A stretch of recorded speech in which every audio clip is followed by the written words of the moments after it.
see the color black without walking on eggshells.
I said, hold up, got my glizzy, bang, bang.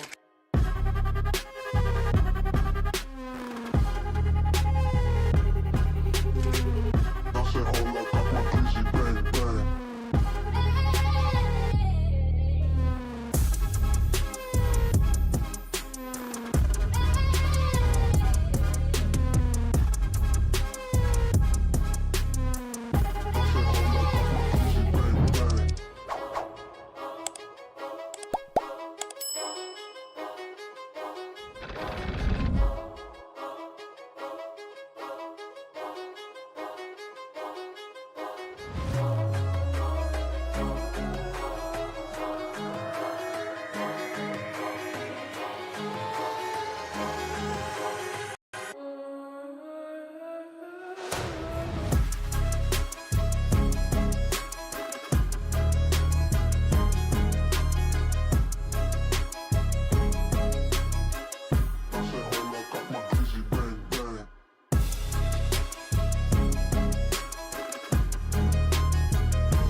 You're tuned into Tomfoolery.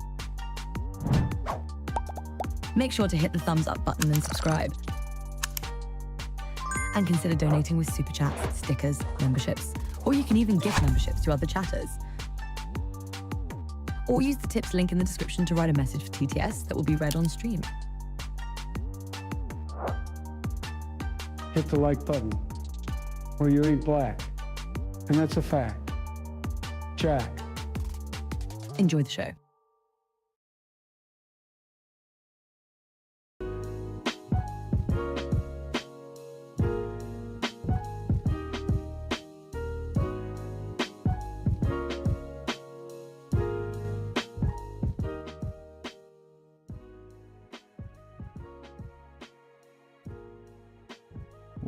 What's up, fools? Today is 1/30/2025. It is 8:09 p.m. Eastern Time. We got a lot of hearings to get to. We got a lot of things to hear. A lot of stuff that's got to be heard. And we're going to hear it at the hearings. But first, a couple of things. How long is this? Today's date is August 26, 2024. The time is 1:31 p.m. Central Time, and we are on the record. Mr. Crowder, if you'll raise your right hand, I'll swear you in. Do you solemnly swear or affirm that the testimony you're about to give in this matter will be the truth, the whole truth, and nothing but the truth? Yes, ma'am. Thank you. Tom, did you hear about DEI? Apparently it causes commercial plane crashes. Yeah, well, I mean, we already knew that it caused boats to crash into bridges, right? So, of course, if DEI causes boats to crash into bridges in Boston, then, of course, it's also going to cause planes to crash. Now, I actually didn't, I haven't seen anything about the plane crash yet, so, maybe we should start with that, because I honestly don't even know what this is about. And I don't know, like, the stuff with Steven Crowder. I'm assuming this has to do with the, what do you call it? The divorce that happened with his wife. But I'm not sure. And so it's possible that it just yeah, I don't even know what's in it.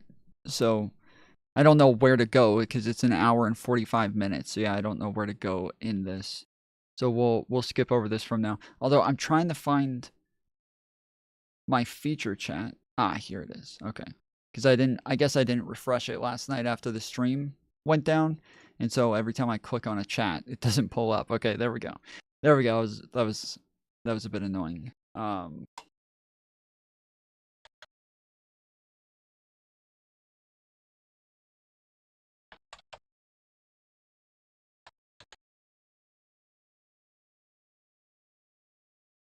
Wait, was that just a video from Food Shop saying burning my bridge with destiny? Is that what that just said? Food Shops is burning her bridge with destiny. That's what that is.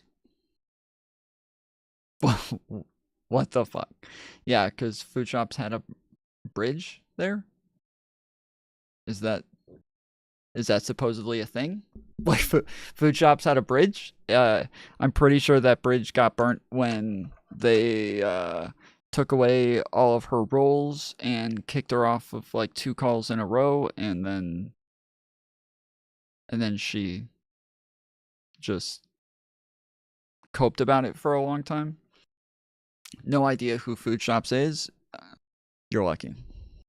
You're lucky. Yeah, if you want to see some crazy person do and say some fucking crazy fucking shit, you can you don't have to scroll too far down in my VODs to find these 2 videos right here.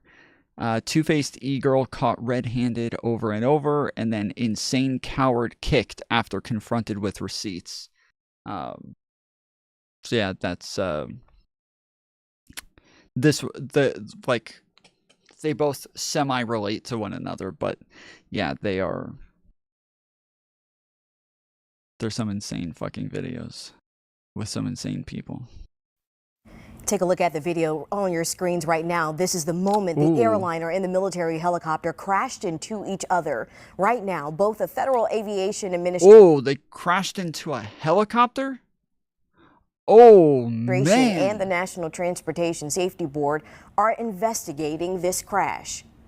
We are now learning figure skating athletes were among those on board the passenger flight that collided mid-air with a military helicopter right near Reagan Airport. Now, U.S. Figure Skating released a statement confirming that several members of their skating community were on board that American Airlines Flight 5342. According to the statement, the athletes, coaches, and family members were returning home from the National Development Camp held in conjunction with the U.S. Figure Skating Championships in Wichita, Kansas. What's up, Todd? In Spartacus, I put up the shorts chat. So yeah, if you guys are wanting to be on there. Wow, this troll is desperate for attention. Yeah, apparently, but I just took that chat off, so it's not gonna go through anymore. So they can have their fun. I'll take the views and the higher chat rate.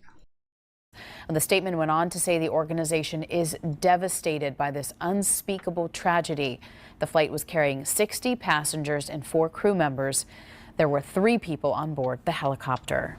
We are in team coverage this morning with 11 News anchor Sean Stryker at BWI Airport, tracking how flights will be impacted this morning. But first, we start with 11 News reporter Jennifer Franciotti, who's live at the scene in the Arlington area where last night's crash happened. Jen, we've heard from some officials every hour since about midnight last night. What is the newest information we know right now?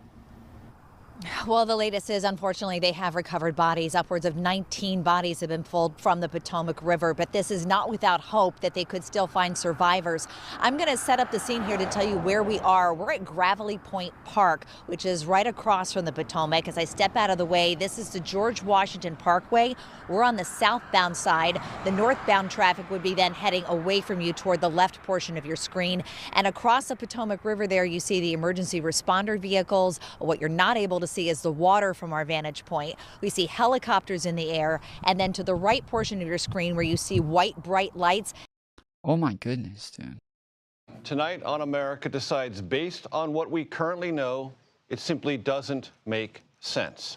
Oh my goodness. The technology was there. The communication appears to have been there. And yet, last night, about 9 o'clock, a passenger jet on final approach to Reagan National Airport and a military helicopter collided. 64 passengers aboard that commercial airliner and 3 members of that Army Black Hawk helicopter crew perished and are presumed dead. There's a recovery effort going on in the Potomac. We have video of the moment of that impact captured. You may see it momentarily.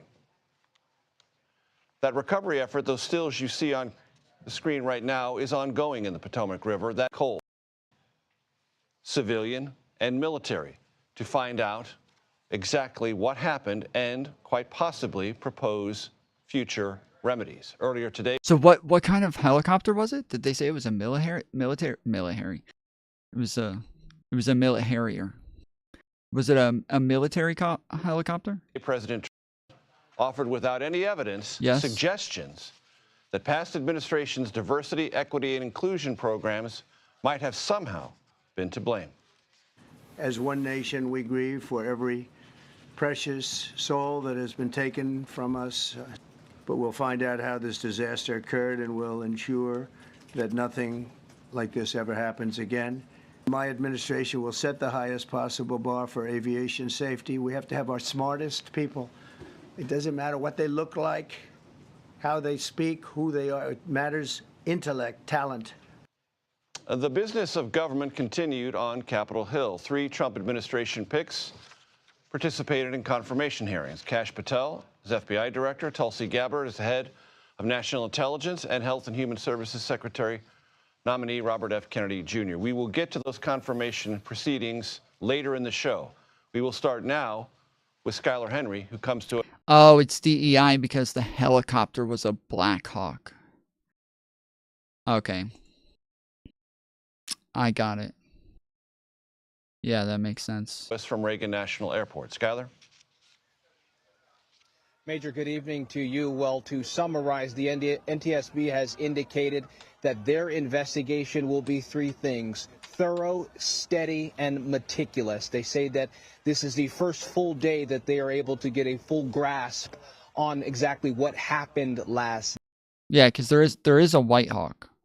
There is a White Hawk helicopter. And so yeah, it makes sense that if they used the Black Hawk instead of the White Hawk, and that Black Hawk obviously was getting in the way, not really doing its job correctly, kind of getting right in the way of airplanes, that they would call this DEI.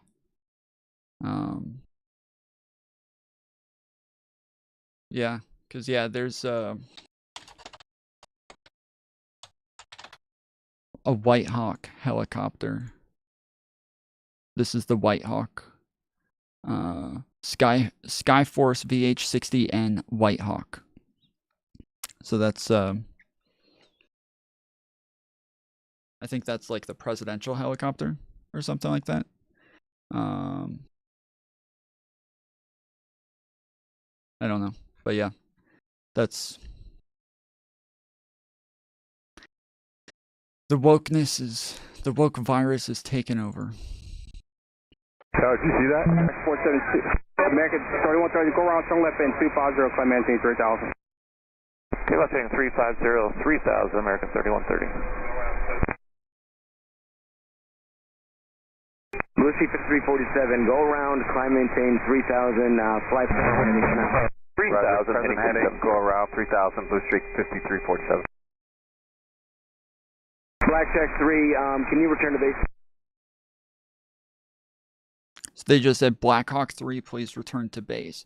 But it sounds like they were also telling the plane to go around the Blackhawk, right? So they're giving conflicting messages, because if they're telling the plane to go around, or are they telling the plane not to land and to circle around the entire airport? So I was gonna say, if they're telling them to go around to a different, yeah, I'm gonna rewind in just a second, because yeah, I can't tell if they're telling them to circle around the entire thing, or if they're saying like go around to a different landing spot. Blackjack 3, proceed directly to Glebe. I need you to land. I need you to land immediately. Okay, hold on. I'm confused at who they're talking Did you see that? 472. American 3130, go around, turn left in 250. By maintain 3000. Left heading 350, 3000, American 3130. Yeah, the jet was carrying 64 people, obviously all dead, and while carrying 64 people, crashed into a helicopter. It's sad. Lucy 5347, go around, climb, maintain 3000, flight. 3000, heading, go around 3000, Blue Streak 5347. Couldn't be seen at night. Blackjack 3, yeah, maybe. Can you return to base? Yeah, see, this is okay. So it sounds like right there they're telling the helicopter to return, but I can't tell when they're saying go around. I'm not sure what that means. Blackjack 3, proceed. ATC audio reveals controllers tried to redirect the aircraft to other airports. Okay, so yeah, so they are telling it to go somewhere else. Directly to Glebe. I need you to land. I need you to land immediately. Can you go to Dulles for a few minutes? Also 7, proceed due westbound. Contact Dulles Tower 120.1. Marshal 13, can you go to Baltimore?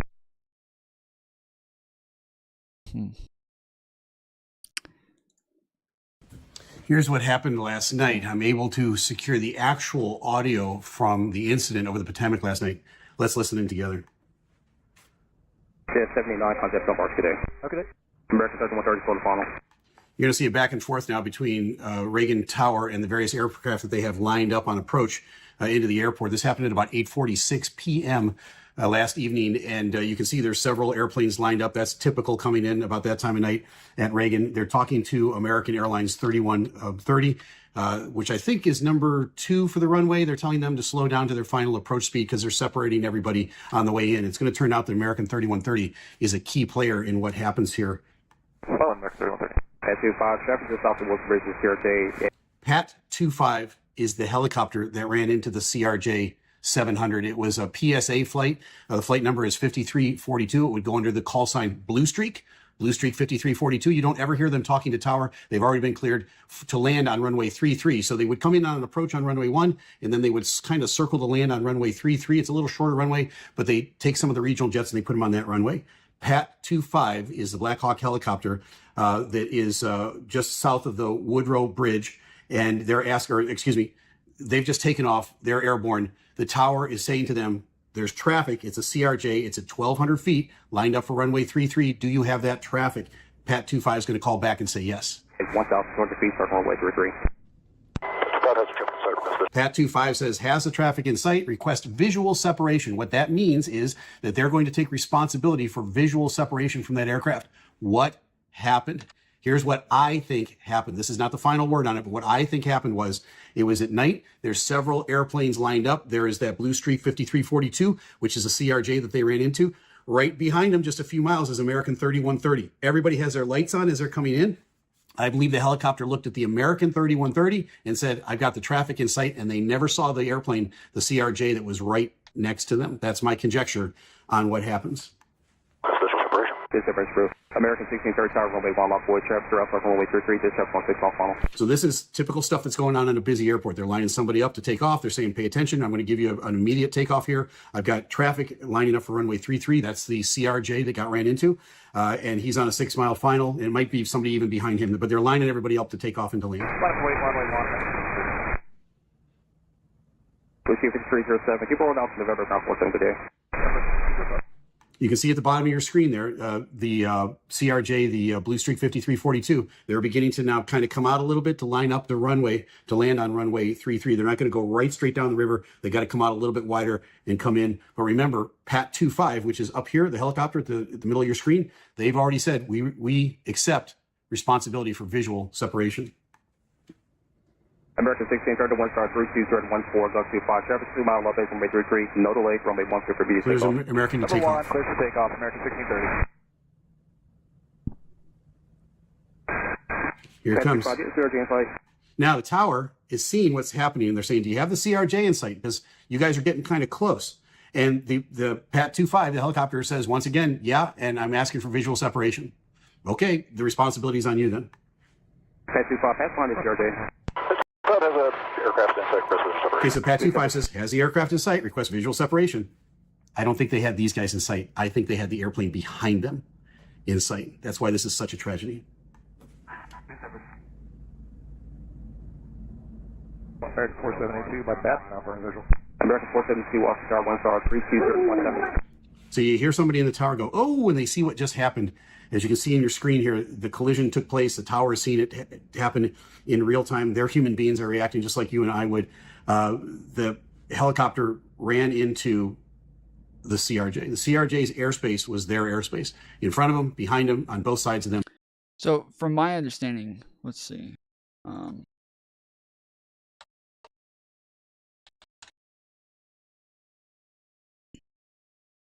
There is a report on this. Let's see real quick.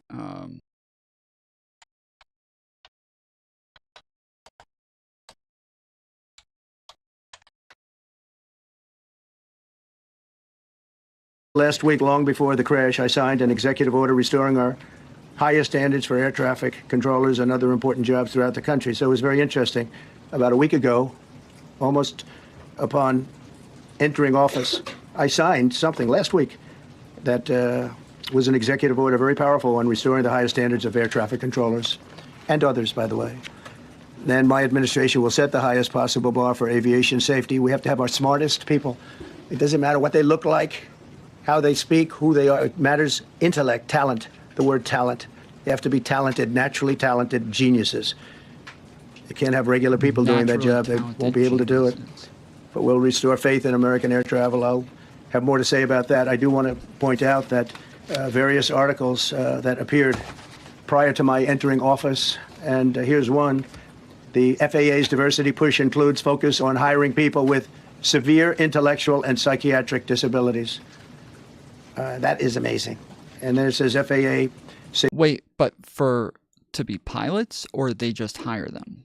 Like, are they just hiring them in, like, for, like, anything, or are they hiring them for, like, specific jobs? Like, they're the people who move the luggage from one place to another, or they're the people who, you know, wave the cool wands around like they're at a rave or something. Like, is it anything, or? These people with severe disabilities are most underrepresented segment of the workforce, and they want them in, and they want them, they can be air traffic controllers. I don't think so. This was in January 14th, so that was... Right-wing media is reporting among the dead is is Hunter Biden's cocaine dealer. Really? Really?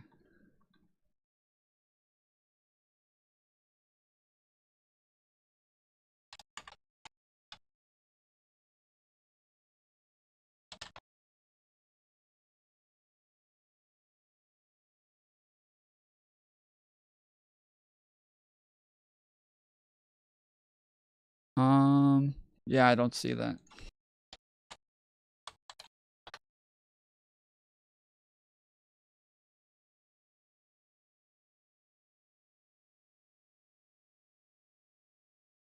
Yeah, I don't see that. Who is it that you saw reporting that, Christopher? A week before I entered office, they put a big push to put diversity into the FAA's program. Then another article, the Federal Aviation Administration, this was before I got to office, recently, second term. This is the so FAA ridiculous. is actively recruiting workers who suffer severe intellectual disabilities. This is so embarrassing, and you would have thought that, like, after COVID, he would have learned his lesson from how poorly he handled that. I think that, you know, he would have learned his lesson from just kind of speculating on things and just making shit up and just talking shit.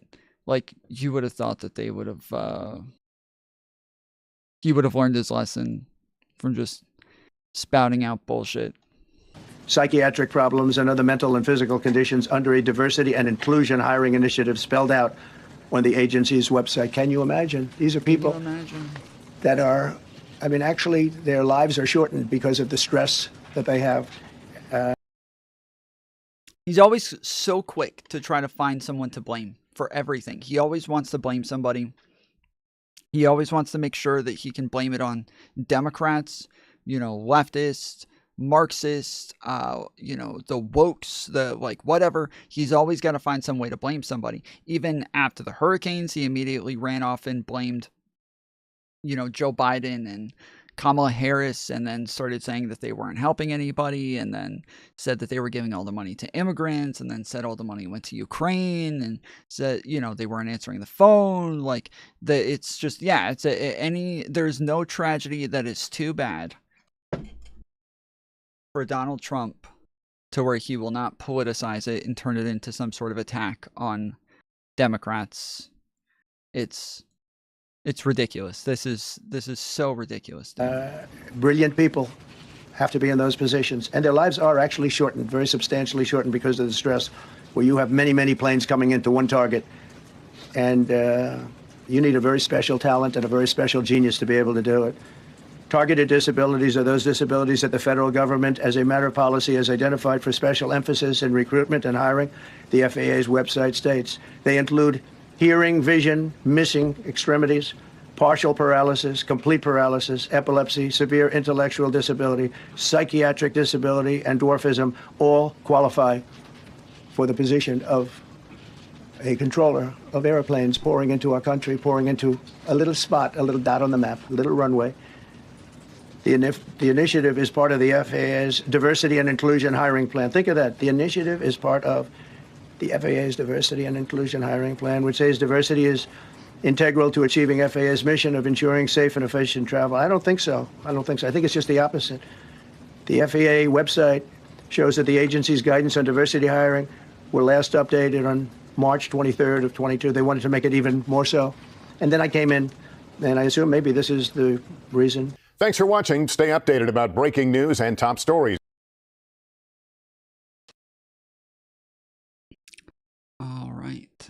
So yeah, so according to the report, no survivors after collision between passengers jet and Army helicopter. What we know so far, no survivors. President Donald Trump said there were no survivors after last night's mid-air collision between an American Airlines regional jet and a U.S. Army Black Hawk helicopter in the Washington, D.C. area, the deadliest since 2001.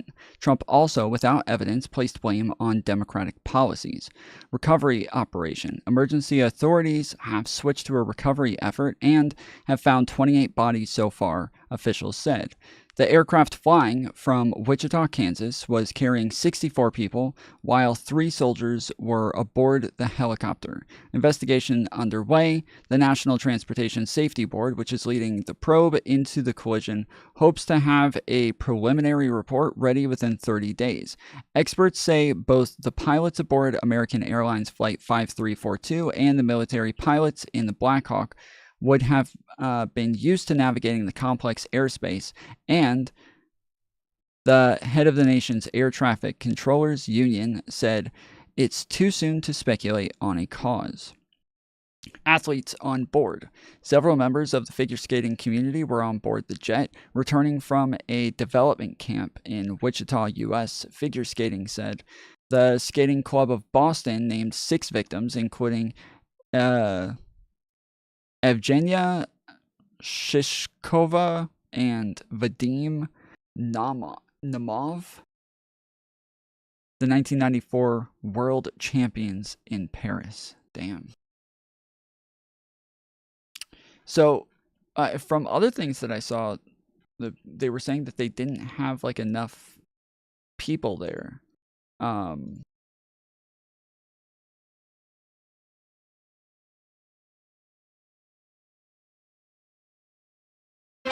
And good day. We are coming on the air with a major update about that deadly plane crash here in Washington, D.C. The NTSB is about to hold their first briefing and its investigation into what caused this horrific crash. Officials now say that all 64 passengers on board the American Airlines flight coming here from Kansas and the 3... I heard it on my local PBS radio station, referred to a right-wing media source, but I didn't recognize it as mainstream one. Damn, I wish I could have recorded it. Yeah, that would have been interesting to go see that. They found the black box in the plane, and you can hear the tower telling one to go to another airport in one drop to 300 feet. Yeah, we just listened to the recordings, and it was yeah, we heard what the radio towers were telling them. So it was a little strange, because yeah, one of them was saying like land immediately, land immediately, and so it is odd that this somehow still happened. On board an Army helicopter, a Black Hawk, are presumed dead after they collided last night. Just behind me here is Reagan National Airport, and just beyond that is the Potomac River, where right now hundreds of recovery teams are searching those icy waters for the victims on what is becoming a very, very windy day. Right now, the chairman of the NTSB is speaking. Let's listen in. Member Chapman. Can't talk. Member Chapman, stay within that border there.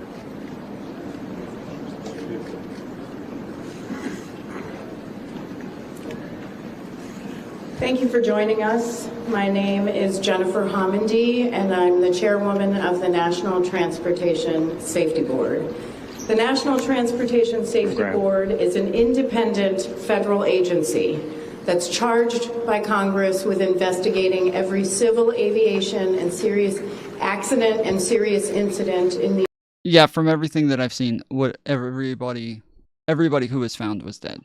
That's from what I've seen. Literally all of the people have been reported dead, and even I think everything that we've read on this says that everyone has been reported dead. Even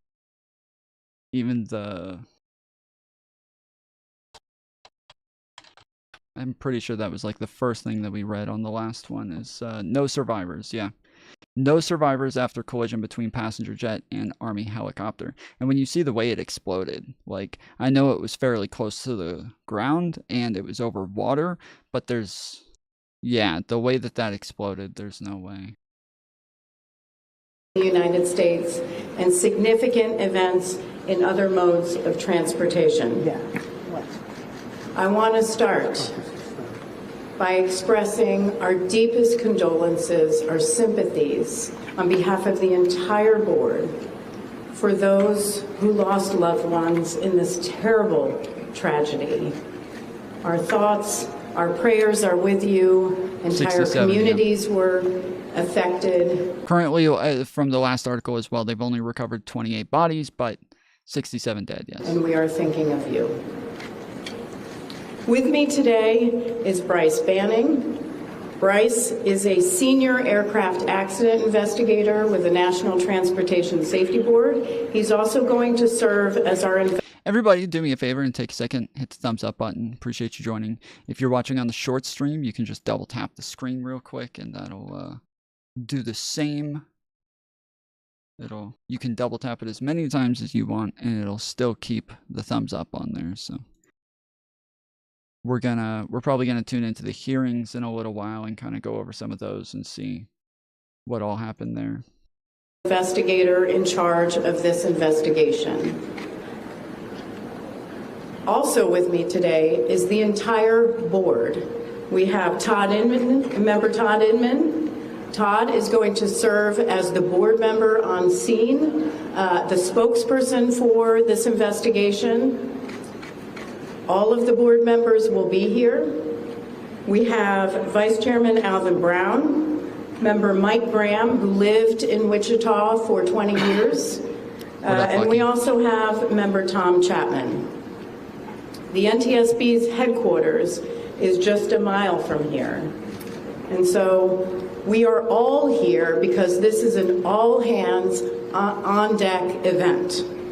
And we're here to assure the American people that we are going to leave no stone unturned in this investigation. We are going to conduct a thorough investigation of this entire tragedy, looking at the facts. Now, with that, I want to level set. When we go to the scene, and we were here last night, we allow the responders to do their important safety mission, which in this case was search and rescue and recovery. We stand back to allow them to do their important safety mission. And so this, for us, is our first full day on scene. With our entire crew coming together, we have about nearly 50 people on scene, and in addition to our resources back at headquarters in our labs and throughout the agency. So with that said, we are not going to get into specific facts in this press conference. I want to level set here. We're going to get into our investigative process. As we are able to confirm factual information, we will provide that. I do want to say this is a whole of government effort. I was able to brief, along with others, the President of the United States and the Vice President this afternoon. I want to thank them for their leadership, for their tremendous support of the NTSB, for our investigators, and for the responders that are on scene doing an important mission. I also want to thank Secretary Sean Duffy, who I was communicating with early on after we first got word of this tragedy. We've been working together throughout the day, along with his team at the DOT and within FAA.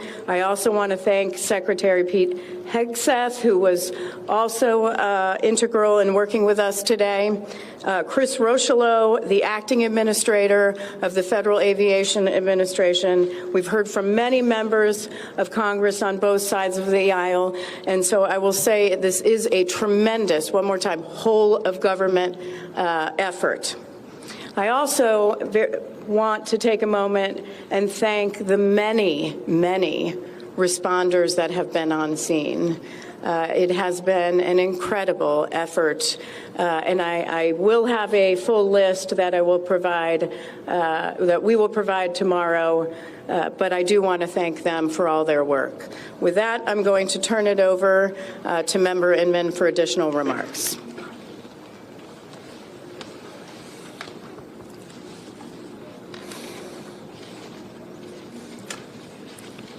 So today is our first full day on scene.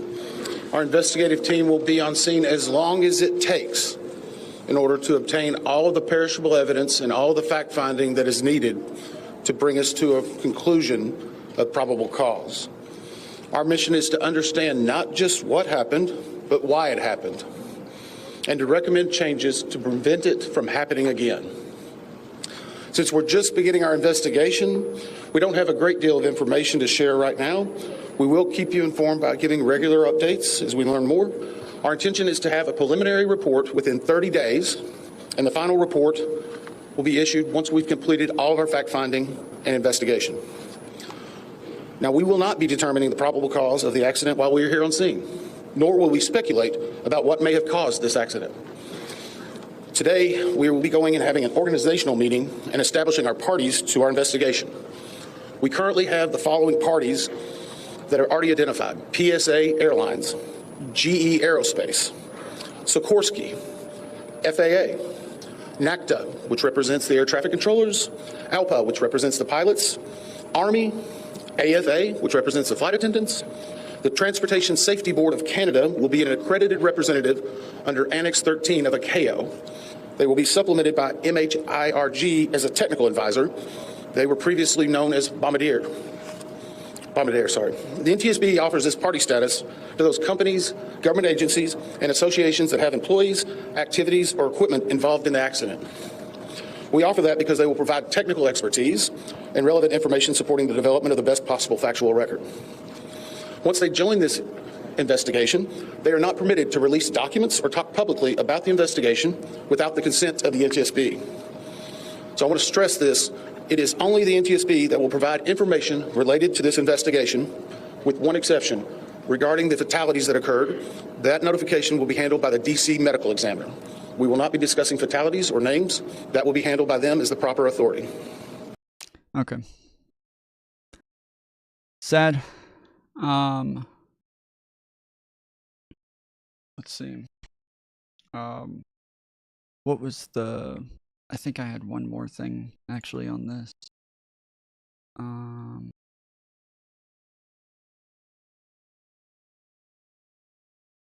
There was something about the report that was talking about the fact that they didn't have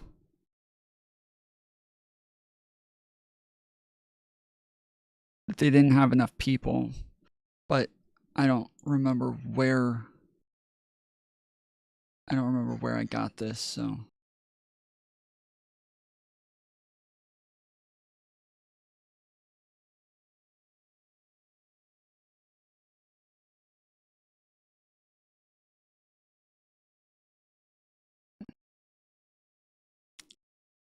Yeah, I don't remember where I saw that. Okay. Yeah, yesterday we were talking about the fact that in the United States we have like different sizes for cups, and somebody was asking me about it afterwards, but I was saying, like, in the United States we kind of have our like smalls are like the size of the UK's large cups. And yeah, after somebody was asking me about it, I posted this picture in the Discord, which this isn't exactly accurate. This is the way that our cups used to look. Our cups, like back when I was a kid, this is like the sizes that we had. And so this is about what it looked like. But today, this is just a water cup. You don't really get drinks in a cup this size. Or this is what comes with a, you know, like a Happy Meal, or it's like a kid-sized cup or something like that. We don't do things in liters, though. We do things in ounces. And so this isn't really easy to, like, you know, transfer one size to the other. But I put all of the different sizes in the comment section last night for the guy who was asking about it. And so this is like the translation of all of these things. Damn, I can never figure out how to get to the comments and shit now. So yeah, so the Bong said, so your small at McDonald's is 0.5 liter. I hope you even understand liter with your weird imperial system. So I don't. I said I don't understand them, but I looked up the translations. So most American fast food large drinks are about 1 liter.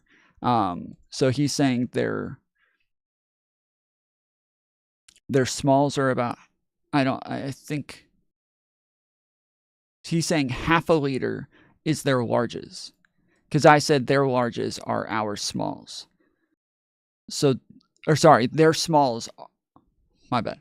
Yes, their larges are our smalls. So he's saying their large is half a liter.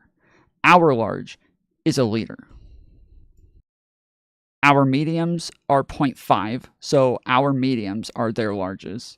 And then our, which is like 0.473 liters, really, like to be exact. And then, which is a 16-ounce cup. Our larges are about 32 ounces. And then a small is 0.35 liters, which is about 12-ounce cups. This other picture is actually of movie cups, which are a little bit bigger because you're normally sitting through like a 2 to 3 hour long movie. So they are a little bit bigger than the ones that we get at fast food. But yeah, I know we have a lot of people in chat who are not from the United States, and they apparently found that really odd that our cups are actually that big, and they are. Yes, there's a ton of videos also just going over the facts that, like, there's a lot more products in our stuff as well, and a lot more salt, there's just a lot more crap overall. All right, what is MAGA. this? Make America great again. They have a point. America is not doing so great right now, right? Our kids' math scores are down.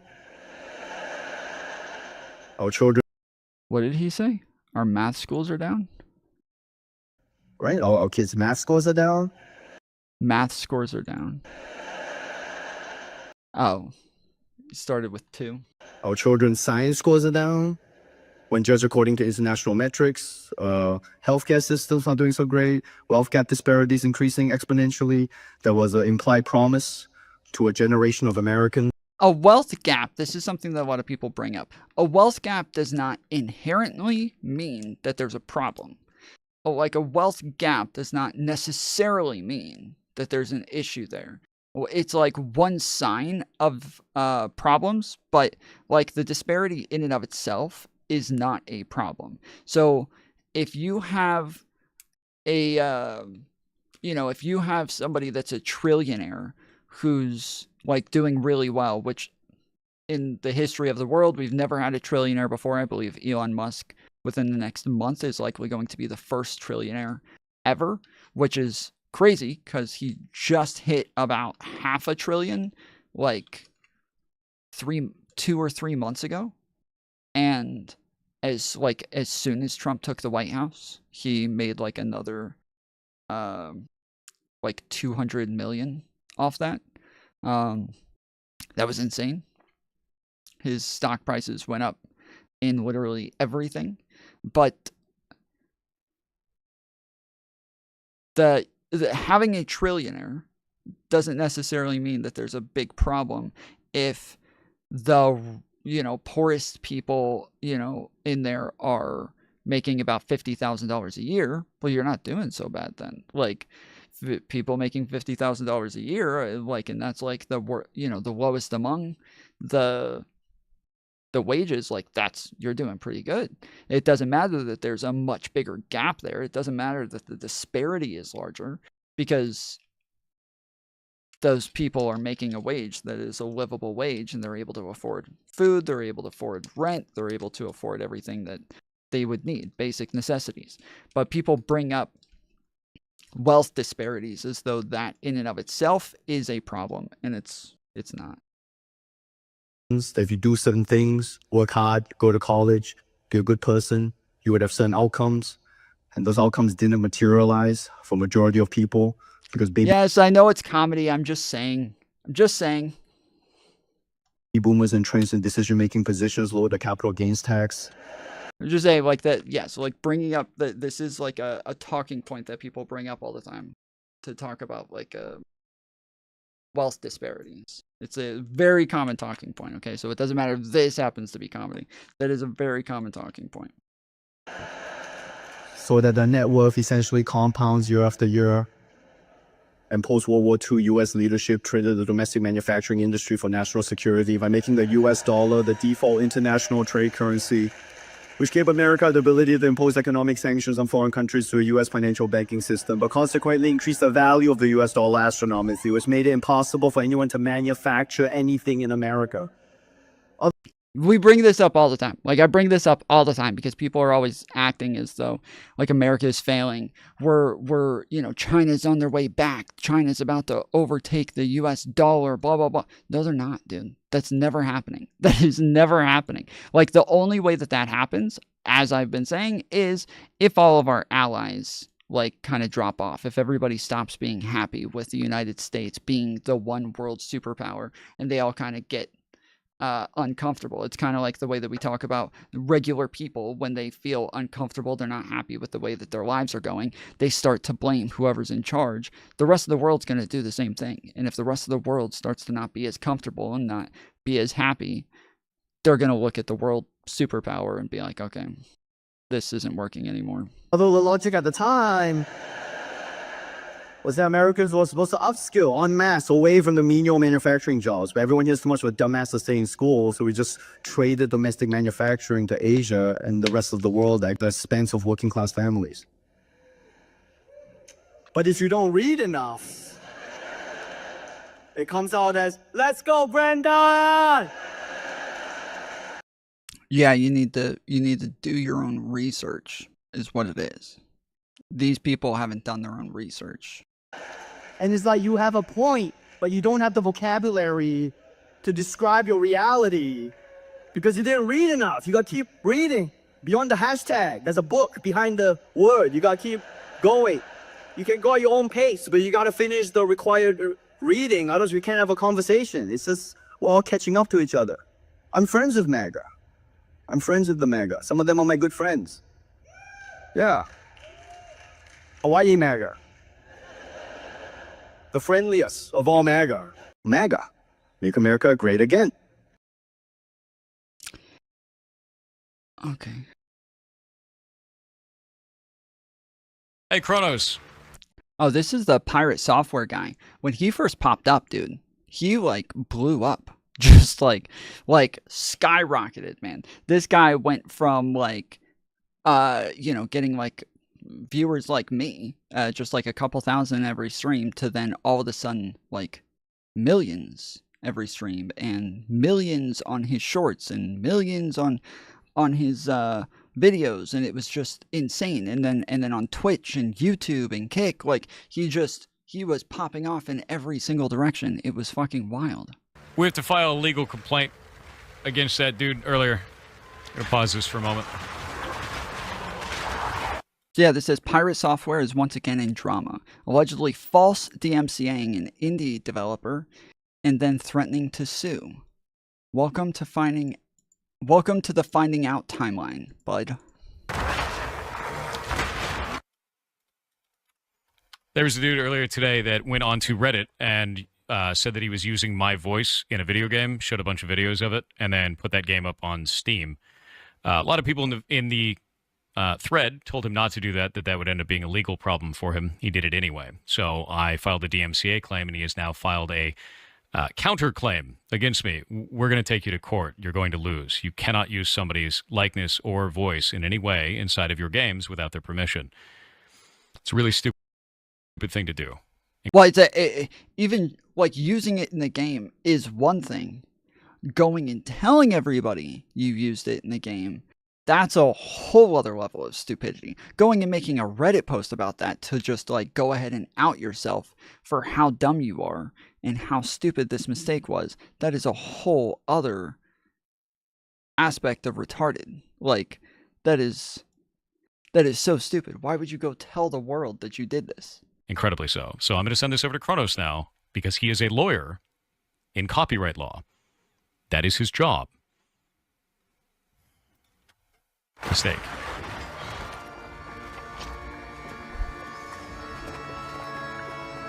Kronos, we have 14 days to respond to this.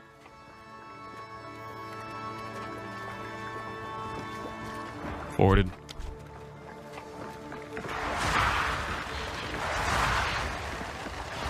Welcome to the finding out timeline, bud. Brandon Ferrantino responded in a YouTube video and reiterated he did nothing unlawful on Steam. I showed one video of a possible build or a concept and put it on Reddit.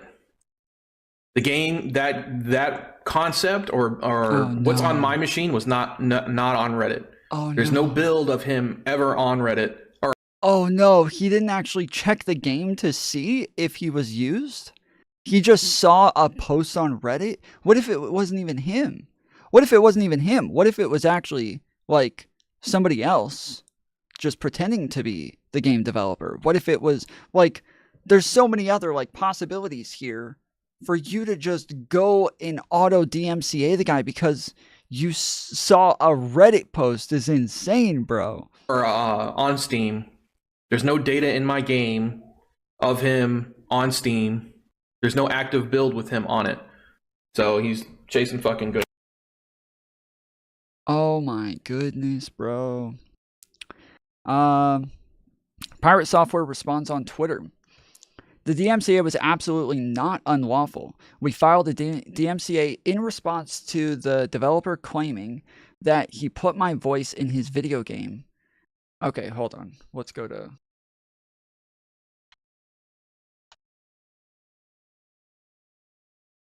Ah, shit. Hold on.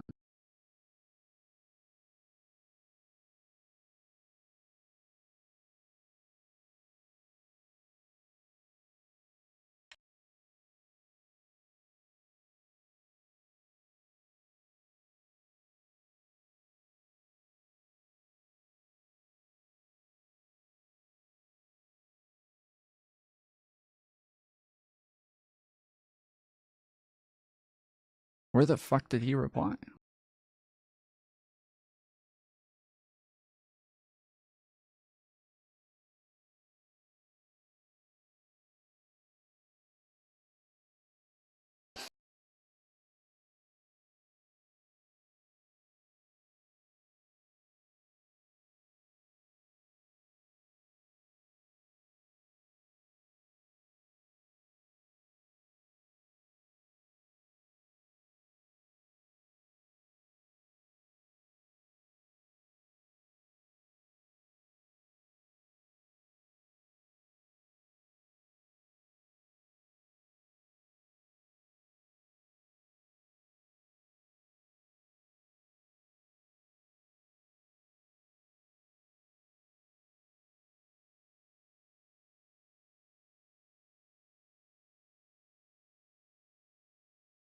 Well, shit.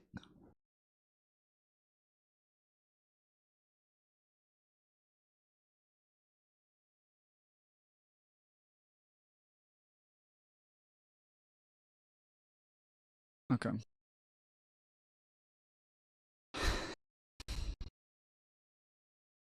Yeah, I don't see his reply. Now I'm wondering if he deleted it or...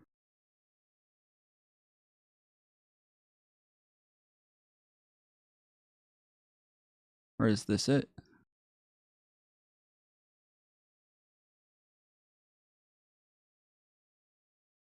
Okay, new pieces live. Big streamer unlawfully DMCA'd small indie dev and threatened to sue. Good Samaritan lawyer sets him right pro bono.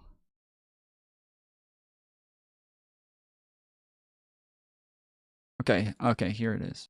The DMCA was absolutely not unlawful. We filed a DMCA in response to the developer claiming that he put my voice in his video game in a playable build, and he showed evidence of this on video via a Reddit thread.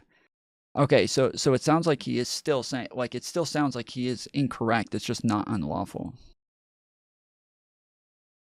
You're angry right now. Of course I ran. As much as you're angry right now, of course I ran.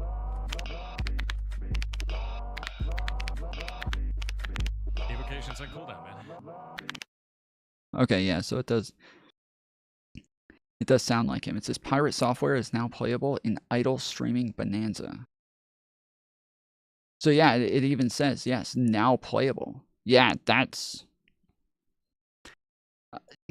seems pretty straightforward. Pirate Software is such a crybaby bitch. You can't DMCA something you think it might be violating your copyright. It also actually has to, dipshit. These people are dumb. These people are dumb. No, if he claims that he used the guy's voice, you don't have to go find the voice. You should you should go find like the evidence of the voice, but they're like it's not illegal, because what makes it illegal is if you don't have a reasonable suspicion that they did use your likeness or your voice. That's what would make it illegal. You have no reasonable suspicion to believe this, and you know that they didn't, yet you're claiming it anyways. That is an illegal DMCA. Whereas in this case, this is reasonable suspicion. He has a reasonable suspicion.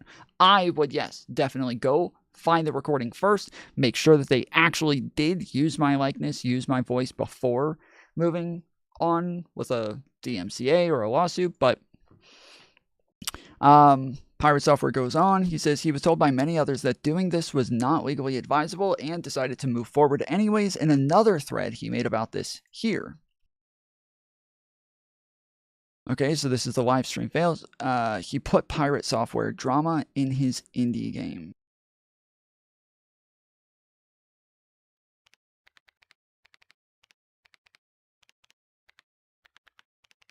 As much as you're angry right now, of course I ran.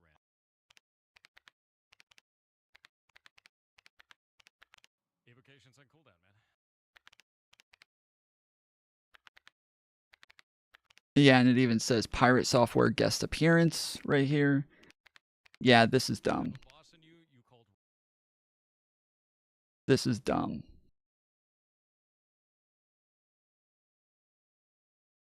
This guy was stupid.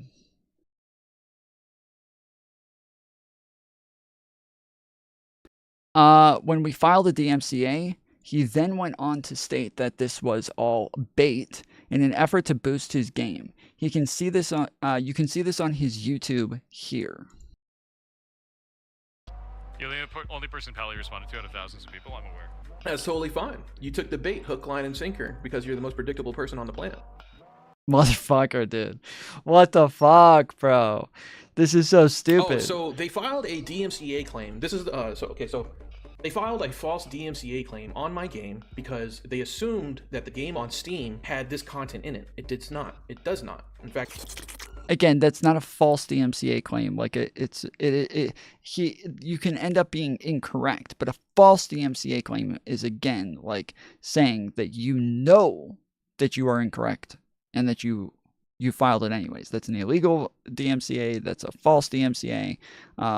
That's a malicious DMCA. Like, there's a bunch of different terms used. They all mean the same thing. They're all saying you filed a DMCA with knowledge that it was incorrect. Hello, you dirty DJs. Welcome back to the channel. A little drama update for you. My game, Idle Streaming Bonanza, has been taken down off Steam. Received a DMCA from Jason Thor Hall, or Pirate Software, or Maldivius Victory. So I created a Reddit post on LSF. I knew I was gonna get a shit ton of hate on it. It's Reddit. I always get hate on my on this game from Reddit, that I shouldn't do it, yada yada yada, whatever. Besides the point. Anyways, I'll bring it up now. All right, here's the Reddit post in question. Said he put Pirate Software drama in his indie game. Okay, now I posted this, meaning me, so I'll take the L for that. If you okay.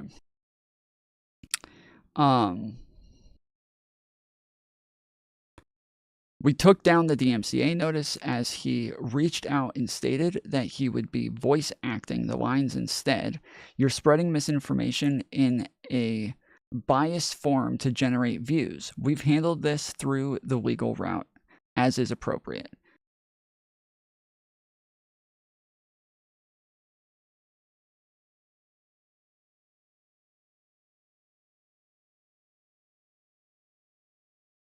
It says, I will never DMCA you. This is, he says he'll never DMCA people for using, he has open source software and like coding and crap like that he says he'll never DMCA people for. That is very different. This is, yeah, so hold on. He says, this is in regards to our OST, which you have cleverly cropped out. We allow creators to use it in the backgrounds of their videos or streams. Yeah, this is so totally different. So about this content, this is the full soundtrack of Heartbeat plus a number of remixes, test songs, and otherwise unreleased tracks. Additional songs will be added to this pack as we release more chapters of the game. This song in this OST can be used in any videos or live broadcasts as long as those videos or live broadcasts are not being used to advertise in any way. Further, directly re-uploading or streaming the song in this OST with no other content is prohibited. So yeah, so this is so this person said, 1, you signed off that you were the copyright owner of the material that was not in the game without checking or considering fair use, bait or not. 2, I asked a free speech defense lawyer for the wording. They said it was unlawful.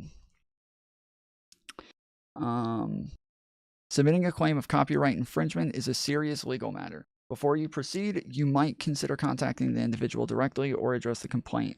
It might be a simple misunderstanding and possible to address without involving proper legal process. Yeah, but that's more about like your own. That's more about like your own money. It's saying like, hey, you'd be better off like saving money by just not hiring a defense team or a prosecution team, a legal team, by not paying for a lawyer to go after somebody when it could be that, yeah, that's not even necessary. It could just turn out to be a misunderstanding and you've just spent a bunch of money for no reason, just for them to file the DMCA claim. It says, be aware that under Section 512, the Digital Millennium Copyright Act, any person who knowingly materially misrepresents that material or actively is infringing may be liable for damages. But he didn't misrepresent it. 3, authorization and signature. By checking the following boxes and submitting the claim, I state under penalty of perjury that I am the copyright owner. I am authorized to act on the copyright owner's behalf in this situation. I have good faith belief.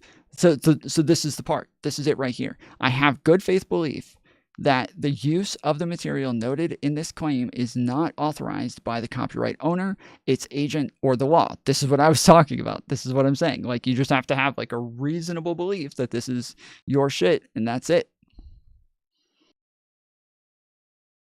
I acknowledge that under Section 512 of the DMCA, any person who knowingly materially misrepresents that material or actively is infringing may be liable for damages. Yeah, this guy's so stupid. He just debunked himself. He says, as for the bias and misinformation remark, I reached out to all parties involved. I showed the Reddit thread you linked. I showed the video. I showed your stream VOD. I linked them all. I even said charity can be given to you because maybe you relied on secondhand information.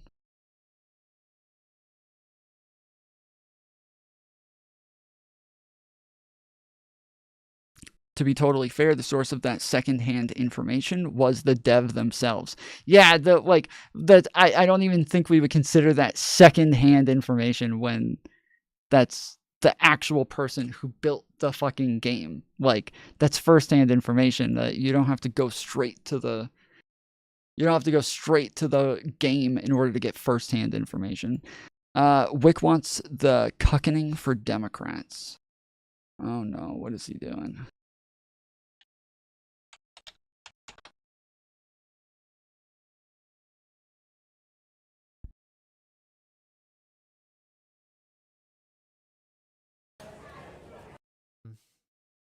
Welcome to the present. That's like the worst case scenario, right? As this. So if the official... With regards to the cause of the airplane/helicopter collision, and this goes for everyone from POTUS to his critics and to you and me, the right posture is we don't know the cause. We'll probe it without preconceptions or regard to the ideological valence of the outcome. Investigation finds anything else other than what he preached to his choir, people won't believe it. To everything. And it's really hard to engage with reality, and we need to. It's very important that we figure out what actually caused this, what the actual point of failure was. I'm going on a plane trip in February, right? I'm going on a plane trip in February to see some friends and better my make family, sure the okay? pilot's not black. They need to fix this so I don't get a helicopter doesn't crash into my plane, okay? I really want this to happen. I really want this fixed. But we can't when we need to fix this. This doesn't seem to be a thing they need to fix. Like, that it just seems to be human error. That's not a thing that you can fix. Humans are going to continue to make mistakes no matter what you do. Like, that's not something that we can avoid unless we just totally just like control the planes from beginning to end. We have them land themselves. We have them take off themselves. We just get rid of pilots entirely and just have them sit there just in case the, you know, autopilot goes out. You're so quick to politicize everything. And again, it disappoints me that tweeters on Twitter have the correct answer very easily when our president does not. The optics of that are just horrific. Like, you just, it's bad. How bad in terms of what kind of punishment is prudent, I guess, is going to be a subjective analysis. But, you know, the allegations, if true, appear to demonstrate a consistent, repetitive pattern of abuse going over the course of years for somebody in his mid-30s. This isn't like some 14-year-old who made a mistake. This is someone in his mid. Right, like some principles are a hierarchy of principles. Yeah, I think so. And, I have a direct and response. he's not a politician, and the whole purpose of it is it's a parasocial relationship. Are we going to deny this? Are we going to say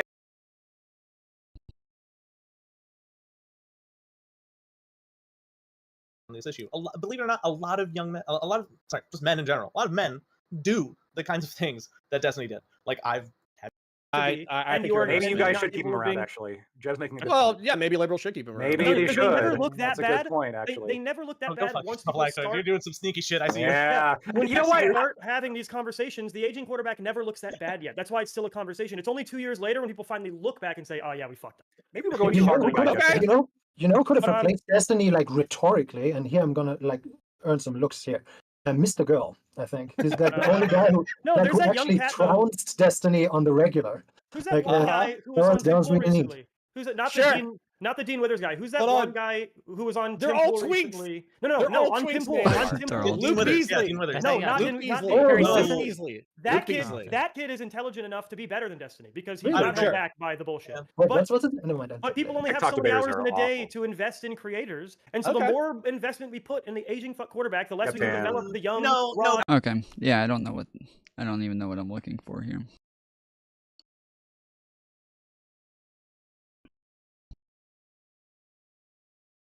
Executive order making it legal to call your friends fags and retards if they are doing something faggy or retarded. Fags and retards, ladies and gentlemen. We've got to start calling our friends this again. And we will. We're going to call them fags and retards again. Today, I am signing an executive. Fair enough. About time.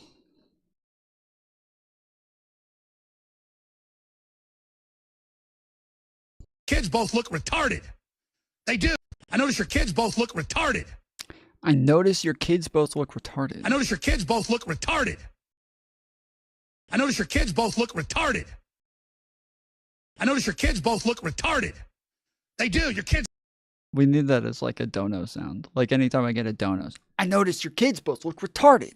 Look like retards. How many frickin' shots you giving them, you little? And they start freaking out. They go, and I go, yeah, I bet your kid was pretty smart till you gave him all those shots, but you worship. They start crying. I go, good. A couple other guys go, hey, buddy, I'll beat your asses. I'm pretty sure he's like telling a story of him yelling at a couple 10-year-olds right now. I'm pretty sure that this is him telling a story of him yelling at a bunch of like elementary school kids. It's a true story.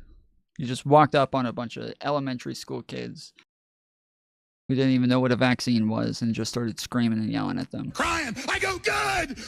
A couple other guys go, hey, buddy, I'll beat your asses too. Because I'm not going to kiss your asses anymore, you little scumbags. That's probably what this is. It's kind of like from Step Brothers, where the two are like walking home and there's a bunch of like little kids on the playground who end up like bullying them and beating them up and making them lick the white poop. That's what this is. This is him talking about the fact that he was not going to kiss their asses anymore. It's the little kids on the playground always bullying him. I go, good. A couple other guys go, hey, buddy, I'll beat your asses too. That's their dads. Because That's their I'm parents. not going to kiss your asses anymore, you little scumbags. While you go along with the mass death of our species, while a bunch of scientific crazy people, mad scientists, set up this slow grid murder operation. The truth is I'm right about all of it and you know it. The funny thing is he literally has like a bunch of like mad scientist guys who work for him, but they pretend to be, they're not even real scientists. They pretend to be scientists. And then at the end of every single like video that he does, every stream that he does, you'll have these commercials that pop up with just like random guys who work for him that like go and dig up conspiracy theories and tell him what to cover and crap like that. You have those guys wearing white lab coats and like stethoscopes and crap like that, and like they have beakers and stuff in front of them, and they're like, we worked really hard on this penis growth pill. You just take it once and your penis gets double the size for the rest of your life, and 100% FDA approved. Like, so I noticed it's funny just listening to him go off about this shit when, you know, he literally has everything that he's accusing people of. He is literally doing those things. That's shit that he is unironically doing. So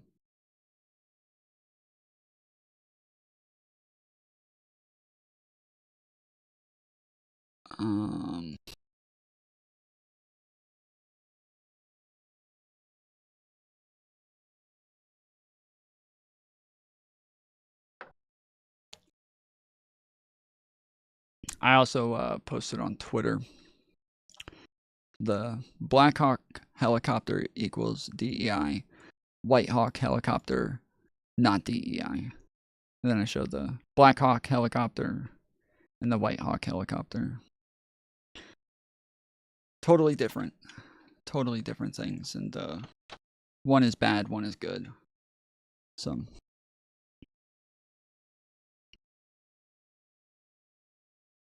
there you go.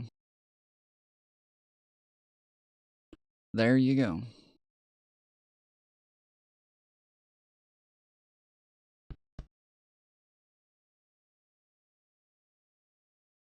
All right.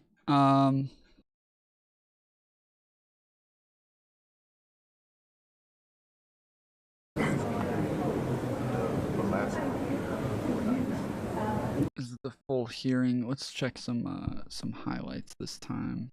It's no secret. I have some reservations. So yeah, so RFK had his second day of hearings. Tulsi had her full hearing. Kash Patel had his. His was almost 6 hours. Kash Patel's went on for almost 6 hours, dude. Sheesh.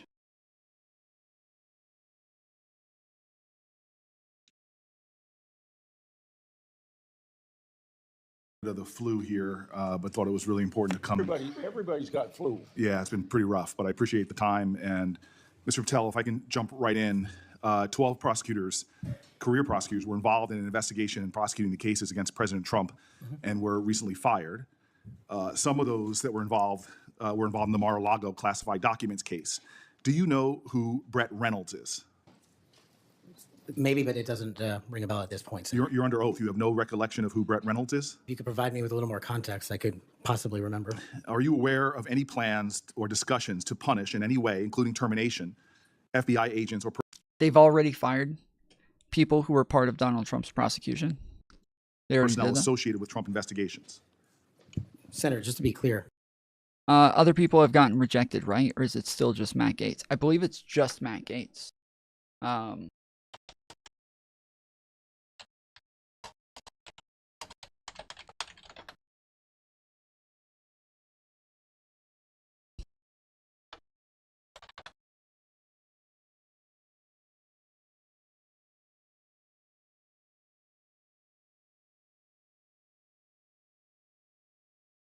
think there should be like a...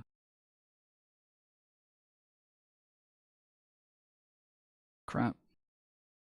There was like a... The other day we had like a full... We had just a full page that just showed their heads and showed like who had been confirmed, who had been rejected, who had been replaced. Maybe this is it. If it'll get this shit out of the way.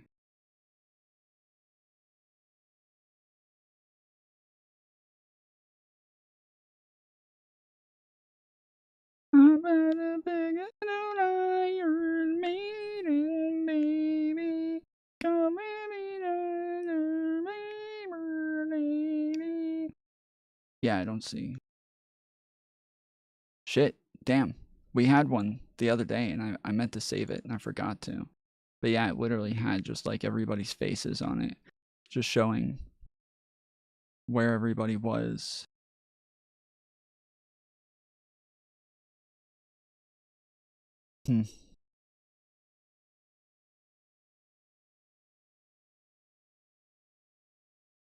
Well, damn. That sucks. Okay, well. Yeah, as far as I know.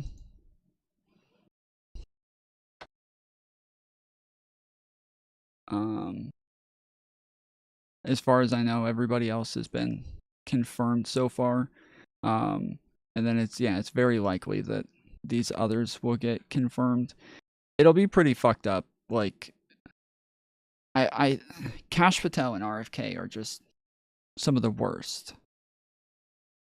Like, Kash Patel and RFK are just insane.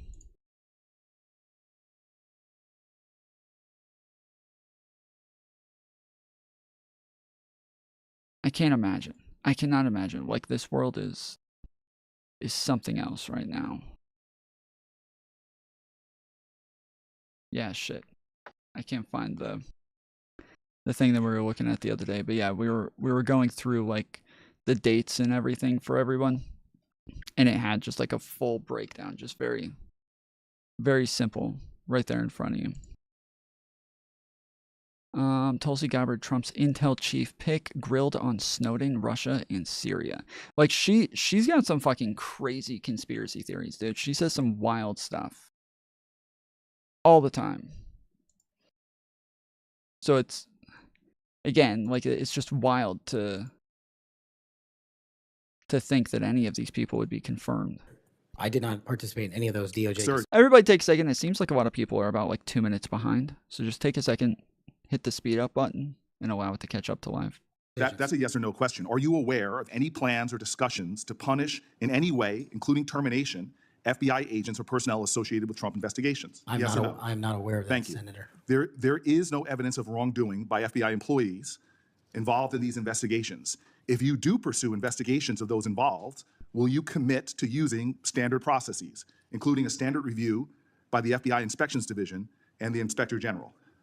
Senator, I will honor all those review processes. You will honor those review processes? Yes, Senator. If these are actions that the FBI employees, if there are actions against FBI employees that do not follow those standards process that happen before you get in, will you commit to reversing any decision prior to your arrival so that those standard processes and the standard review by the FBI Inspections Division will take place? I don't know what's going on right now over there, but I'm committed to you, Senator, and your colleagues that I will honor the internal review process of the FBI. Have you made any commitments to anyone about pursuing any investigations or targets if you are FBI director? Only violent criminals and terrorists. Have you had any conversations with anyone on the transition team about pursuing any investigations or targets? Only following the Constitution. Again, are you certain? That I've told people on the Are you certain? Have you had any conversations with anyone on the transition team about pursuing any investigations or targets? Senator, to the best of my recollection, I've only said I will use the Constitution. Have you discussed specific investigations or targets you would pursue as FBI director with the President of the United States? Senator, to the best of my recollection, no. Are you certain? To the best of my recollection, no. According to public reports, you were subpoenaed by the federal prosecutors to testify as a witness before the grand jury investigation. Just to be clear, he just changed his answer. The first time they asked him, do you know who he is? He said, to the best of my recollection, no. And then he said, are you certain? And he said, to the best of my recollection, no. Like, so you're not certain? You said just a second ago, to the best of your recollection. But now, did your recollection change? Why did you just answer no? What just happened? See, I should be up there. I should be up there. I would be fucking roasting these dudes. Investigating the Mar-a-Lago classified documents Hey case. now. And you testified before the grand jury, correct? Yes, sir. And when you were before the grand jury, you pled the fifth on the basis of self-incrimination, correct? I don't, I'm not able to open up my stream on Shorts chat. I'm just not able to do it. Can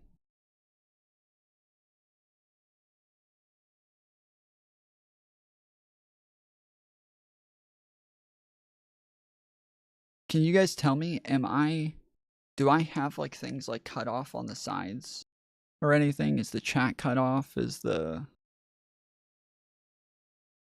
anything cut off right now to where you can't see anything? I utilized my constitutional rights during that process with the advice and consent of counsel and appeared before that grand jury. I will take that as a yes. And you are familiar, I imagine, with Section 6002 of Title 18. Off the top of my head, Senator, not. Well, Section 6002 is the immunity statute.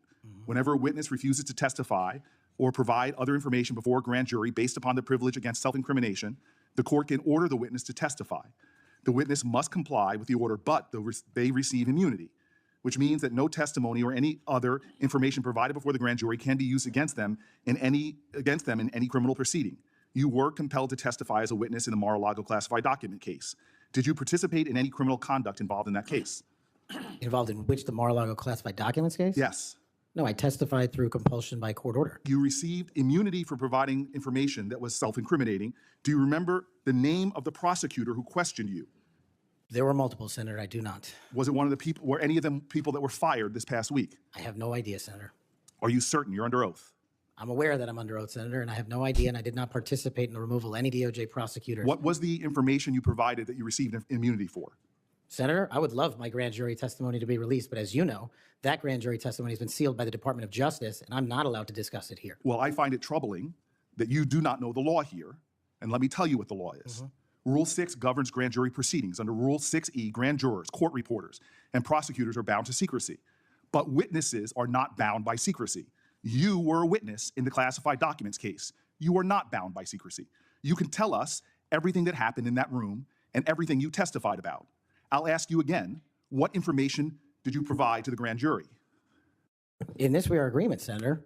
Get my grand jury testimony. I want it made public. I asked the Department of Justice to make it public, and they refused to do so. There is no legal bound against you telling us right now what you testified to. When I asked for my transcript to be released, Sir, did you or did you not commit a crime? Senator, I did not commit a crime. Then why won't you tell us what you testified to? Because it occurred over the course of 3 weeks. I don't have the ability to recall everything I testified to, but I'm asking you to put my transcript down. Did you testify to witnessing the President of the United States declassifying documents? Senator, what I testified to is best captured by that transcript in real time. So you're not willing to tell Congress, after making many pledges today about transparency, whether or not you testified to witnessing the President of the United States declassify documents. In the name of all the values you have said today, did you or did you not testify to witnessing the President of the United States declassify documents? I testified accordingly and under oath, and I encourage you to get that transcript. And by the law... Dude, okay, this is stupid. Earlier, when they are asking just a very broad general question, it is like impossible for him to answer that question. What did you testify to in that case? What did you say in that case? When he's saying like there's like 36 hours, bro, like I can't tell you everything that I testified to. That is totally fair. Totally fair. Totally makes sense. But then when he asks a very specific question and says, "Did you testify?" How did you testify as to whether or not Donald Trump had made documents, what do you call it? I'm blanking on the term again, but yeah, whether he had declassified these documents. He said yes. No, he didn't. He answered again and said, I cannot answer that. I feel like you should make sure that those are made public. I think that's a good idea. Because he acts. Yeah. Whether or not you testified to witnessing the President of the United States declassify documents. So yes, he's asking very straightforward, very clear question. Can you tell us whether or not you witnessed the president or you testified to witnessing the president declassifying documents? In the name of all the values you have said today, did you or did you not testify to witnessing the President of the United States declassify documents? I testified accordingly and under oath, and I encourage you to get that transcript. And by the law of... See, yes, he's not answering it.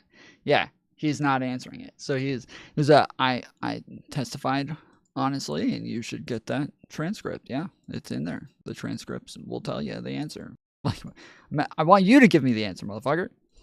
Of our land, you are free to tell people, what are you hiding from Congress? Answer the question. Did you testify to witnessing the President of the United States declassifying documents, yes or no? Senator, the grand jury testimony is available to you. I encourage you to make it public. As you likely know, the second volume of Jack Smith's report about the classified document case is not public yet. To fulfill our constitutional duty of advice and consent, the President, on nominations, members of this committee have asked the DOJ to review the report. Do you agree that Congress should thoroughly review its nominees? You guys notice, also, I just want everybody to notice, I just now thought of this. Donald Trump signed executive orders for the JFK documents to be declassified, right? Not the Epstein ones, but we're not worried about that. He did sign documents to declassify the JFK assassination. Why did he sign executive orders to declassify it when all he has to do is think to declassify something?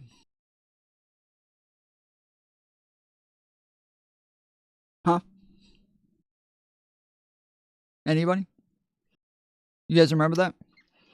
You guys remember when Donald Trump was getting in trouble for having classified documents, and he kept making a big deal about the fact that I don't have to, those rules don't apply to me.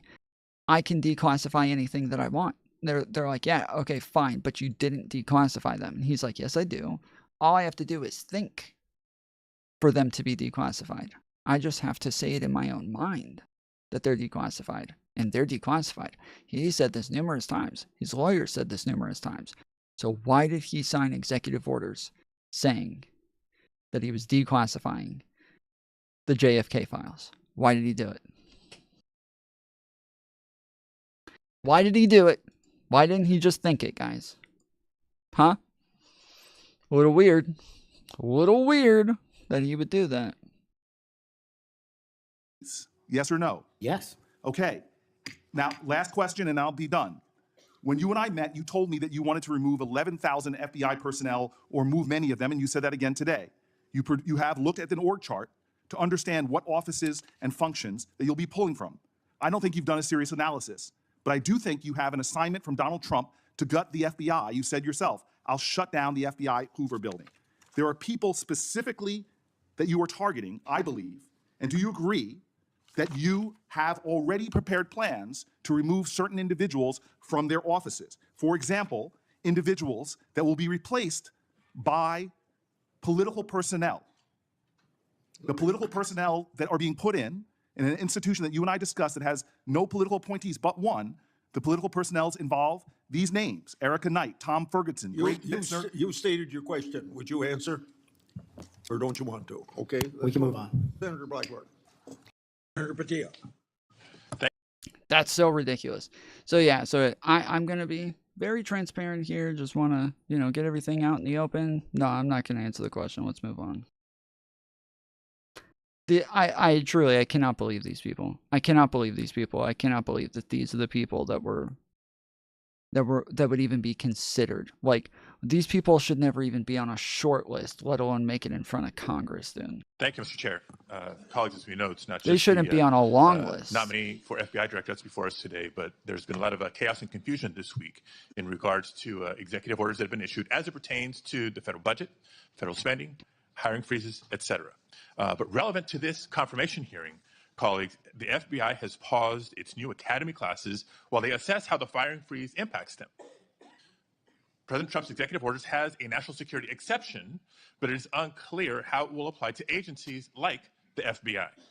The FBI has a large civilian employee population, so it's not certain if they will qualify for exceptions. The White House memo stated that nearly 1,000 probationary FBI employees would stay on only if, quote, justified, without clarity on a timetable or process for justification. Mr. Patel, how does this help or does this hurt the FBI improving public safety in America? Senator, I know about as much as this late breaking news as you do by reading it in the media, and I will say the following in terms of FBI employees, if I'm confirmed. FBI employees represent the front line of defense for national security and crime, and if I'm confirmed, I will ensure that all FBI graduates of the Academy will be protected and funded so that we can continue the fight together. But would you agree that even just causing a pause or confusion in being able to grow the ranks is not helpful to public safety in America? Not having law enforcement there. Thank you. 7 minutes goes by fast. I want to get to as many topics as I can. As you know, the FBI plays a critical role in national security and public safety. Yet the reports are that the hiring. This lady is so dumb, dude. Do you guys know who this chick is? She presents herself as like a fucking like leftist and a progressive and crap like that. But she is like a Candace Owens simp, a Tim Pool simp. Like she's been one of those people who was saying that the Daily Wire was wrong for firing Candace Owens, that they're anti-freedom of speech, that like she's just a populist. She's a hardcore populist. And I would say that she's last night we were talking about Shoe on Head and how she's a populist, but she'll end up, aligning with the right wing a lot of times just because they have populist beliefs that they all share together. This chick is like way farther on the right side, but continues to call herself a leftist and crap like that. Am I the only one that feels like reporters were soft on him during questioning about the plane crash? Why didn't anyone bring up he cut funding for the FAA? Oh wait, that might be what I was looking for.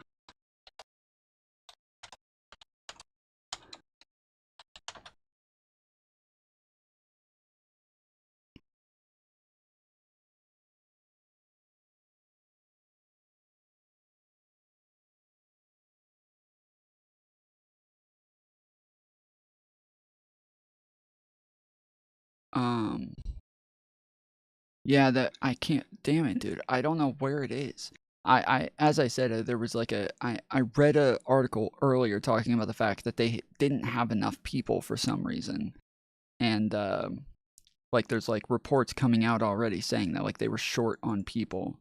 Whatever you think the propriety or effectiveness of diversity, equity, and inclusion, DEI initiatives in workplaces or education institutions, you may still be shocked at the central position of DEI bashing in new Trump administration thinking. One of the executive orders Trump signed before a hooting crowd of his supporters in Inauguration Day ended DEI programs in federal government, describing them as both radical and wasteful and illegal and immoral.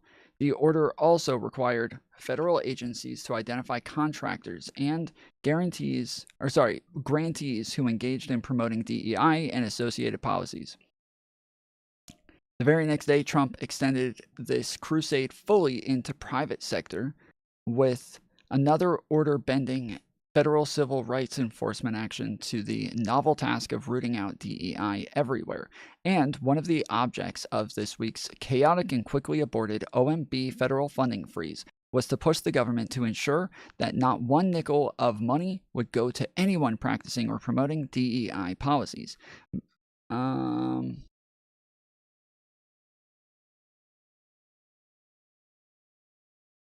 Okay, yeah, I don't know if this actually gets to it. Shit. This was just put out 4 hours ago, so I figured that's what it was going to be about, but alright, whatever. Now, to add to this, though, here's another problem. Is on board the aircraft, the helicopter that crashed, but that is always a big risk. And you mentioned a lot of helicopters around here. Go down any of the interstates in this area, and you will see the helicopters. Water, so that recovery is going to go on today. As that recovery takes place of the fuselage of the aircraft, NTSB is going to start to analyze that aircraft, partner with the FAA with all the information we have to get the best results possible. But I think what happened, from what I'm reading, what I'm seeing, is that this was a pilot error on the part of the military pilot of that helicopter. The air traffic control did all they could. They said, do you have the planes in sight? And they said yes. Soldiers that was on that helicopter apparently went.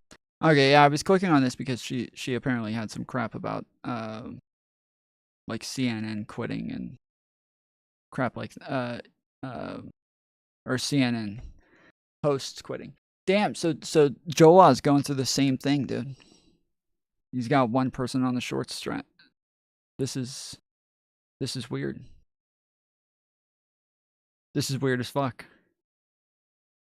He's got one person watching.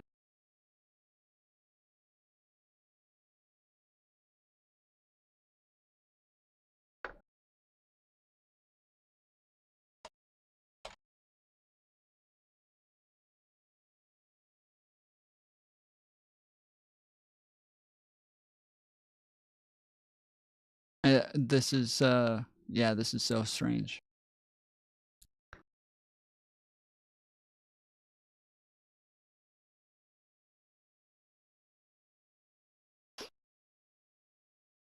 Today, in frigid water and with planes flying overhead, officials in the nation's capital are searching for answers. We will look at the aircraft, we will look at the helicopter, we will look at the environment in which they were operating in. This video shows the helicopter crashing into the passenger jet around 8:45 last night. Another angle in this EarthCam video. Everyone on board American Airlines Flight 5342 and the Army Black Hawk helicopter are presumed dead. The American jet from Wichita, Kansas cleared for landing after a last-minute but routine runway change. The Army... Oh, crap. I gotta change my settings real quick.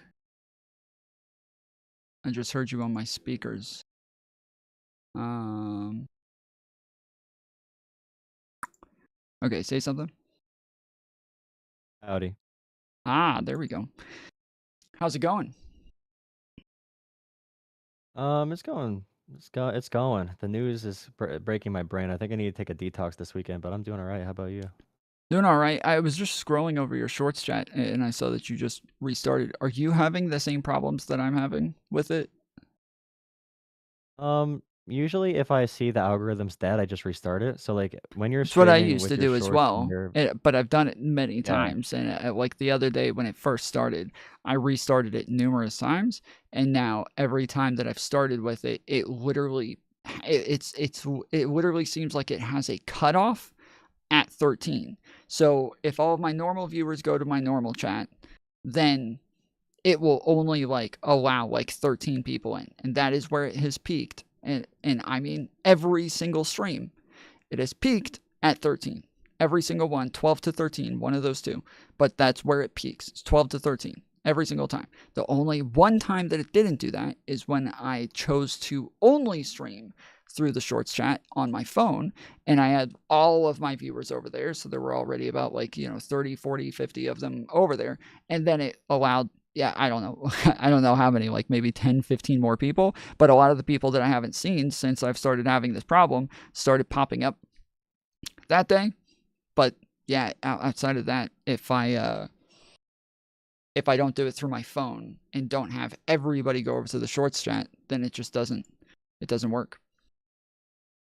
Yeah, I would also say that I'm doing like every day I'm choosing the most aggressive clickbait, whatever's in the news. I literally look up what the top like 5 search results are, put that in the bio, and then make a title that's just like the typical TikTok debate bro thing, where people call in, and I'm doing like very pointed streams for 1 hour or 2 hour gaps where I'm looking at that, like the graph go up and down, and I'm essentially seeing like, okay, when I peak at 100 viewers or 200 viewers, I need like an entertaining caller on, because that's what people really come to.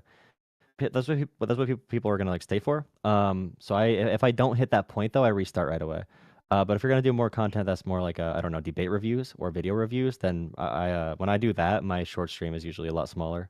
So I don't know if Really, that's why, those are some of the best for engagement level me. is different on that. Yeah, no, those have always been some of the Yeah, best I for don't me. know. So like debate reviews are things that get like the most like longevity. Like that I'll be able to keep people for like 5, 6, 7, 8 hours as long as I just keep like doing debate reviews. But it'll like hover around like 150 viewers on that. Whereas if I do call-ins, well, during call-ins, it'll sit around like somewhere between 300 to 500. And so, but those, like obviously the call-ins aren't going to last for 5, 6 hours. And so you kind of, like it'll teeter top between those, where like, you know, I'll take some call-ins, then go to a review, so it'll drop from like 500 to 150 to 200, and then like eventually maybe I'll take another call-in, so it'll jump back up from 200 to like 500, and then once the call's done, back from 500 to 200, and it was just always teeter-totters like that. So yeah, it's been strange. Yeah, I think I also yell a lot more than you do. Like I'm also a much more much more lib, yell, mad, emotional, liberal that they want to make fun of, I feel like. So I don't know if I welcome the troll audience, and I'll like, I have bots in the chat. Well, not really bots, but viewers of the channel with second accounts that purposely start fights to spur the chat to move quicker, so that it can get more viewers in the algorithm. So there's a bunch of different things like that. But I did hear that some channels get like shadow banned, if you get like copyright strikes ever, or you know, if the video topics are like changing a lot. But I'm not really sure, because sometimes YouTube has an issue like knowing where to put you on the internet. Do you know what the GIFs are? Do you have GIFs turned on? GIFs like the gems and stuff? Yes. No, I got them once probably. Well, I mean, I'm asking, do you have it turned on? So like you have to turn it on. Yeah, it's on. Okay, so when I turned mine on, that's when everything dropped off. But I do remember that like the first time I tried Shorts chat, it just didn't work. It wasn't doing anything. But then eventually, I did a couple of streams. I did 2 streams in a row where there was only Shorts chat, nothing else, only Shorts chat, which made everybody have to go over to the Shorts chat. And because there were a lot more people watching for a lot longer period, then it just started popping off from there. And then after that, I didn't have to make them suffer through all those fuckers, and they were able to go back to the regular chat, and it was popping off again. So we were able to just do without that. But yeah, now it's like those people keep telling me they're not even able to find me anymore. I don't pop up in their recommended. They don't get notifications anymore. Everything for Shorts chat is just completely cut off, and it seems like most of the people who find it are not finding it in the feed, but instead finding it like on the YouTube feed, not the Shorts feed. Yeah, I feel like also all my titles are like Trump is terrible, Trump hates black people. Like it's gonna be like really aggressive clickbait. And like I said, like if you're doing hardcore call-ins, I could probably be higher, but I'm also doing like the phone number, talk to regular people stuff. So yeah, but like, dude, my average watch time on there now is like 12 to 17 minutes. Like before, it was like a minute and a half. Yeah. So now it's like really high, because yes, it's not getting fed to anybody. They shadow ban you. Yeah, maybe. It's weird. I don't know how to fix it. There's a guide on how to get unshadow banned on YouTube, but I don't know if they're like fake videos or not. But there is definitely a shadow ban feature to it. Okay. So the hearings, did you go through those yet? Yeah, I watched Kash Patel. I watched a little bit of Tulsi. I watched a lot of RFK. So yeah, I watched all the really interesting ones. I did not watch Hegseth though. Well, I just meant like the ones today. Yeah, the ones today. I saw at least 2 out of 3. Okay. Yeah, I normally watch the entire thing, but since they had 3 going today, there's no way I'm going to be able to watch that much. Kash Patel's. Yeah, maybe. Kash Patel's by itself went 6 hours. So there's no way that I can watch all of these today when Kash Patel's alone went 6 hours. So I'm just kind of going over a lot of clips, but I watched some of him like dodging questions about the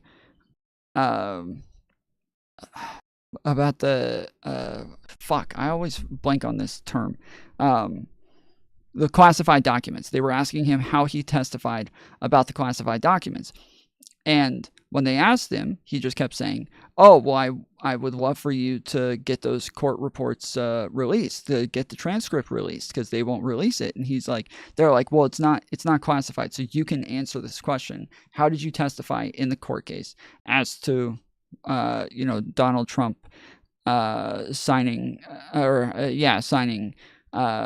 to declassify documents? And he's like, yeah, I'm as I said, you should get those transcripts released, and I stopped and thought, wait a second, this is why I just realized Donald Trump did sign a ton of executive orders to declassify things like the RFK stuff, the JFK assassination, the MLK assassination. Like, he just signed all of these executive orders to declassify all this stuff. Why did he sign executive orders to declassify it instead of just thinking that they were declassified?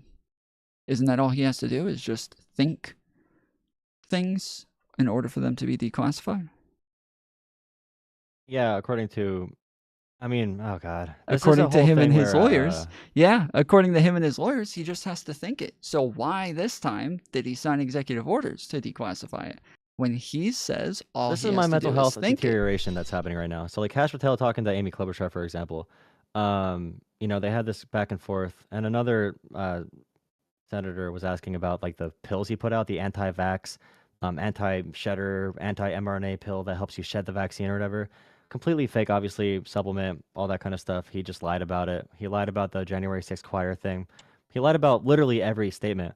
And the Republicans know he's lying. And just seeing people know they're lying and being so, like, I don't know, just being so proud and powerful with it, knowing that the public is going to believe them, is so painful. And like RFK, bro, when RFK went on a rant today, telling Bernie Sanders to his face that Bernie Sanders is bought out by Big Pharma and he's corrupted by Big Pharma. Oh my goodness. Watching that and hearing people clap, bro, that broke my, as a former Bernie bro who still like has a special place in my heart for him, like seeing that actually made me like I don't know, it made me nauseous. The idea that people are that brainwashed to think Bernie Sanders is Bernie Sanders is pro Big Pharma. Imagine believing that. Like, the reality you need to exist in that's created by these people is insane, dude. Yeah, well, that's part of the thing that we were going over yesterday, is the fact that they're saying that he is like bought and paid for by Big Pharma. But then when like you look at it, he's made $1 million in total off like all lobbying and everything. In I think it was 30 plus years. It's all under $200 donations in government. too, Yeah, like it's insane that like they think that is a sign of some sort of corruption there. They're like, and this is again what a lot of people do, is even in general. There was a while back, about 5 years ago, where Vox was putting out a bunch of videos showing that like this is how much people make from lobbyists, and look at how poorly they're voting for, you know, things on having to do with medicine and having to do with pharmaceuticals, having to do with oil, having to do with this and that. These are the ones who pay the most within, you know, all lobbying. But then you go and look at it, and it turns out that the people who were lobbying against all of those companies, against the pharmaceuticals, against the oil companies and everything, paid the same amount. They paid the same exact amount. And so there was no like, there were tons of studies to like debunk what it was that Vox put out, to show that the more money donated, that did not correlate with which direction that people were likely going to vote in. So it ended up being just like a completely bullshit narrative that they pushed, and people to this day still think that like the more money donated means the more likely they're going to vote in a certain direction, and that's just not the case for the average of Congress. I'm sure there's probably some people who do that, but that's just not the case in general. Yeah, we're and obviously like even for pharmaceutical companies, RFK is anti-pharmaceutical because he's an anti-vaxxer, and Bernie is because of the profit motive. So obviously that's very different. But also the biggest worry for me is how seamlessly people in my life who are not online believe, for example, you know, we sent a billion condoms to Hamas, so they made condom bombs, heat-seeking specialized condom bombs to fly through the air. And obviously that was from Doge that reported that. That's insane. People believe that right away. And also today, the DEI with the plane. And I saw a big debate on Twitter that's been going on, especially with the part of the internet that has like Counterpoints and WIC. I saw a couple of posts with them. I think they're having a panel about it, about how much you can just like, because we know, for example, it's not right to go blame someone right when something happens. And Right. I said that last night, but I put up a short about like blaming Trump for like not doing anything with the FAA, not participating in the presidential transition, which is going to leave a already like understaffed industry or sector for aircraft or aerospace controllers. Those people are going to be understaffed already, and then if Trump's going to do a freeze and do buyouts, it's going to affect that. I put out a video just saying that for the future warnings, and I was yelled at for being too political by my own subscribers. My own subscribers said it was bad optics, and then in the morning, Trump comes out and says it was the DEI, the blacks and the disabled.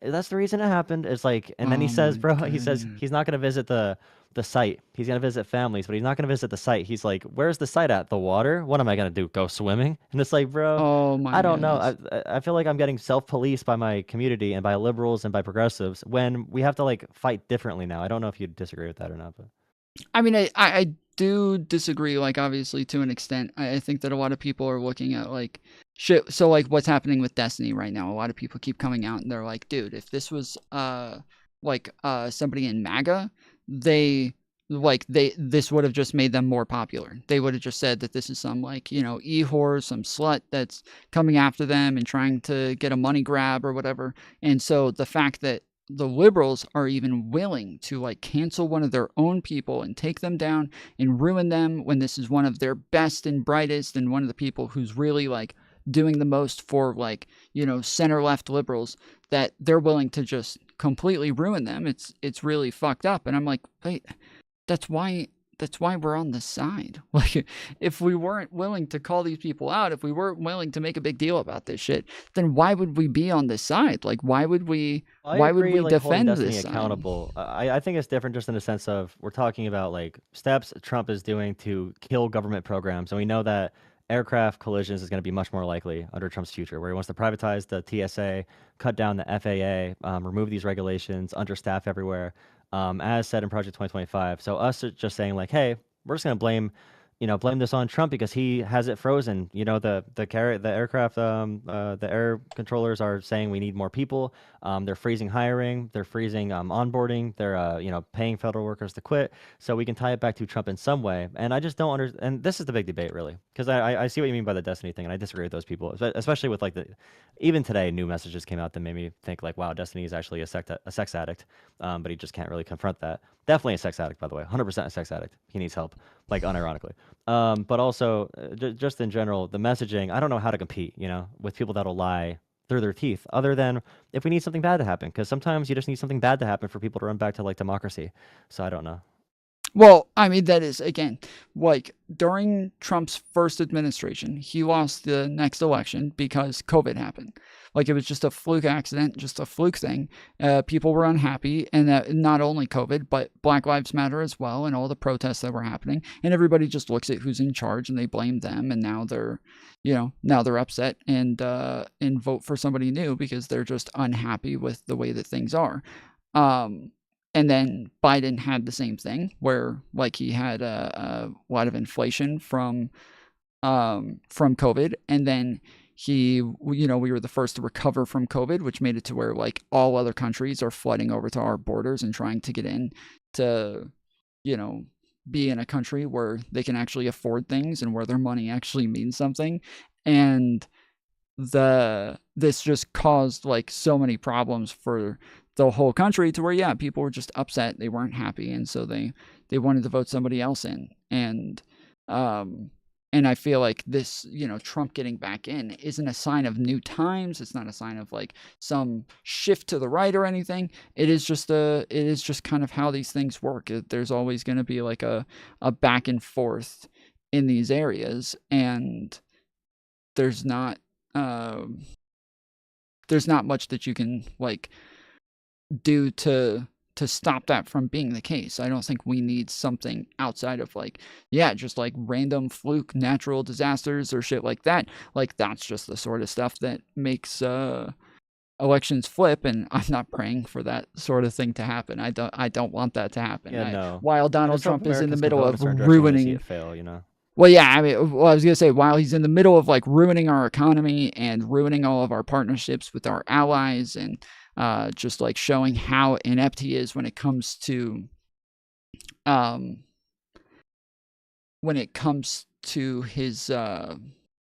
geopolitics stances, like I don't want that to all like ruin the country in the way that it's looking like it might, because I would say one big thing though is that like in Project 2025, they have it very explicitly written out that they want to make sure they do this all, but in a very slow way to make sure that people can adjust socially to get consent. So like removing Social Security and Medicare, they want to intentionally do this in a very slow burn. I think Trump's going a little bit too fast with it, and these leaders typically do that.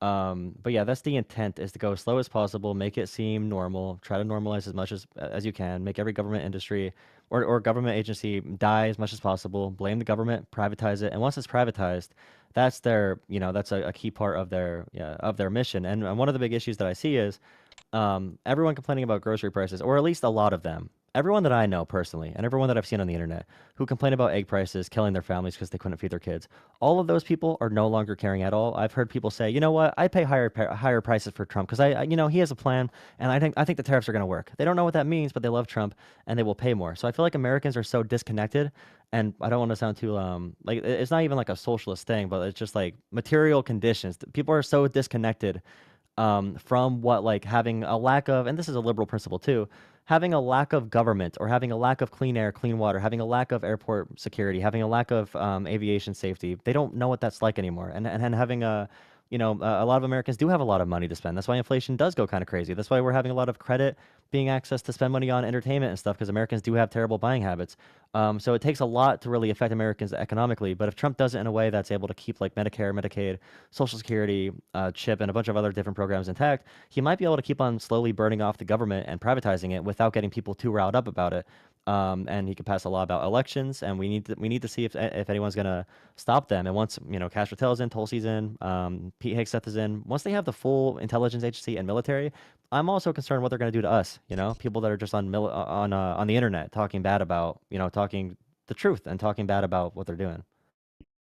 Yeah, we'll see. I mean, I've said a bunch of times, like I still have like a lot of faith in our criminal justice system, and I think that the Supreme Court has shown numerous times that they're not willing to just go along with whatever bullshit it is that Trump wants. In like the best example of that is the fact that he wasn't able to get them to vote in favor of all this like election stealing bullshit that they were trying to push. All of those got thrown out immediately, but then all of the cases against Trump that were appealed, where they were like, this isn't fair, they shouldn't even be allowed to charge him for this, blah blah blah, they upheld all of those charges. They allowed those court proceedings to go through. Then even when they gave him broad immunity, all of those charges were reworked and then sent back through the lower courts, and then again were substantiated and continued their cases. And so it shows that like all of these people, even though they are Trump appointees and there may be a lot of decisions that they've made that people disagree with, I don't think that it's to the extent that they'll be willing to help him with stuff like that. And they've already stopped him on like a lot of the more treasonous shit. So well, we're gonna see, because classifying the cartel as a terrorist group, saying we're under invasion as their argument for birthright, that could have major consequences, even if the Supreme Court says no to it. I was gonna say those things, national emergency power and the military, and martial law, things like that. That stuff can radically shift, and the law doesn't stop everything. They don't need to listen to the law. Our final like pillar really is democracy. It really is workers. It really is people like being willing to strike if it gets that bad in certain industries, in certain areas, like federal workers right now being told to be bought out, or like being offered buyouts. It seems a little bit sketchy. It's a little bit too good to be true, but that's intentional with Project 2025. So I'm just hoping we maintain enough integrity in our system to stay stable. Before I take my calls for my stream, I want to ask you one question. Okay, I've been using a term in response to TDS. Do you support calling people Trump sexuals? I guess I mean I don't really. I don't. It does. I'll say it does. I don't know. It's not a term that I would ever use. Like generally, I think the the thing that like I've made a much bigger deal about is the fact that their like entire identities are just wrapped up in being Trump voters, that like but then they're always whining and crying about the fact that like people would attack them just for their identities, and that their whole identity is wrapped up in this. They'll put the signs in their yard, they'll wear the hats, they'll wear the shirts, that the first thing they say when they come in the chat is, Trump 2024, MAGA 2024, like everything just exudes like, see me for who I am nothing but just a Trump NPC. Follower, yeah. Just yes, that is their whole identity. Their entire lives are wrapped up in just being a Trump follower and just being part of MAGA. And that this is but this is like also the point when you start talking about like, trans people and like, oh, they're just being attacked just for their identities and the way that they like, the way that they present themselves, the way that they go out in public, like, oh, they're just around people and all of a sudden they're just being stigmatized and being treated differently and having trouble getting jobs or just going out and doing normal everyday things just because of their identity. And like, it just kind of aligns with their fucking victim narrative on their shit. But like they don't seem to realize the hypocrisy on the two sides. And so, yeah, I've definitely made a bigger deal about the identity bullshit. Yeah, I guess I use Trump sexual because it makes them like insecure. It like encapsulates that they're being like, I don't know, kind of gay for Trump, like the homoeroticism and the paternalism. They call him daddy. You know what I mean? They call him daddy if they're asking for it. They do call him daddy. Make it seem weird because making the other side seem weird is how they win. Making it seem cool to be on your side, making it seem like fun. So I've been trying to experiment with a couple different versions of saying that. But yeah, I definitely agree with the whole personality thing, and that's what I would talk to Andrew about too if I end up talking to him. It's really just about how it's a cult following of betas looking for their king beta to destroy the world because they want to bring it back to a point where they can actually compete. Because they can't. They don't want to adapt. They don't want to work hard. They don't want to be Jordan Peterson and clean their room. They don't want to get better. They want to just like, they're mad about modern society. They gave up on improving. They want to bring it back to their Galeo-conservatism, and to a world where they win by default. So yeah, I definitely want to keep continuing those conversations. But yeah. Well, the debate with Andrew should be happening. I don't know if I'm going to host or what, because I think a lot of times, even though he's like he doesn't mind and he's like, I'm always cool with you doing it, I think that lots of times people feel like the hosts or the like moderators are always like liberal or some shit, and that they feel like it's a little unfair. And so I might just like help you guys set it up and let y'all do it yourselves. We'll see. I'll probably put everybody in a chat together and then we'll figure it out. But we'll get a date later this week and then get more into the details then. Yeah, that works. Yeah, definitely appreciate it. Even just facilitating. Definitely appreciate it. Even if you want to be just like a muter, if things get extremely crazy, not really guiding the conversation, or doing anything except like shut up for a second and reroute, that kind of thing. But we could probably manage on our own. But like I know he's a propagandist and only a propagandist, so it's all about rhetoric, and that's a full rhetoric conversation. There's no logic to be had there. So it's gonna be really interesting for me because I haven't wouldn't done even many say of those that conversations yet. I wouldn't even say it's a rhetoric conversation. I would say like it obviously is, like, in a sense, but generally it's more of a like debate tactic thing where Yeah, like yeah, I went over this pretty like in detail the other day when I was going over him and Cenk Uyghur's, like the differences, the big differences between people like, Rob Noor or somebody like Andrew, is that Rob is going to get into like very like minuscule details that you've never even heard of, kind of like Tim Pool, but Tim Pool is going to go off anecdotes, whereas Rob is going to like try to test your consistency with information that you've never even heard of and that you got to go find and double check, and lots of times turns out to be misrepresented. But with Andrew, it's going to be more about like the fundamentals of your argument and just finding something where it sounds like there might be some shaky ground there, and then drilling down into that.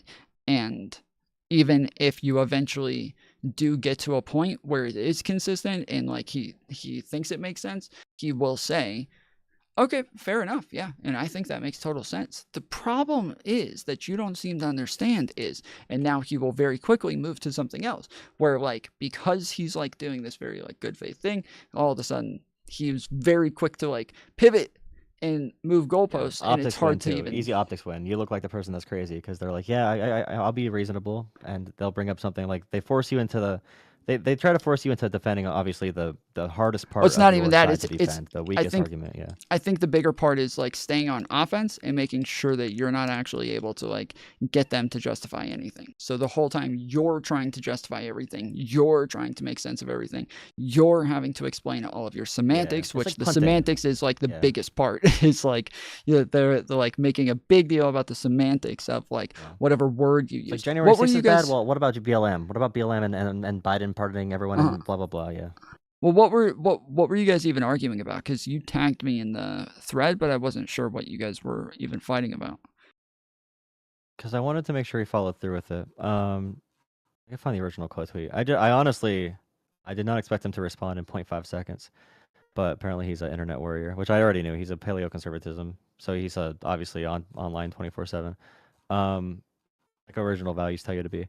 1 second, let me find it really quick. Because I really forget. I called him. Yeah, he said to Pisco, don't you have a sex ring to help cover up? And I said, Andrew Wilson worships the enemies of America and has proven time and time again he hates our Constitution. And then he responded, called me R word. Then I said, I'll get back to you tonight. And then his 50 goons messaged me saying that that I ran from the debate because I wanted to wait until later to respond because I was out and I was busy. And then he did not respond after that. So I tagged you and Peace Code so he would see names. And also so you guys would see it and hold him to it because he made a really big public scene about he's gonna run from this conversation. I'm like, no, I'm just like a regular person. Sorry, you guys are terminally on the internet, but yeah. Okay, so but what is the I'm on the internet debate? terminally too, but I was busy that day. But I'm saying like, what is the topic of the debate? Why he hates the Constitution? Why he hates basically like why he hates American values. He's anti-American values. He's anti. I don't want to get too much into religion, but it is a point of like the paleoconservatism and also just like Judeo-Christian values, running away from Jesus. The point is to focus in ancient Hebrew or focus on Hebrew teachings and also like Old Testament, because that agrees with their ideology more. Because a lot of stuff Jesus said they really hate when it comes to egalitarianism. So I think just like talking to the audience about that, deconstructing what the movement actually means, that kind of stuff. But the topic is just going to be, I'm guessing, just in general. Well, most of it's going to go through like American history and where like the founding fathers were when they're writing things like the Federalist Papers, the Anti-Federalist Papers, and their thought processes on things. And there's going to be a lot of quotes about like Jesus, like American, Christian country that's like, foundation is in God and shit like that. That those are going to be the things that they're like going to really make a big deal about, and then say that like, well, the direction that the country went, this is not like American values. Like we want like the American values that the Constitution was built on, not what everybody else went and turned it into and totally changed over time through a bunch of different like Supreme Court hearings and congressional changes. We want like what it was meant to be, and that's what we're trying to do. And so yeah, that's gonna be like the overall idea. Yeah, I feel like it's arguing for the new, a lot of what's happening right now, which is why people are upset with Democrats not being, Hakeem Jeffries is he's like the leader of the Dems in the House, obviously, so he's talking a lot. They're very boring. They just want to return back to the institution days and then like how things used to be. Oh, I but we like are kind Hakeem of debating what the Jeffries. new social contract should be. So I like it Hakeem really Jeffries. is like he's challenging. He's fucking base. What's that, sir? I like Hakeem Jeffries. He's based. He's I like he's like It's like Obama. He could be lovable if you don't need if it was not 2024 and we did not need like a multimedia messaging strategy, I would definitely like him more. But seeing his tweets and stuff is like, did you see the one where it's like, do not condone or whatever, God is on the throne or some shit? I forget what it was. No, but I think it's I think that it's good. like it's always been, I think, beneficial for Democrats to have like some Christian messaging, because even Biden had like a lot of Christian messaging as well as did Kamala, Obama, like all the Democrats have always had a lot Well, of I use Christian Christian messaging as a lot well. now. I mean, like the style. He's just like the style just does not hit. Like the media's messaging, they don't have good like graphic designers or like messaging strategies. Meanwhile, I the mean, right wing maybe is pumping like maybe for 25 like tweets a day. It's like yeah, maybe for social media, but I think he's a very engaging speaker, and I think that he's done a really good job at doing something that I think like is necessary within the Democratic Party, is making a really big deal about like, respecting institutions, bringing back like patriotism, bringing back like pride in your country, like caring about the Constitution, caring about what it is that our founding fathers wanted this country to be, caring about like separations of powers, and just that these things are all what makes America great, and that we need to like really hold on to those tightly, and that when you look around, like Democrats are the ones who seem to be more pro-America. They're the ones who are more patriotic. They're the ones who are more willing to like accept the outcome of an election, and move forward with like respecting whoever it is that's in charge. Like I think that he's done a really good job at like promoting those sorts of ideas, and that's something that I've wanted from Democrats for a while. yeah, I guess I just see them losing on those fronts, and a lot of the people are older. That's just not where the vibes are as far as the median voter. They seem to be swayed by emotions and emotional arguments. So I just need the voices to be propelled in those parts of the party. At least in some sense, we need some fighters in these narrative spaces because the narrative is being completely held hijacked. But also, I do think Americans are suffering from a crisis of, good times create weak men, but the weak men are always going to be the fascists when they say that quote. They're very insecure. That's why I think they hate Tim Walz, because they're insecure about Tim Walz. Because if they were Tim Walz, they'd feel gay or whatever. And they're really scared to show any emotions or be empathetic.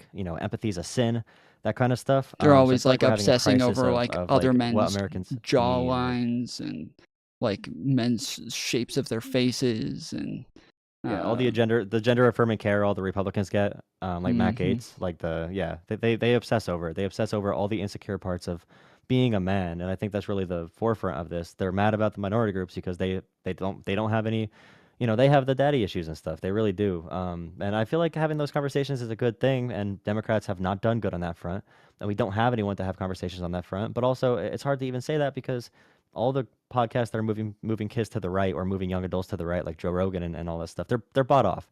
They're bought off. Like Joe Rogan's bought off. Theo Von's, but they're all bought off. Like I think Theo's a good guy or whatever, but they're all bought off. So I don't know. It's hard to have that cultural area on the left. How to make it cool to be empathetic and cool to have discipline, because that's what Jesus taught.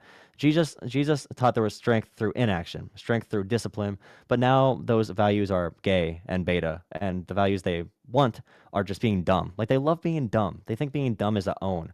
So I don't know how They to make do. being They like, smart literally cool again. complain about the fact that like people are going to college. They complain about the fact that people are educated. They complain about the fact that people are willing to better themselves, and like the fact that they're willing to get degrees, which makes it to where they're making almost double anybody Oh, you who's think not I'm dumb? getting a degree. Yes, but then they'll turn around and be like, "I can't believe you're willing to treat us like we don't know anything just because we're voting for Donald Trump. You keep saying we're uneducated. You keep saying And we're it's like, dumbass, I uninformed want to raise your voters." wages and give you health care. They want to take away your health care. You're just mad about immigrants. So we're trying to direct you in a different direction that's more positive. Like Well, I mean, I've had a bunch of people, like, when I mentioned a lot about the fact that, like, it is really hypocritical that MAGA keeps complaining about the fact that we are, like, pointing out their anti-intellectualism, and then the fact that they're crying about the fact that we're, like, then later saying, like, yes, this is, like, the lower middle class, like, uneducated group of people, that then they complain about it when that's what they're promoting. And I've had a bunch of MAGA people say,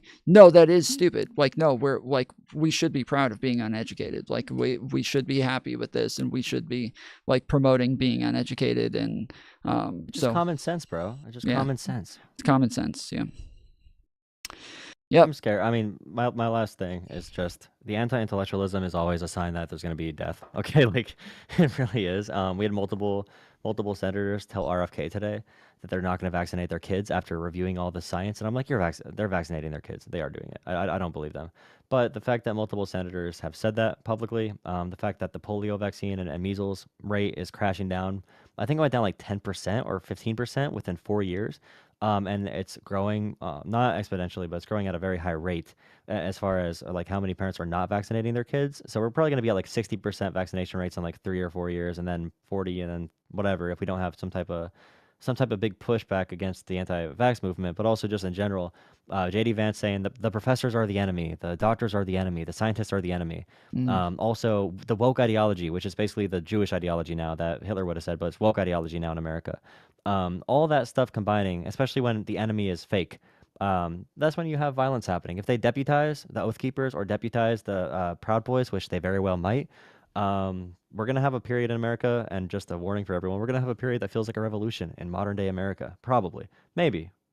But it just like, it seems like we're heading there. I hope it doesn't, but something might go down. Something's going to go down. It just depends how big it is, honestly. But yeah, I don't know. I'm the stuff about, all of the pardons for the January 6th people, that drives me crazy. Like, that drives me insane that's even like possible, that you would go and find all of the people who have committed some of the worst crimes against your country, some of the most treasonous people possible, some of the most violent people possible. Like, some of these people literally beat the shit out of cops that got pardons. They beat the shit out of cops. One guy beat the shit out of a female cop after like clearing out some of the guardrails to keep people out. He moved the guardrails to let everybody in, and then immediately ran and beat the shit out of a female cop. And it's crazy, actually. He was already on parole, got out of prison for beating the shit out of his girlfriend, and had just gotten out, and had a warrant for his arrest at the time for breaking into an old lady's house and beating the shit out of her, a pregnant woman. And so he's got 3 felonies there for beating the shit out of people, and all women. And this guy, let's give this guy a pardon. Like, makes so much sense. And child predators too, multiple child predators. And that one guy, what did that guy do that got shot? You saw that one guy that got pardoned and then got killed by a cop? Did you see that? He got pardoned and killed by a cop. Yeah, he like got into a fight with a police officer. 2025. I think A Gay 4 Odyssey days has after being donated pardoned, $2 and shot says killed, January pretty 6th sure. liberation equals gonna go American real quick, see if I liberation. can Make find it 2025.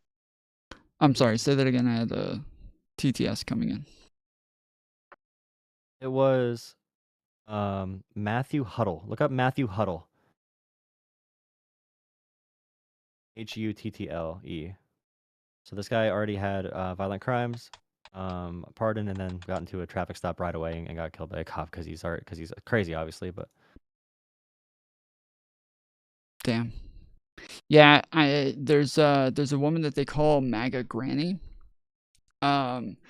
Because you hear all the time whenever you bring up January 6th, they're always saying, yeah, all these cops were willing to arrest all of these 70-year-old grandmas who went inside the Capitol, blah, blah, blah. yeah. Right? That's always what they use. But it was one woman over the age of 50. Like, there's one woman over the age of 50 who got arrested. And that one woman is who they call MAGA Granny.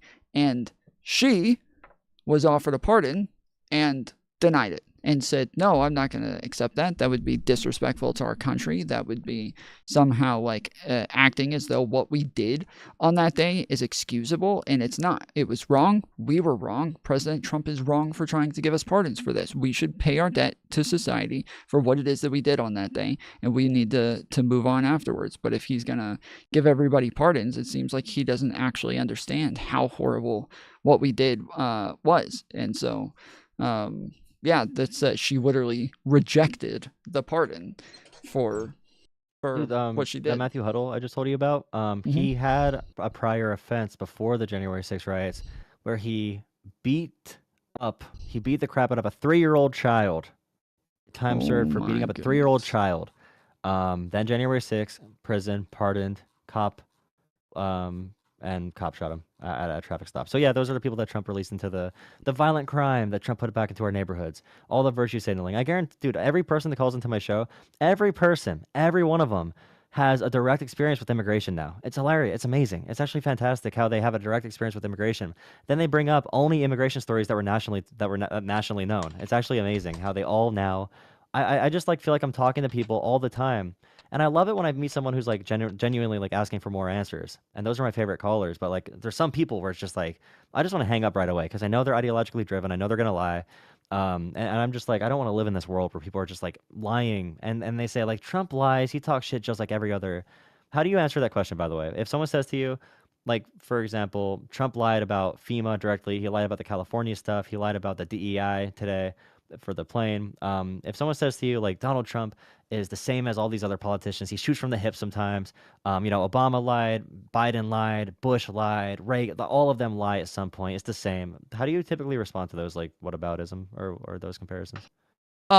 It's that I just straight up say, like, you're trying to whitewash things by both sidesing it, just saying, even if it was true that sometimes the other side does this thing, I can easily make the case that Donald Trump does it way more often than anybody else, one. And two, that doesn't make it excusable. We should still call it out. We should still, like, stop these people from doing it. So if you want to have a conversation about Democrats doing these things after we finish with Trump, I'm happy to have that conversation. But if you're not even willing to, like, condemn the actions that he's committed already and talk about, like, whether or not he did them in the first place, I can't have a conversation with you about morals and what's right or wrong. If this is something that, like, you're unwilling to admit is bad, then, like, and you're just gonna excuse it by, oh well, everybody does it. Oh well, then, like, you're just somebody that I can't have a moral conversation with. Sorry, we got to find somebody else who has or like ethics. Nancy Pelosi with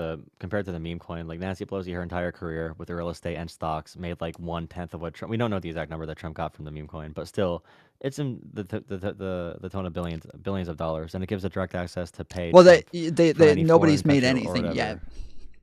Nobody's made anything yeah, yet because it's not sold yet. But potentially, yes, it's very likely that it's going to be sold off It's for not like we can billions of track it either. dollars. We're not going to track it. They're getting rid of the SEC. They're getting rid of a bunch of other stuff. So it's going to be kind of crazy. The one policy I would say too, when people say that both sides are corrupt, both sides are corrupt. The executive order Trump did. So Biden did the executive order that members of his cabinet could not receive gifts from, like, obviously, corrupting gifts. So money or trips or whatever. If you're in the cabinet under Biden, you could not receive gifts from any enterprise, any entity, any person, whatever. A very good anti-corruption executive order, which I think is awesome. Like, that's great. Donald Trump, and that's all the executive order was. Donald Trump rescinded the executive order. He took it back. He broke it. So now he made it so that cabinet members can again receive gifts in the White House. So if someone says they're both equally corrupt, something as simple as that, like, why did Biden put this into place? If he's as corrupt as Trump, why did Biden put this anti-corruption measure into place? And why did Trump feel the need to get rid of it? So I feel like getting key examples like that, that are super, super night and day, cut and dry, just like, on or off switch, like black and white, whatever. Like, those are the points we need to definitely write down and just keep pounding back on those for sure. Yeah, well, I mean, even the stuff with Nancy Pelosi, from what I've looked at, she actually doesn't make. I think it's her husband, and I think even he doesn't make, like, way above, like, what normal people make. So the idea is that they're like, that they're trading on inside information. But when you go look at, like, a lot of, like, the buys, when they're being made, and like, when other people are getting in, what like, information was out at the time versus what hadn't come out yet, like, there's just nothing to go on. There's nothing to actually, like, go on. It's her husband, where this is his entire job, and he's just, like, apparently very good at trading his stocks. And so, yeah, there's tons of analysis out there that shows that, like, there's not really anything funny going on there. It's just that they put a lot more money into this, and and spend a lot of time like looking. That's his whole job is to be looking for deals for other people. I mean, they definitely get tips. They're definitely more connected, obviously, to like business communities and stuff. But that doesn't mean direct insider trading, obviously. Well, I mean, yes, they have if you could tie information, but policy, that same doesn't. thing. But that's what I'm saying is that they have information, doesn't equate obviously. insider But trading. that doesn't mean that yes, they're actually going and moving on that information before everybody else has the information. And so that's like the main point is that yeah, you would have to actually have evidence that they're doing that and have like a pretty strong pattern of behavior in order to make the claim, but there's not really one. So there's definitely there's an advantage, but I wouldn't say it's enough to say there's something criminal happening. Is what I'd say. I'd still prefer that I would rather a system where we paid more. I think we should pay Congress people like $500,000 to $1 million, and just restrict them from trading stocks or having any other investments at all. I think that would make a lot more sense. That's what a lot of really good countries do. They just pay them proportionally to what their job would be in the private sector at that level, which would be like a, probably executive position, obviously. But also, like, it is true. If Nancy Pelosi, if her goal was to just make money, they could have easily made more money in the private sector. Well, like, easily made more money with just the private sector speaking fees. And also, I say that about the deep state bureaucrats they cry about too. The deep state bureaucrats are corrupting it. We hear that from the richest man in human history. But these deep state bureaucrats are like public servants who are nerds that went to college to work on policy issues. I know a lot of them. They're harmless. They could be making more money in private sectors, but they do care about. They like having a government job. They like being able to serve people. They do like they enjoy doing that.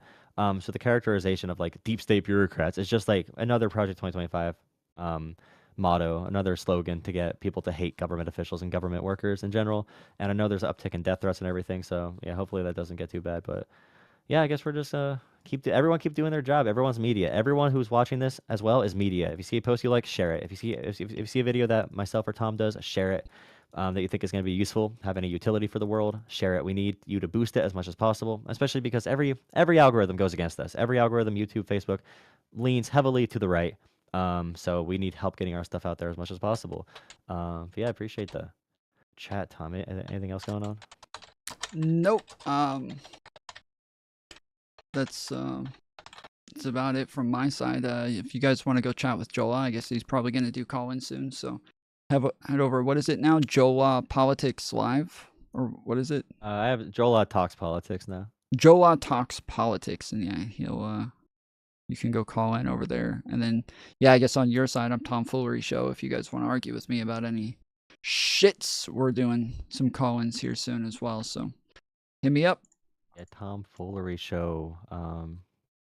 Both do call-in shows if you ever want to talk. People that, and especially the MAGA trolls in my chat, go talk to Tom too, because he has a little bit of a different angle from me. So maybe you'll find a different experience there that'll get your brain a little bit more stimulated. Everyone has their own style, so definitely check everyone out. And also, if you want to call into a stream really bad, you can try calling into both of ours and see if one of us answer first, because it is a lottery system. Yeah, I don't know. You were saying that you yell a Great lot, luck but on the I would say that when it comes to like call-ins and debates and shit, you don't yell half as much as I do. I don't think I ever really see you like getting super animated and loud I'm more with narrative people. grabbing whereas- though, right? I'm more narrative grabbing. I definitely talk more in like a worldly perspective of like, let's take a step back and think about this from like, all right, what does it mean for us as people? Like, what are you really saying here? Are you okay with this person? Like, do you really think when you look at Trump as a leader, like do you think he's a strong leader? Like I told this kid the other day, would he be a good like football captain?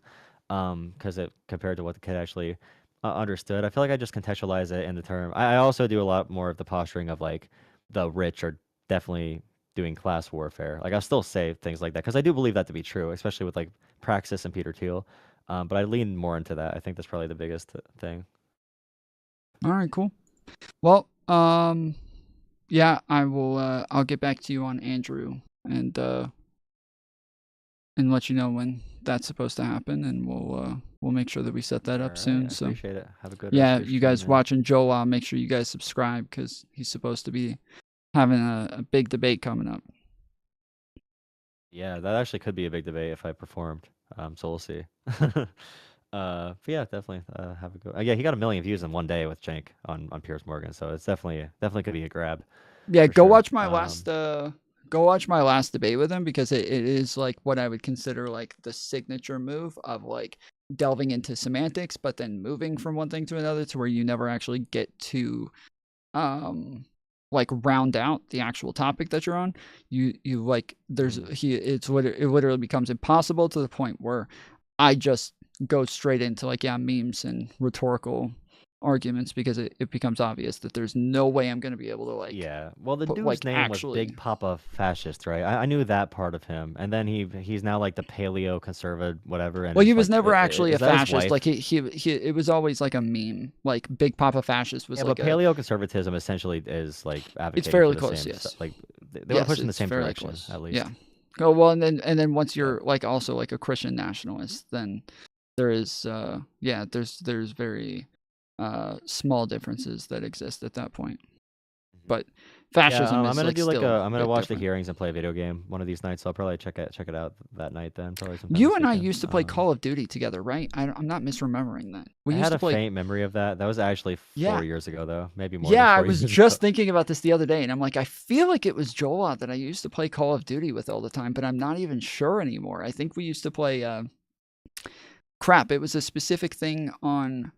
Resurgence on the one map where you can come Resurgence, back on the battle royale. Yeah, it was a battle royale thing. Yeah, so yeah, we would play it for like hours at a time, just over and over and over. I don't think we ever won. I don't think we ever won a match. There was another like guy that pandemic era still. I'm pretty sure it was like was 2021.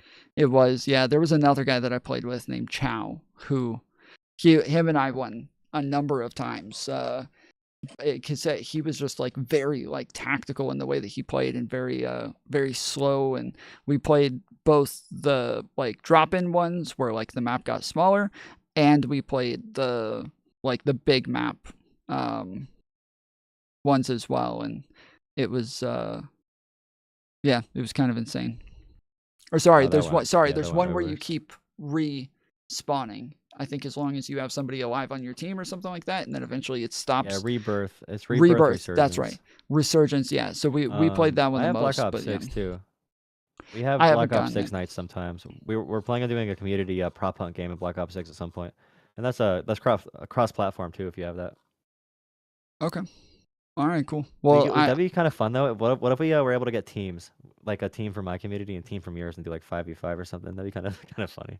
Do you play poker? There's actually been a guy who's been doing poker nights for political streamers, and even like he'll do like commentary streamers and drama streamers and all sorts of different people, and he'll do like poker nights and allow everybody to come hang out. And the last debate that Rob Nor and I had was we were like just sitting and playing poker the whole time, and ended up having a full debate about the lady in Pennsylvania who rejected the votes and said that she wanted to count them, and she hopes it goes back to the courts. And then I'm calling him out for like the hypocrisy between like thinking that's bad but not calling out Trump for the fake elector scheme, and then just like a kind of had like a full debate on that right after playing poker. So yeah, do you play Texas Hold'em at all? Yeah, I've played it. I know how to play. Okay. Well, yeah. If you're interested, I'll tell them to put you on the invite list for the next game and see if you're available. Yeah, definitely look at the. If you have any videos of that too, I could look it up, see what it's like. This seems like an interesting concept though. Yeah, I'll definitely look into that. I think. All right. Enjoy your Yeah. stream. I'm gonna try to take one of these callers, I guess. All right. Later, bro. Have a good one. Have a good one, man. You.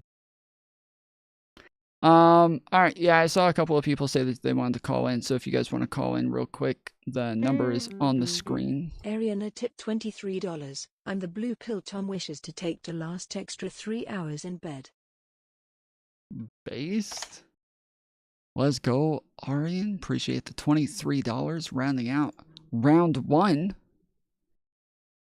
Well done, sir.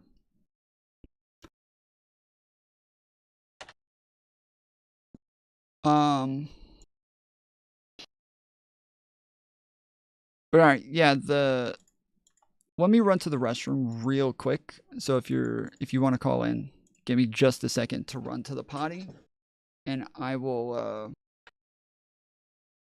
be back in just a second. But everybody take a second and hit the thumbs up button, and then we'll we'll take call-ins. The easiest way to call in is through Discord. So if you call in through Discord, that makes it a little bit better. But you can call in through the phone number as well if that makes it easier for you. Whatever works best, I'll do whatever I can to make it easier for you. But I will be right back. Trying to pick which BRB screen I want to do. All right.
Alrighty then.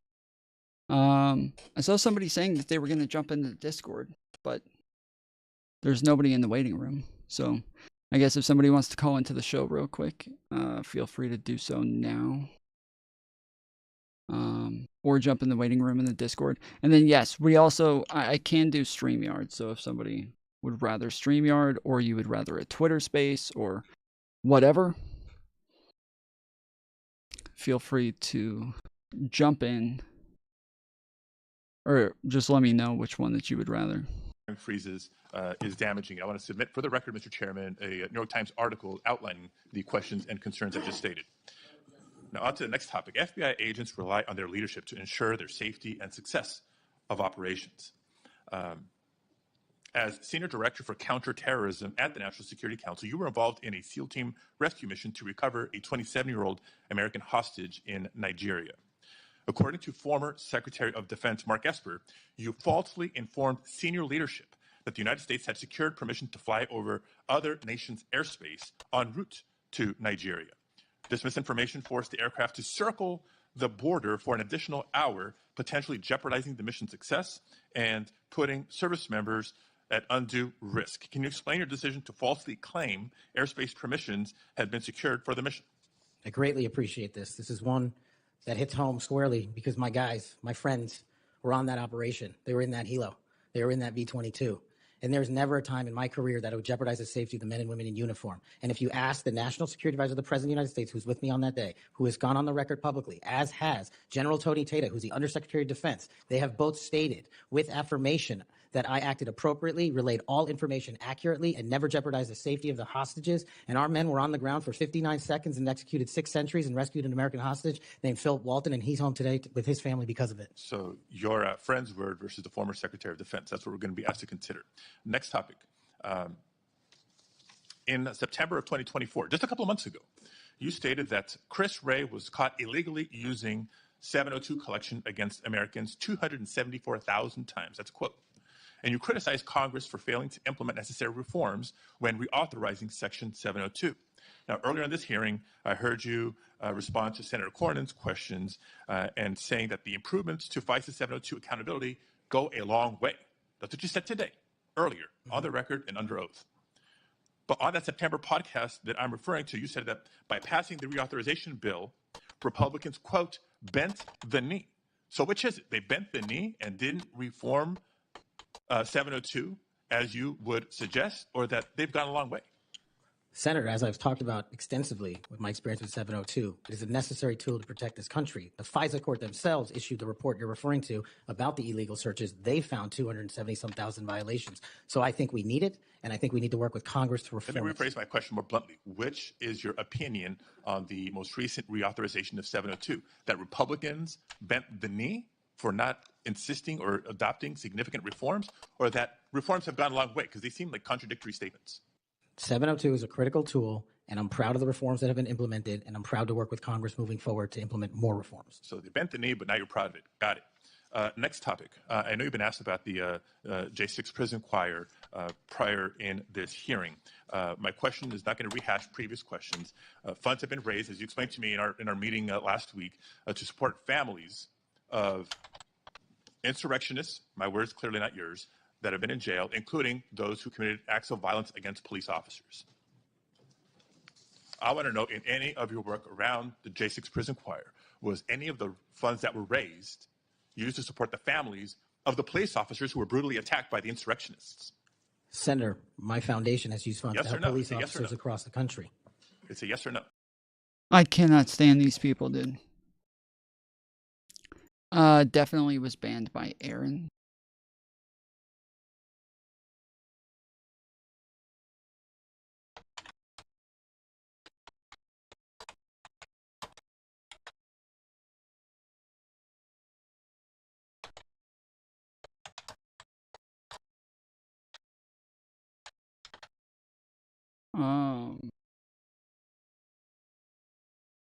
Okay, hold on.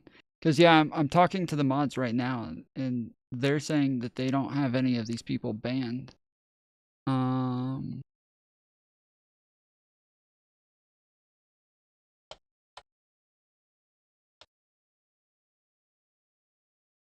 Yeah, Todd, you're not banned. Meerkat, you're not banned. Yeah, neither one of you are banned.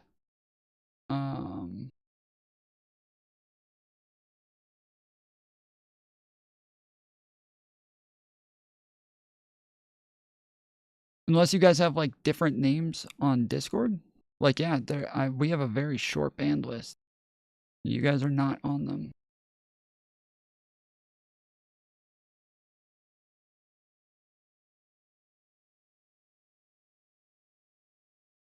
I was timed out for a week. The week's over.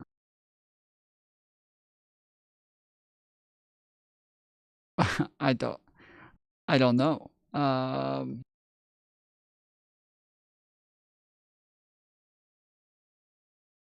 Okay. Yeah, you guys, I just rejoined, so it's all good. Oh, okay. All right. I don't know if those officers' families applied for a grant. That's how we distribute at a charity, based on who comes that in. tells me a lot about your care and prioritization of the police officers you claim to support, because They've given away over $500,000 to law enforcement and active duty military. I mean, you were able to articulate to me examples of the families of January 6th insurrectionists, because the insurrectionists in jail, you supported the families, but you can't, say clearly and confidently that families of police officers who were brutally attacked got similar support. Next topic. Your time's up. Okay, I'll save it for the second round. Thank you, Mr. Chair. Or I call on Senator Schmidt. I have a letter that I want to put in regard to this Nigerian rescue story. It's from President Trump's pick for FBI. Okay.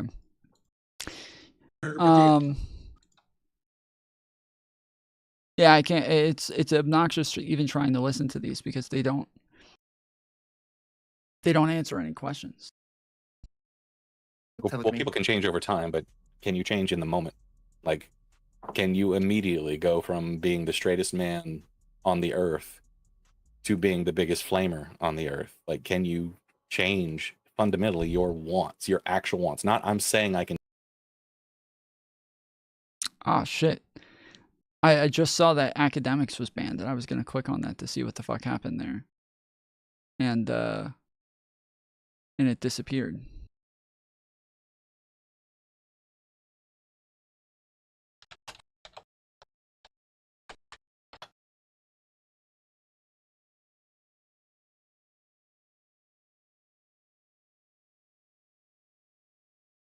Over grooming allegations? Wait, what the fuck? Didn't answer any questions. What was Kash Patel doing? Like, come on. Wait, are you acting like he was answering questions? We just went over 3 videos. All 3 videos, he refused to answer the questions. And each one of the videos was about 8 minutes long, and he didn't answer a single question in any of the videos. 8 minutes of him just avoiding questions and not answering them. That's 24 minutes of... his entire thing was like 6 hours, so it was like an outrageous amount of time. If this was like way later into the thing, then maybe...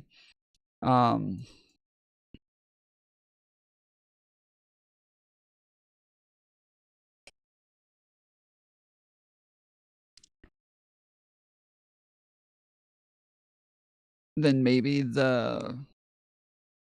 maybe it makes a little bit more sense. But like, yeah, everything that we've gone through, they just didn't answer any questions. So don't answer questions if they can use them against you in a legal action. Well, hold on, these aren't legal action. These are questions. This is like an interview for a job. That's what this is. You're interviewing for a job. This isn't like, the difference is that you're interviewing for a job, like under penalty of perjury, but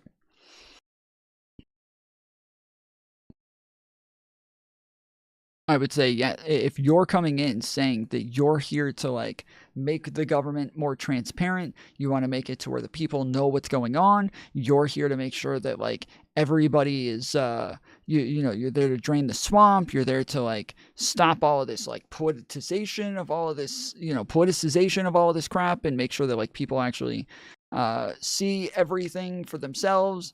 But then every simple question that you're asked about, like, how did you testify in Donald Trump's court hearing? You'll have to go look at the transcript. Did you say that he did have classified documents? You'll have to get the transcripts. So you're saying you don't know? I mean, I'm just saying that the transcripts should be released. Like, why? They're not classified. You can just tell us. They're not classified. Just tell us. How did you testify on the classified documents? I agree. The transcripts should be released. Like, that's literally what he did the whole time, over and over and over. So yeah, I don't know. Appropriate. Can't cancel academics. He doesn't work for any major companies, and he doesn't have any major sponsors. The only way you can really cancel academics is if those platforms he's on decide to remove all his accounts. Now, today, looks like Twitch is sending a message to DJ Academics. Right now, as of today, Twitch has permanently banned DJ Academics from their platform. Now, let me just add some context to this. This is not the first time Twitch has banned DJ Academics from their platform. If you guys watch any streamers on Twitch, or if you guys have a Twitch account, Yo, what's up, bro? How you been? I have been amazing. How have you been? I've been amazing too, homie. Busy. So anyway, everybody, real quick, just hold on. Slow-mo Todd. We were talking about Andrew back in the day. He used to go by Big Papa Fascist. That was when he was back with Politically Provoked, and Politically Provoked was hosted by 2 people. Brittany, who now is with Mio over on Cozy TV, and we have them on pretty regularly, and Todd, who is here now. And so, yes, it was the 2 of them hosting all of these shows back in the day that we had them on the BPF Tom Foolery show a lot. Man. He said he was going to after what Brittany did. He said, "What's that?" He said after what Brittany did, he left Politically Provoked, and he said, "I was their talent, and they will flop. They will never have any success. They'll never even be able to stay on a platform because they're too stupid with how they handle their content. And I will go on to be way bigger than them and way better than them." And he called it. Like, he definitely called it. They're not doing well, banned on a lot of platforms, and he is now getting into the mainstream. So yeah. Of course. Yeah. If you want to be mainstream, then you can. But again, there are certain things like, I'm sure he won't talk about, what are we allowed to say that word on YouTube? I don't want to say it. You can say The thing that Jews. happened in 2020. Oh, COVID, yeah. That came from you can say it now. I'm just not sure because I want to maintain TOS, bro. I don't want to. Yeah, you can say COVID. You can say COVID now. Oh man, YouTube is changing, bro. We It's are okay. moving right along. No, the it's Trump okay. effect, bro. The I've Trump paid effect. I've paid a lot of shekels to make sure that my channel's allowed to say that shit. So Nice, bro. You always did get away with it, so I guess sweeping for Destiny's good. Bro, got its benefits. So I'm banned on just as many platforms as they are. Fucking bullshit. come on, dude. no, Bullshit. you're not, dude. Yes, You're I milk am. toast, bro. Milk toast. Yes, Is that bro, the right you know word for that you Is guys milk had toast to the right end word? your stream on Twitch every single time I came on because I was already banned on Twitch. I've been banned on Instagram. I have 2 strikes on Facebook. If I get one more, I'll be banned there. I've had like 5 suspensions on YouTube at this point. I know What did that you there's get suspended another on YouTube for? COVID a couple of times. Oh, really? Yeah. And then you just did it again. Come on, man. You got to protect your platform, bro. Anyway, I'm just calling in to reestablish myself, and I don't have my iPad, but we can definitely Discord. squabble in the future. We'll set something up. I'll get all my stuff ready. But you did see what you just did, right? Let's go back to the Kash Patel. Obviously, he's under oath, and yes, perjury applies, dude. So you can't lie. It's not just a job interview. So, but you say one thing, and then you really contradict yourself, like in the next Wait, sentence. no, It's hold crazy. on. Just like the whataboutism with Rob Noor. So Rob Noor brings something up, and then you say, "Well, what about Trump?" But then you want to rag You're other saying people that about as though he whataboutism. has to lie. You're saying no, that's not a. Hold on. You're saying that as though he has to lie. Like you're saying. No. Well, I'm no, just you saying, shouldn't go back and watch answer. your stream, I and no, this is- hold on. Let me contradicted answer. yourself in It's the not next a sentence. contradiction. That's all. You just misunderstand. So I'm going to explain it to you. Right. I'm saying. Okay, that because you're a if rhetoric coach. Yeah. Right. Go ahead, rhetoric coach. So when you are in front of Congress and they ask you a question and somebody says, well, you shouldn't answer if there's some like chance that you could get arrested for it or something like that, or there could be some punishment under the law. So like, why? Like you could just tell the truth. Then there is no worry of punishment under the law. And then I say, Right. yeah, That's there's why they like swear under you in, penalty Tom. of perjury. That's why, Yes, under the and threat that's of perjury. exactly. And so that's what I'm saying. Right, it's a is that perjury trap. and so I'm saying that yes, like I've been in court a ton of times. I've answered a ton of questions know under that. oath. And so yes, and How so you been with the law, bro? You so been good? so You staying out of trouble? obviously it's not all that ridiculous that people would answer questions under penalty of perjury. As long as they're telling the truth, it's not that big of a deal. The problem is that he just doesn't want to tell the truth, which is my entire point. So I didn't contradict myself. That was my whole point, is that he doesn't want to tell the truth.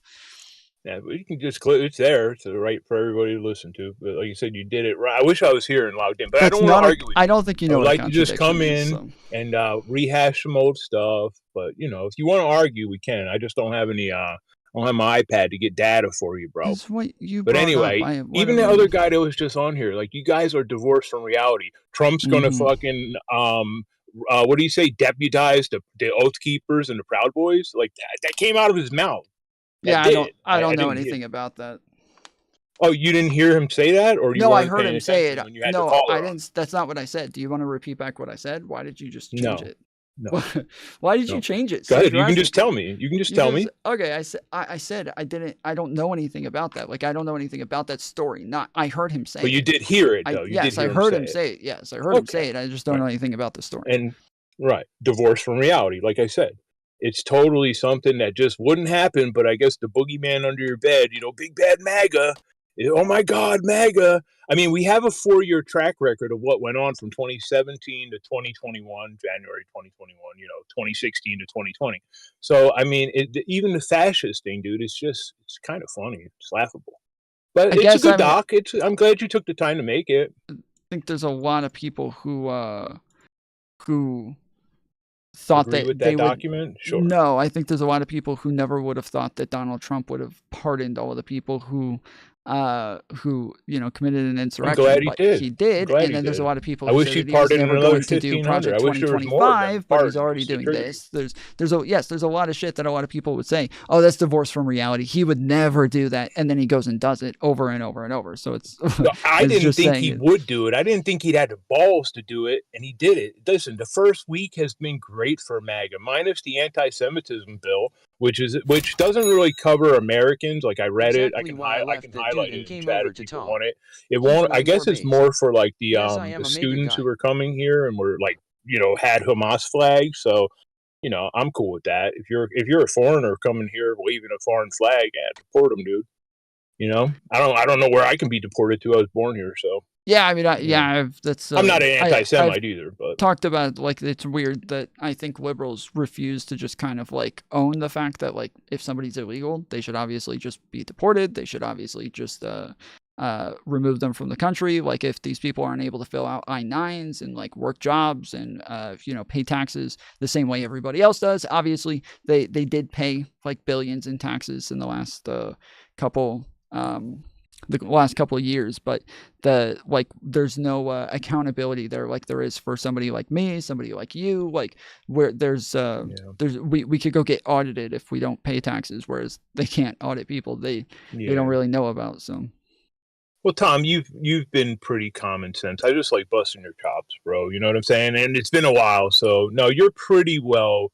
You're good, but sometimes I laugh. But again, maybe it's my cognitive dissonance. You know what I'm saying? Maybe it's just me.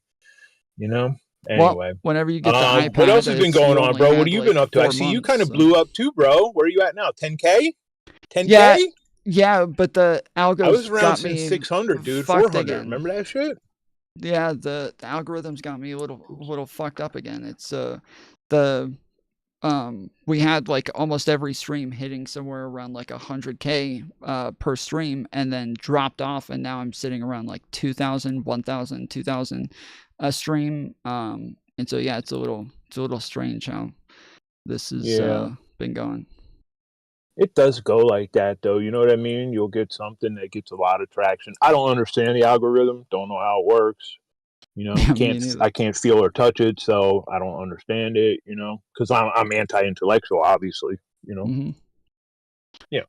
So, I mean, you do understand that like trade people still make more than people with 2 degrees, right? If they're good at their trade, if they're in especially AC in Florida, in South Florida, right? Somebody with a bachelor's degree makes more in their very first year out of college than a person at the peak of a trade. Cap. That's absolute cap. I have a friend who's a mechanic who could buy and sell your family, your lineage, my lineage. Like, dude, you're patently wrong. A master mechanic's probably getting $129 per hour right now. So most trades peak around 70K a year. Most people with a bachelor's degree in their first year make about 70K, and they spend about $6,000 in. They end up with about $6,000 in student debt. So it's not like. Then why do they need it written off? Why can't they just pay back the student loans? I'm not sure why we needed to pay back their student loans, and if they're making so much money, because the stories I've seen is that these people were destitute, they couldn't pay their stuff. Like, and again, it's just stories that I see online. I'm not saying it's real or anything like that, but then why do we need to do student loan forgiveness? I don't know that we did need if they're making so much money. No, we did. We didn't. Against the Supreme Court, after the Supreme Court ruled that he couldn't, he just said, "Fuck it, I'll do it anyway because I'm King Biden." Well, you're saying that he chose to do it, but you're asking me why we needed to do it. I'm saying I don't know that we needed to do it. I just think that they looked at it as like a good way to incentivize people to better our country and get more education. Just like every company that I've worked for has always offered to send me back to school and pay for me to go back to school themselves. Unless you failed, right? Then they don't pay. If you sure, but it's that valuable to them. You got to pay for it yourself, right? But it's that valuable to them for me to get that education. I bring that much more to their company to the point that they are willing to pay for it so that I do it, because yes, it betters their companies, it betters our country that much more. You have a bachelor's now? No. You working on it? No. Are you going back to school? Probably at some point. Yeah. I would love if the left and right could get together and make trade schools good again. This way, when somebody leaves high school at 18 and they can just go and they know how to work on cars, some kind of trade, they can go get a job and they just, I think that would help too. Right. And again, it's not anti-intellectualism. You can say, hey, go to school too. Right. Go to college. Right. My kid's going to college. But like I said, I wouldn't care if she started a business too, so I'm cool with either one. But you got to do something. Got to work. You don't work, you don't eat. That's a known fact. So anyway, but yeah, man, I'm just here to say what's up, bro. I'll call in. You got weird hours too, bro. Some of us get up at 5:30 in the morning, bro. So I can't be keeping them crackhead hours. But yep. Anyway, but yeah, we'll definitely have a chat. What else is going on today? What else you got going? Come on, let's get a little argument. Come on, what do we got? What can we argue about? I don't know. What were you reviewing? I didn't tune in till probably about 20, 30 minutes ago, so I caught the last 20, 30 minutes. So when you've seen my comments, we can talk about your rogue the mod. same stuff the whole time, and then on top of that, the airplane crash, and that's about it. Just the airplane crash. What do you think about that? So what did Trump do? Trump blamed DEI. I didn't really watch the news today or anything. So what happened today? So he blamed DEI, and now everybody's mad. Yeah, well, I mean, there wasn't really like any reason to blame DEI, and then it turns out that there have been like claims from the actual airport corporations that they're a little bit low on staff, that some of like the regulations that have been put on them as of recent with executive orders has made it to where they haven't had as many people as they normally would, and they're kind of short-staffed, and they feel as though that played into it, but we still have to wait for like a full report to come out from. Yeah, but we have I guess I might have bookmarked it on Twitter. We do have some company that did the certifications, and then Biden did stop hiring. And again, I'm not white, so I don't care. DEI benefits white women the most. White women were the biggest beneficiary of DEI. Blacks only made up 4% of the DEI hires, 4%. So again, it wasn't really working that great for blacks. But Biden did do something. Again, I don't have my iPad, so I can't link it. But again, I don't know if the guy's just some corporate idiot who's just mad. Maybe he's just, But if they did lower standards for people too, I can see where. I mean, I think we should have. There's a competency crisis in this country right now. No matter where you call, right? I don't know if I'm the only one experiencing it, but down here in South Florida, even just calling your doctor's office, you can't get anything done. Anywhere you call, you can't get anything done. You have to call 3 and 4 times. I just got a new car, so I'm trying to roll my gap over and get the old car paid off, and it's a nightmare, dude. So there's a huge and I'm not blaming Biden for that. I'm just saying COVID's probably more to do with a competency crisis right now than Biden, so I can't blame Well, Biden I mean, for it. yeah, But he did do something. I would say that, yeah, like I think in that case, I haven't made as nearly as big of a deal about healthcare as most like libs would, but I know that when it comes to healthcare, like it's obviously Democrats that are always the ones who make a much bigger deal about it and have like a lot more. Why? I do policies Medicare and for all solutions. tomorrow, but you got to stop the illegal immigration. I said this in 2020. I think we might have streamed together about it. I'll do Medicare for all tomorrow. I think there's about 20 million people now. There's 20 million people who are eligible for Medicaid who don't take it right now. I don't know why they do that. But yeah, dude, you close up the border and we can do Medicare for all tomorrow, dude. Tariffs will pay for it, bro. Nah. Tariffs what did tariffs have to do with closing the border? They'll pay for the Medicare for all. You have to close the border because you can't have 15 to 20 million people coming in a 4-year clip and then give them Medicare for all as well. So I'm willing to do that for the American citizens. Not even just taxpayers, right? Even the destitute people. I'm a Christian, bro. So, of course, the first hospital was made by Christians, dude. 400. So, the year 400. So, yeah, man. I'm all for it. So yeah, I guess yeah, I don't think that there's a big problem with illegal immigration right now. We had our biggest like group of people coming in over the border throughout Biden's administration because of like all of the shit with COVID and inflation, and we ended up with a total of less than 2 million illegal immigrants ending up coming in throughout that period, and a lot of them were like deported. A lot Wait, of them ended up 2 just going back million home. during Biden's. You're saying that 2 million people came in during Biden's. That 2 million came. He had like 3.5 million in 1 year. Broke a I'm saying, record. So yeah, I'm saying less than 2 million throughout all 4 years. oh, wow. Okay, that's patently, According improvably, to the easily proving Republican wrong. congressional or the Republican Senate Yeah, committee. you can put that in chat. I'd love to see that. You can Yeah. definitely link that for me because yeah, it's probably at about 8 to 10. Like I said, he crossed 3 million in 1 year. I forget what year it was, but he did on the last year, 2024. He did start coming a downward tick. So for being honest, I think he had 350,000 in 1 month. You know, that 1 month that has the high encounters. I don't know if it's June or July. The fiscal year is messed up too. It starts in October, so the fiscal year for border encounters. So September or October. So that's when it starts. But yeah. anyway, but no. I mean, so you close the border, and then yes, Medicare for all, and no problem, we can do it. The tariffs was bait. I'm not an econ guy. You know, we can bring Justin in here, and he can talk econ. He would love that, bro. He's like an econ nerd. So yeah, I don't think Justin likes the tariffs. Oh, definitely not. I'm sure he's not. He might have voted for Trump. He won't tell me because you know he took a lot of gruff. He took a lot of gruff from me in 2020, and then he's worried about taking gruff from people. You know, who call him a fascist because you know Trump's a fascist. So, I mean, I wish he was, but anyway, not really. But you know what I'm saying? Just I mean, dude, if the January 6th pardons have you that verklempt, I can imagine what. You know, imagine if Trump threw the Romans up. And I was definitely a Roman too. I wish people would just stop trying to lie. You know, Elon definitely threw the Roman for sure. But yeah, even like when we go over the numbers, Biden set records in returns, deportations, and expulsions, and okay, and great, that's awesome. So the numbers that most people use when, like you're saying, like somewhere around like 10 million, right?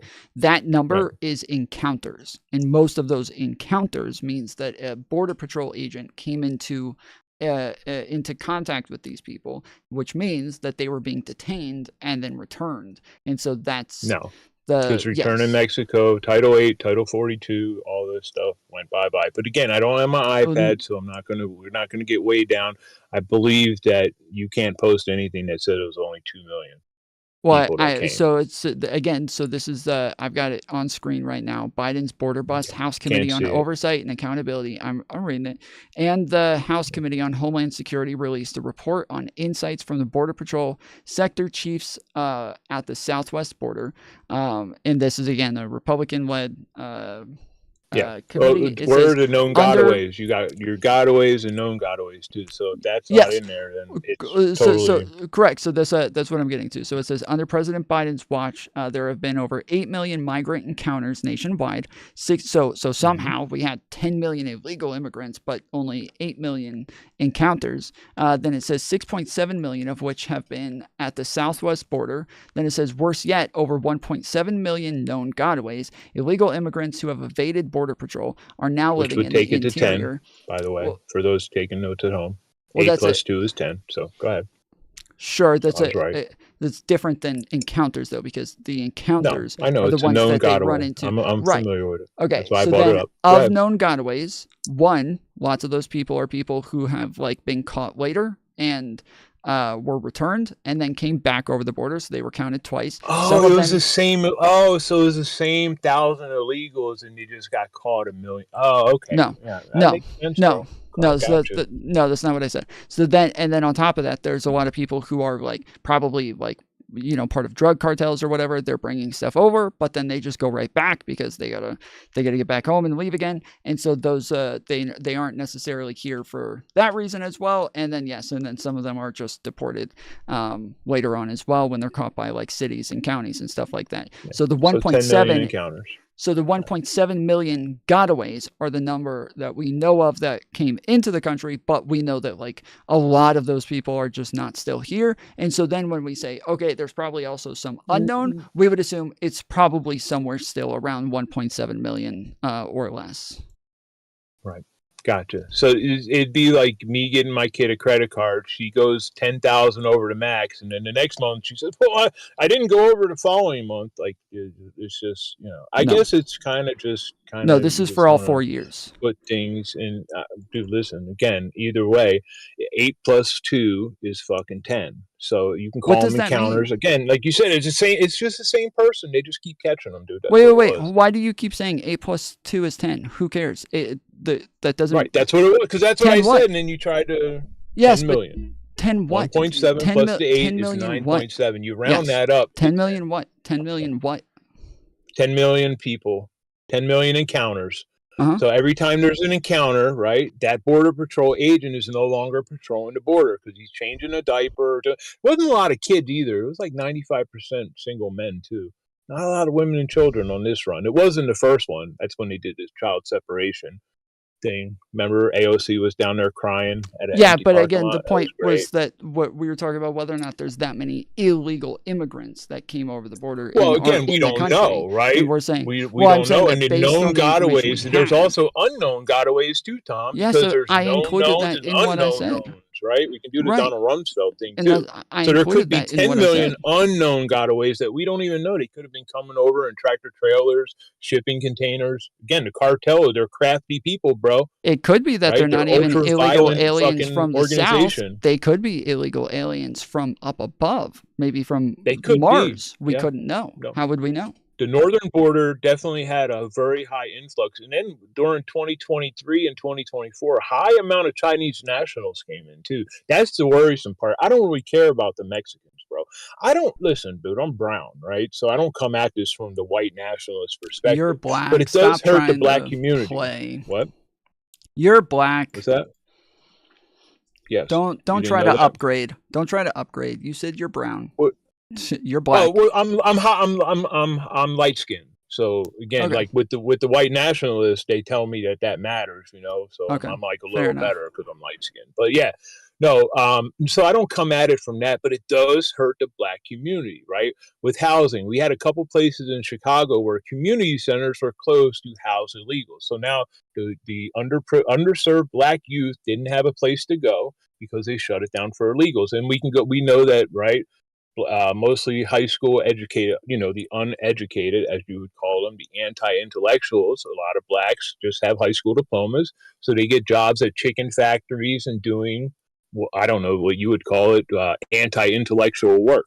But it's what puts food on your table, dude, because you don't remind me of the type that's going to skin a chicken I don't for have a problem themselves or with people anything. doing that You're work. a Publix guy, bro. Nobody You're a has an Publix issue with dude. people doing that work. Like, there's Well, no, it takes away from the black people that would take it, so it is harming the black community. well, currently we Right. have labor shortages, so no. Like, currently these plants don't have enough people, and they need more. They're all low on employment because the boomers all Right. retired at pretty high rates, and so we're Right, and because they want to pay $10 an hour, so an American can't live on 10. You can go to fucking Wawa and make $20 an hour down in South Florida, bro. So again, why would you well, go no, kill wages chickens have for $10 increased. an hour?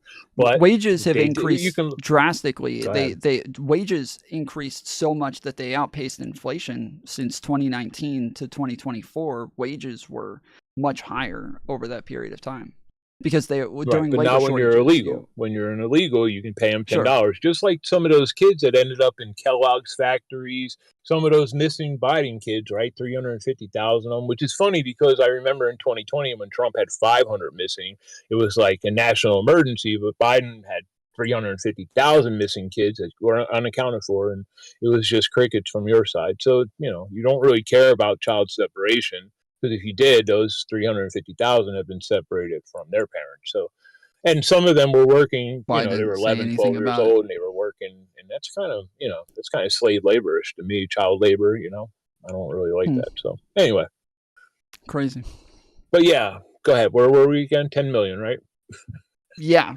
so yeah. So with the numbers that we have, yeah, we just like there's no way we could come to the conclusion that there's 10 million at most, maybe 2 million or less. But that's Trump said 20 I'll grant million. you whatever number you want.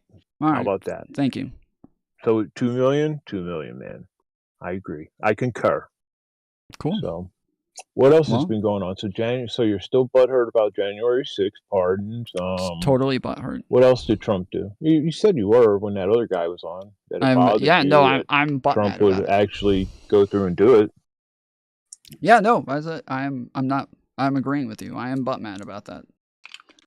Yeah. I was butt mad about stuff that Biden did. It's only 4 years, bro. He's done after this. I'm like, yo, what if we get the Obama-Trump 2028, bro? If that law, if somebody floated a law giving each person a third term, I guess that would be fucking dope.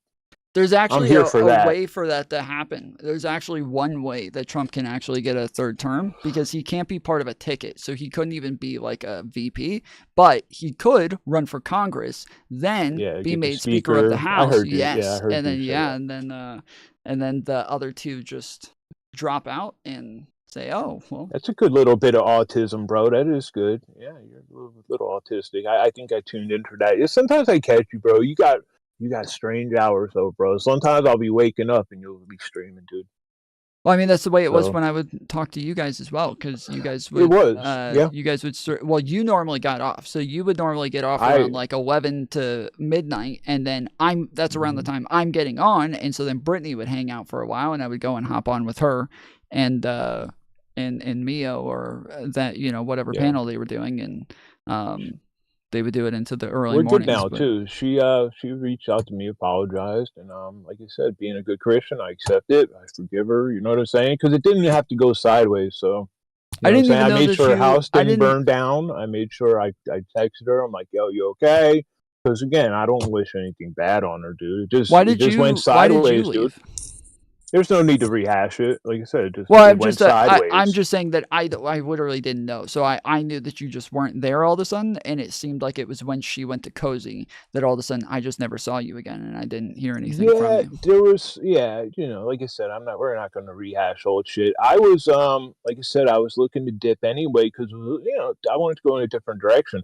I think I'm going to start doing a sports thing, dude, before football starts, something with sports, maybe sports and politics. I got a good name. I won't tell you because you might steal it. Well, you wouldn't steal it, but somebody listening might steal it. You got your own thing. So, yeah, but again, once a week, dude. I don't have time to do the 5 days a week thing.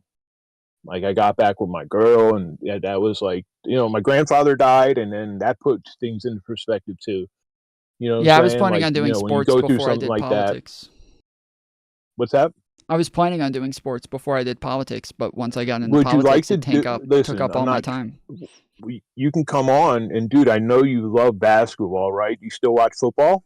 I don't. That's what I was saying is it's politics is taking up all my extra time that used to be devoted to like watching ESPN and sports and like watching games and going to games and everything. That's all completely gone now. I haven't watched a full game of any sport in probably 4 years, 5 years. Not a Super Bowl, not a finals, nothing.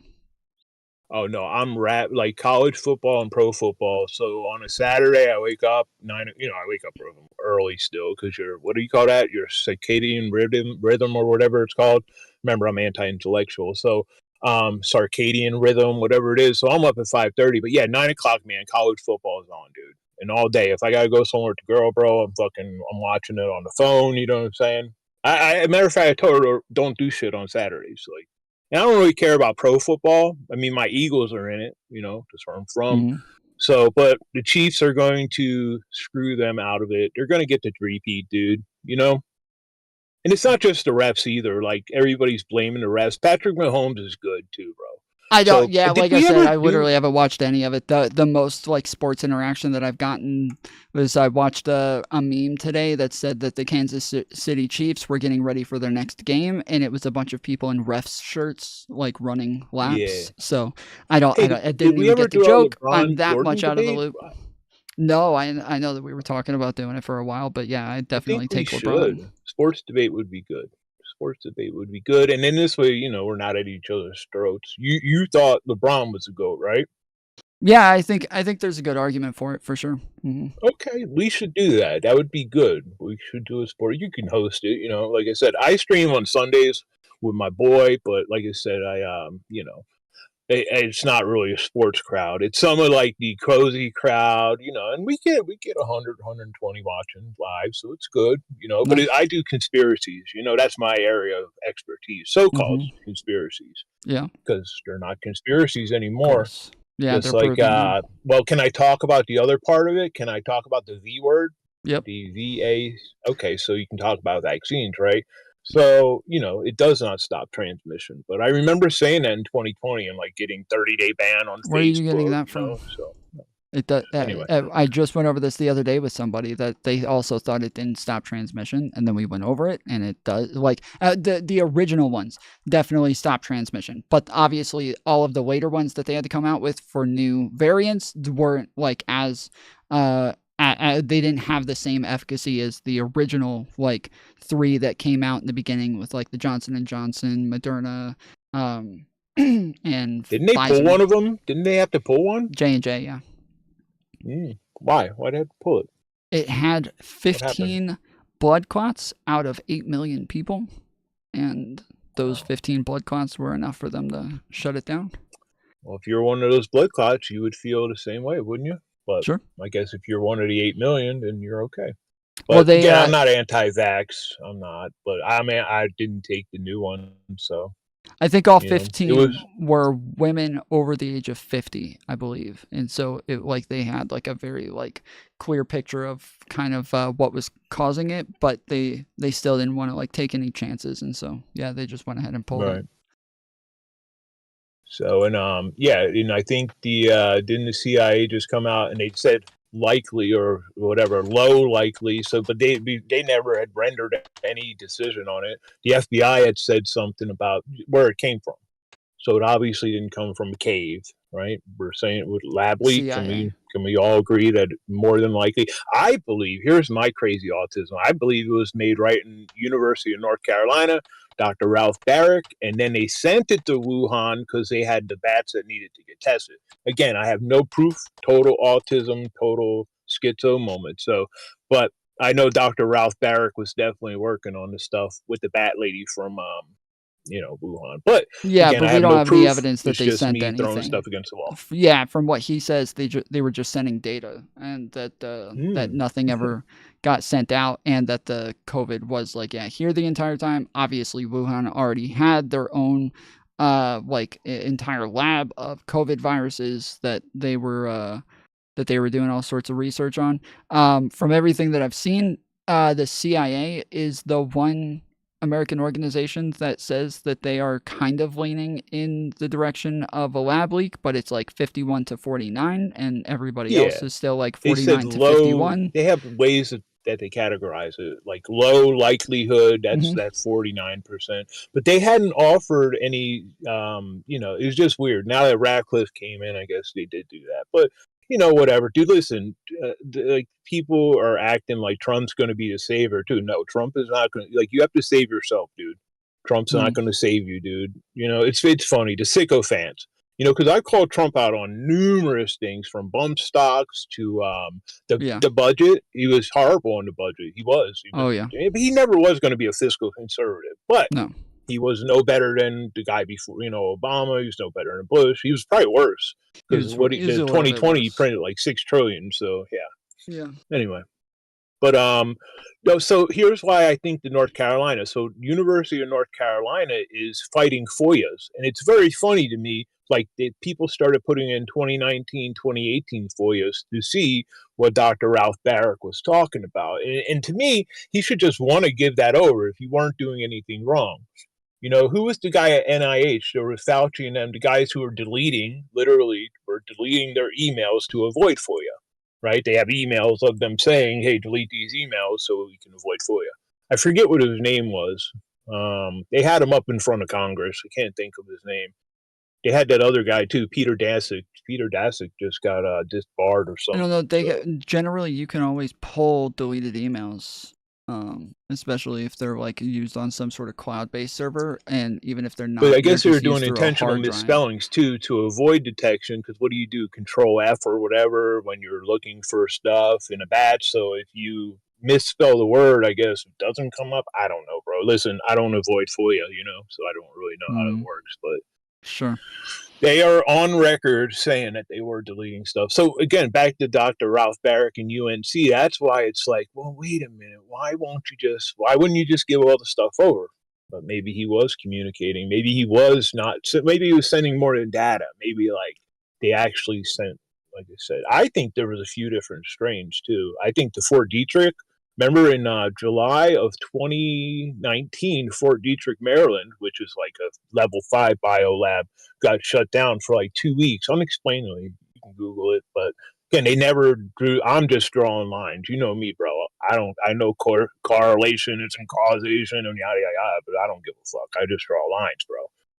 If I said it happened, then it happened, dude. Anyway, I'm kidding, but yeah, we need to do that sports debate, bro. You how long are you gonna need? Because I think I already have my Google Doc already ready because I've done this debate before. I thought you were there when we did that debate. So did it we against did. BNC. You and I started talking about it when I jumped into y'all's server. You had just created your Discord server. I jumped into a VC with you guys, and I was hanging out and talking. And then you and I started to get into it about Michael Jordan versus LeBron. And then you kept saying, "Well, let's not have this conversation here. Let's set up a debate like for some time in the future, and we'll do it then." And so then yeah, every time we saw each other, we kept saying, "Well, we're gonna do that debate in the future. We're gonna do that," but then we never ended up doing it. What was with that? You were saying that I tried to freestyle battle somebody. Yeah, that dude. Never Okay, happened. so am I just so it never? Dude, I could have swore. Now listen, I do want to clear the record up because I don't want to come off as a liar. You know me, dude. I'm pretty honest, right? I think I know what it coulda is. swore I you think I can rage tell quit. you what it was. But go Go ahead. ahead, tell me because I Well, don't have so time to I look didn't for. I didn't 12-hour rage quit. videos. He left way before me. I met him once and we had a conversation, and then I had said like his music was kind of shitty and he wasn't like really even good at rap and he just kind of sucked, and so I was like, I'm gonna go make like a fucking like call out song and just to like fuck with him, and I just never got to do it. It's one of the majority of my ideas that I say I'm gonna do and then just never get to doing. But Not that enough was time in the day, man. Yep. No, okay, so it might have been Coder too. Remember Coder used to get triggered. Remember Coper, Radical Coper? You still talk to him? Yeah, he's Nice. still in my community, and I see him from time to time. Nice. Mhm. Well, good man. Anyway, but yeah, we need to do that debate. Yeah, so I do want to clear the record up, but I could have swore it was you. I thought we were ragging on you, but you're a pretty tough sport. So maybe it wasn't you. I was gonna But say you're, I can't think of a time I've ever rage quit any debates, but yeah, I don't know. I've done I too think it was many a to there's panel. a I thought it was like possibility a that I've panel. done I it. just thought we were ragging on you, dude. Well, did you see the me- Did you see the one that I posted? Because I there was one panel, like I said, where I met him. What was his name again? Bryson Gray. Bryson Gray. Yeah, so I did post the panel that we were on together, but I just didn't have time to watch it all, bro. That's the thing. I run out of time too, bro. I got a little one, fucking well, yeah, life, Brittany, work, Brittany had just messaged me and was like, "Hey, Bryson Gray's on, like hurry up and jump on." And so I jumped on. But then I think it was around like the 25-minute mark, he left. He said that he was busy and he had to go. And so that was it was like me, Mio, you, BPF, Alex Kirsch, Carl, and then I can never remember this kid's name, but he was the one who first came in with Mio. He was the other little Nazi kid. Well, there's a bunch of them. Petrus. Yeah, Petrus. Yeah, I was Yeah. gonna say that too. Yep. And so yeah, that's he was definitely Nazi'd up. Yeah, so it was all of us and then Bryson Gray, and then once Bryson left, the rest of us just Well, I stayed and stand hung out. corrected, but I still, again, I have to, because I still have clips. Like, I got a shit ton of stuff saved up. I just haven't had time to delete it. So I will. So right now, I will take that back because I'm a man of, I'm a man of good faith, and I don't want to besmirch you. But I could have swore it was you. Maybe it was Coder. You guys don't look anything alike, though. Your rhetoric's the same. You guys have the same arguments and positions, but not even close. But Radical Coder's a leftist. Like he's actually like a socialist, like a hardcore progressive. Like we are very, very different. I couldn't tell. I really couldn't, bro. You know, but again, I don't know. man, Plus, time's I think that I so. met Coder after this for my first time. Yeah, I think it was after this because that's when I got invited on to shit, what was his name? Sean Last. Sean Last was debating Coder. Oh yeah. And then Brittany again, I was doing in the middle of a show and she messaged me. She's like, "Hey, can you jump on, please?" And so I just went and jumped on, and then she got Mio to debate with Sean, and then me and Coder, and that was like the first time that I ever met Coder. Yeah, Sean Last is he actually does. Again, I don't know if the stuff he's saying is true, but it sounds convincing. You know, he starts getting into all this stuff, and I just don't. You know, again, that's too intellectual for me, dude. But it's funny how they do need. You know, when Vivek said that shit that he said about American culture, right? It was kind of right. The fact that Vivek said it was why everybody flipped out. But as soon as you say something about white people around these people, dude, the woke right is real, dude. It's real, dude. It's funny. Well, I mean, If you that's say the anything like groypers that that they're brings down talking white about. people, they just get all. But you can shit on black people all you want, right? Blacks are definitely genetically inferior, but Oh yeah. you know, don't say that about whites. Oh yeah, but I don't Look think out. Sean Last he's not part of that group. From what I No, thought. but he does believe in race. You know, so again, you get into race. He does the realism, race you get realism, into- but he doesn't do the Right. identitarianism. I thought that's what he No. always told me. So I just took Right. him at his word, but I never really looked And into it. and I believe you're right. No, he doesn't come off just like Ryan Dawson is another one. Ryan Dawson believes certain stuff, but he's not like Jew all the time like the other people do. You know how they just constantly. Bryce Mitchell just came out and defended Hitler today, and I was like, wow, man, things are speeding up a little faster. Bryce, have you been taking a little bit too many hits to the head? You know what I'm saying? Like that was crazy. I did see that today. You haven't seen that yet? I don't know who that is, but Bryce Mitchell is the UFC fighter. So then Dana White had to come out and like issue a statement like, "Yo, this is the dumbest shit I've ever heard." But he didn't suspend him because he said free speech. But yeah, you know. I've yeah, okay, yeah, I didn't know that. But it is a trend. Like I've talked about this. Like that this is just kind of like becoming more and more of like a challenging the narrative thing, because people start to get annoyed with the whole like, oh, we're told this guy's so bad from an early age, and they all say how horrible he is, and like it's pumped into our brains. But then we find out like he had like cats, and he pet his cats, and he gave them treats, and he was nice to them, and he would pet them and say and do goo goo gaga like voices to them and everything. Like, does that sound like a bad guy to you? Does that sound like a horrible person that he was good to animals? Like, come on, Hitler was. Well, I don't know. Trump doesn't have any pets, dude. So you know, I'm just saying. Red flag. I think he's probably better than Trump, then, right? Yep. I'm just asking in your opinion, because you're Yeah. like the anti-Trump guy. So yeah.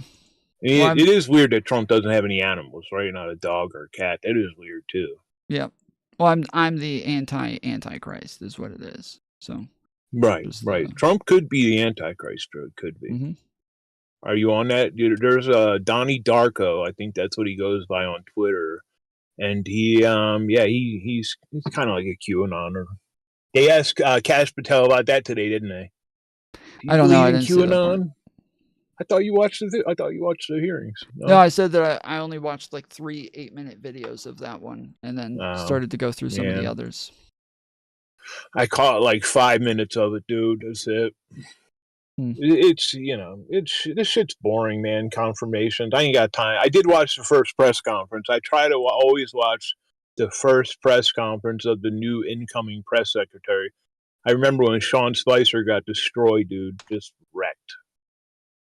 I don't think Karine whatever her KJ Pay or whatever her name is, I don't think she did well either on her first one, but you know, she checked all the boxes, so I guess that's all that really matters. Trump had Scaramucci too, right? Didn't he have him for like 10 days? Anthony Scaramucci or whatever. The Mooch? I don't in his first in his first presidency, yeah. He had Scaramucci for a little bit. But yeah, it was like 10 days. It was very short. Yeah, it wasn't. I think it was longer than that, but it wasn't. It didn't last long, and he's become full anti-Trump since. Yeah, kind of like Cassidy Hutchinson, whatever that chick is, Cassidy Hutchinson or whatever. Yeah. The one who said Trump, pulled the steering wheel of the beast, jumped over the seat. I don't know about the. Yeah, I thought that she was her. there for longer than that. Oh well, but she was the one. She is the one who said that. Yes. Under the January 6th, she is the one who said that. Yes, about... and he threw the burger at the wall, and he he was trying to get them to drive him to the Capitol and all of that. Yeah. Did she get pardoned? Did she take what? it? Did she take that preemptive pardon? I don't know, because I'm just saying they did a bunch of people on the January 6th commission. I'm just wondering if she was one of them. Yeah, I don't know. I think it was just the. I think it was just the congressmen and women. Well, and Fauci, Milley, so there's others, but I think who turned them down? Didn't a couple of people turn them down too? Which is admirable. I mean, I was talking about the fact that like MAGA Granny turned hers down. No, I'm not talking about dude. You're so stuck on January 6th. I'm talking about the ones that Biden gave, the preemptive ones to like the January 6th commission. Dude, you're so stuck on. There's January a bunch 6th. of them in there. What's that? Yeah, I don't know. I didn't hear of any of them turning it down. No. Yeah. Anyway, I guess I would take it, right? If I had the incoming administration gunning for me, I would take it. But, and again, I don't want to engage in whataboutism, but I do remember in 2020, everybody saying Trump was going to do that. He was going to pardon all his family and blah, blah. It's funny. And again, the right does the same thing. So I'm not trying to say the right doesn't do this either, but it is just funny. It is. Slappable, but whatever. So what else is going on? You still working, bro, or are you streaming full time now? Mostly streaming. I've been streaming since like the beginning of 2023. Nice, bro. Yeah, moving on up in the world, bro. Look at you. Full-time streamer. It's good, man. Good for you. So what else you got, bro? I'm going to get ready to wrap it up, but we definitely need to do the sports debate. And then, dude, I'll try to pop on. We can debate anything, dude. But you know me, it's going to be more of a discussion than a debate because I'm not having a structured debate. That's just gay. So, yeah, I don't care. Just hit me up whenever. Yeah, I will. Like I said, well, dude, tell me how long you need for the sports debate. You can host it. We'll do it. You got to do it at like 9 o'clock, though, bro. You can't be doing the 4 a.m. shit. But that's when I go to sleep. Take 2 hours tops. All right, maybe. Well, I'll get if we get can some schedule it ahead of methamphetamines time and stay up all night. Okay. Yeah, if we can. I got to do the 4 a.m. one. Well, I was gonna say if we can meet somewhere in the middle, like 4 p.m. or something like that, that would. That's fine too. 4 p.m.'s cool, man. Like I said, it just depends on the day. Because I gotta get the little ones to school, softball practice, all that bullshit. So okay, cool. So on a Saturday or Sunday, 4 p.m. works great. You know what I'm saying? But during the week, it's kind of rough. So I'll keep you posted. Watch out for your rogue mod. He did nuke somebody for just posting stuff earlier, and he did hit me for nothing last time, which is funny. You didn't answer that, so yeah, pretty weird. It's almost just left me there on red, bro. You just let the MAGA retard just sit there and just stew in his own. I didn't answer. What? I know you were laughing about it. You were thinking about those pardons. You said, "You know what? I'm gonna leave top band." I didn't answer what? I don't know what you're saying. I sent you a message about your rogue mod banning me for a week for doing nothing because he deemed that I was regressive, and I did admit to being regressive. But I mean, I don't think that that's a 1 week timeoutable offense. I sent you a copy of the exchange too, but I guess you were busy, I didn't bro. see Not that. a big deal. Okay, yeah, I see it now. Well, you sent yeah, I don't know why I didn't see that. I didn't see that at all. Interesting. My bad. I don't know. Must have been going over those January 6th pardons. Anyway, hey, I'll talk to you later, bro. You have a good. Okay. All right. I'm sorry, bro. Why are you upset about it though? Because is it because it's Trump or you because I don't know. I just don't believe your excuse. You're really just upset about the sanctity and about cops getting. I'm ACAF. I don't care. Yes, I actually am hardcore pro cop. I actually am hardcore pro institutions. Thin blue line. Hardcore pro like American you weren't in values, 2020. That's why I'm You had a different opinion in 2020 No, I was when not. everything In was burning 2020, down. I was a You know what I'm fucking saying? neocon. What are you talking about? I was literally a fucking No, neocon in 2020. Yes, I no, was. no. You might have been playing one, but No, I was yeah, one. you were more of I a neo-lib, dude. Neo-lib. Nope. Neo-lib. But Nope. I was still a Christian, still had like Christian values, still you're not had now? Wait, No, you're not a no, Christian anymore? You gave it up? no. Yep. What? You're what are you now? Atheist, agnostic? What is it now? I guess I've never really thought about like the label that I would use, but I'm just like just Did you tell your family? Yeah, I did. In How'd that go over? I thought at the time I thought it went well. I was told like years later that like they all had like long crying phone calls together for a while, and it was a rough go of it for them. But for me and from what I saw, they were all like they all handled it really well, and so I was totally unaware until way later. Wow.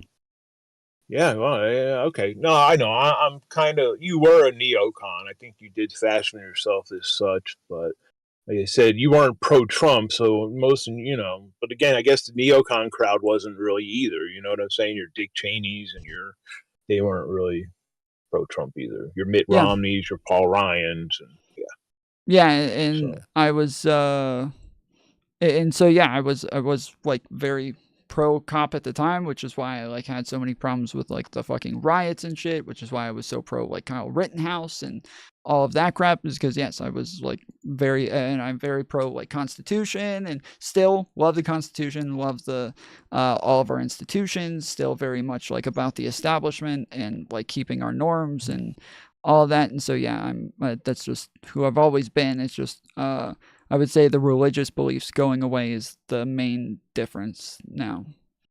yeah, because when Biden was targeting Catholics, you didn't have a problem with that, and that's not really normal to go after. It would be targeting Muslims but when Biden was doing that, yeah, you probably didn't have a problem with it. But you're not Christian now, so now What are you talking again, about? no need to explain. Biden is Catholic.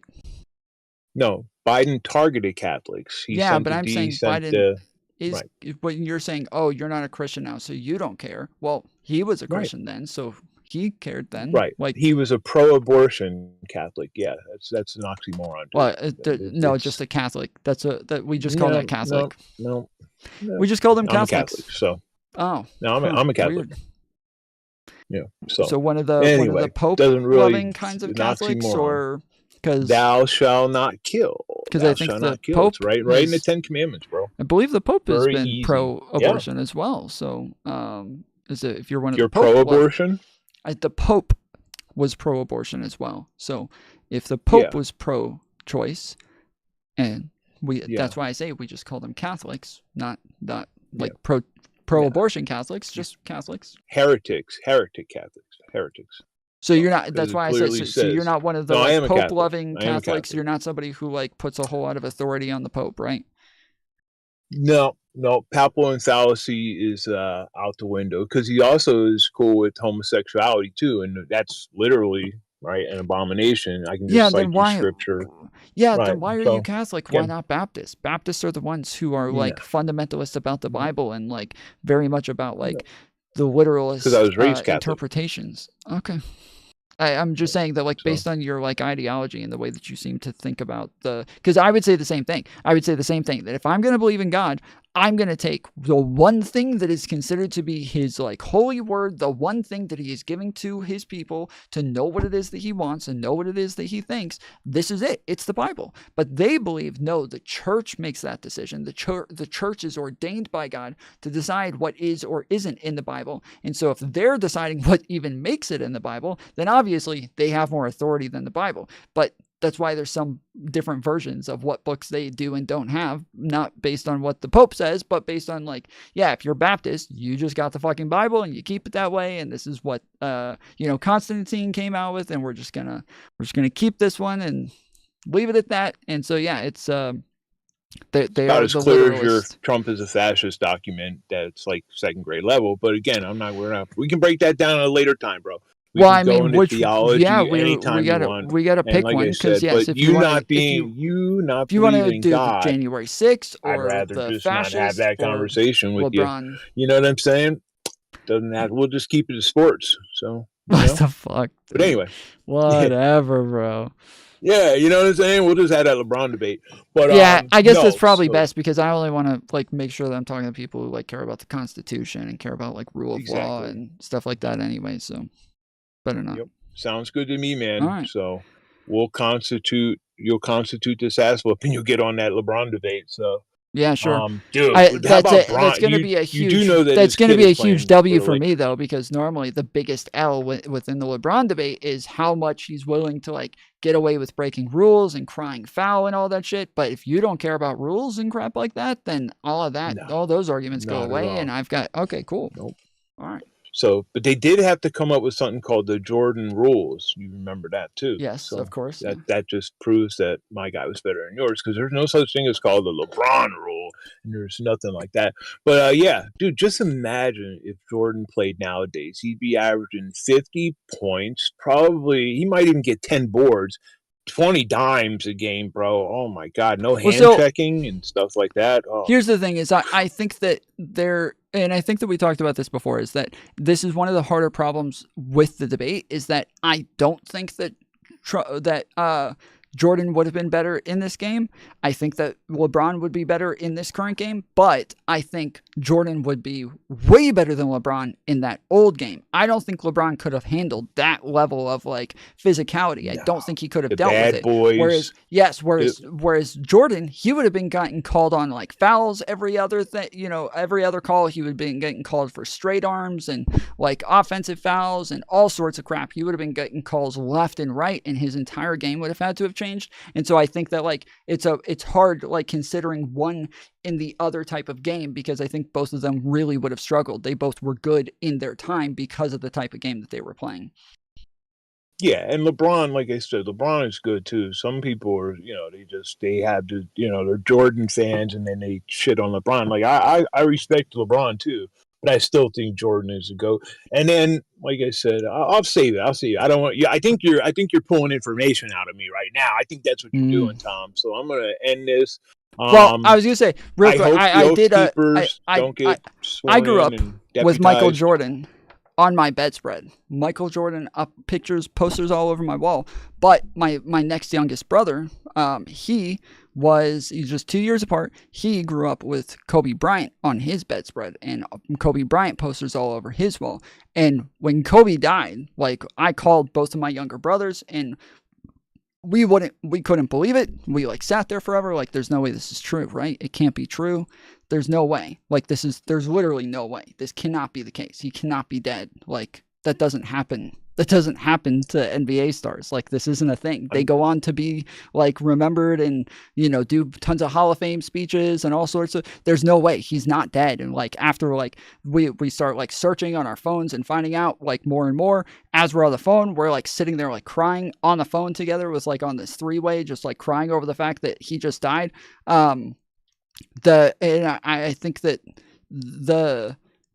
the fact that like because he died, I do think that people are all of a sudden putting him up on like a little bit more of a pedestal than he was, because they want to like give him those like accolades and everything now that he's give dead. him his flowers.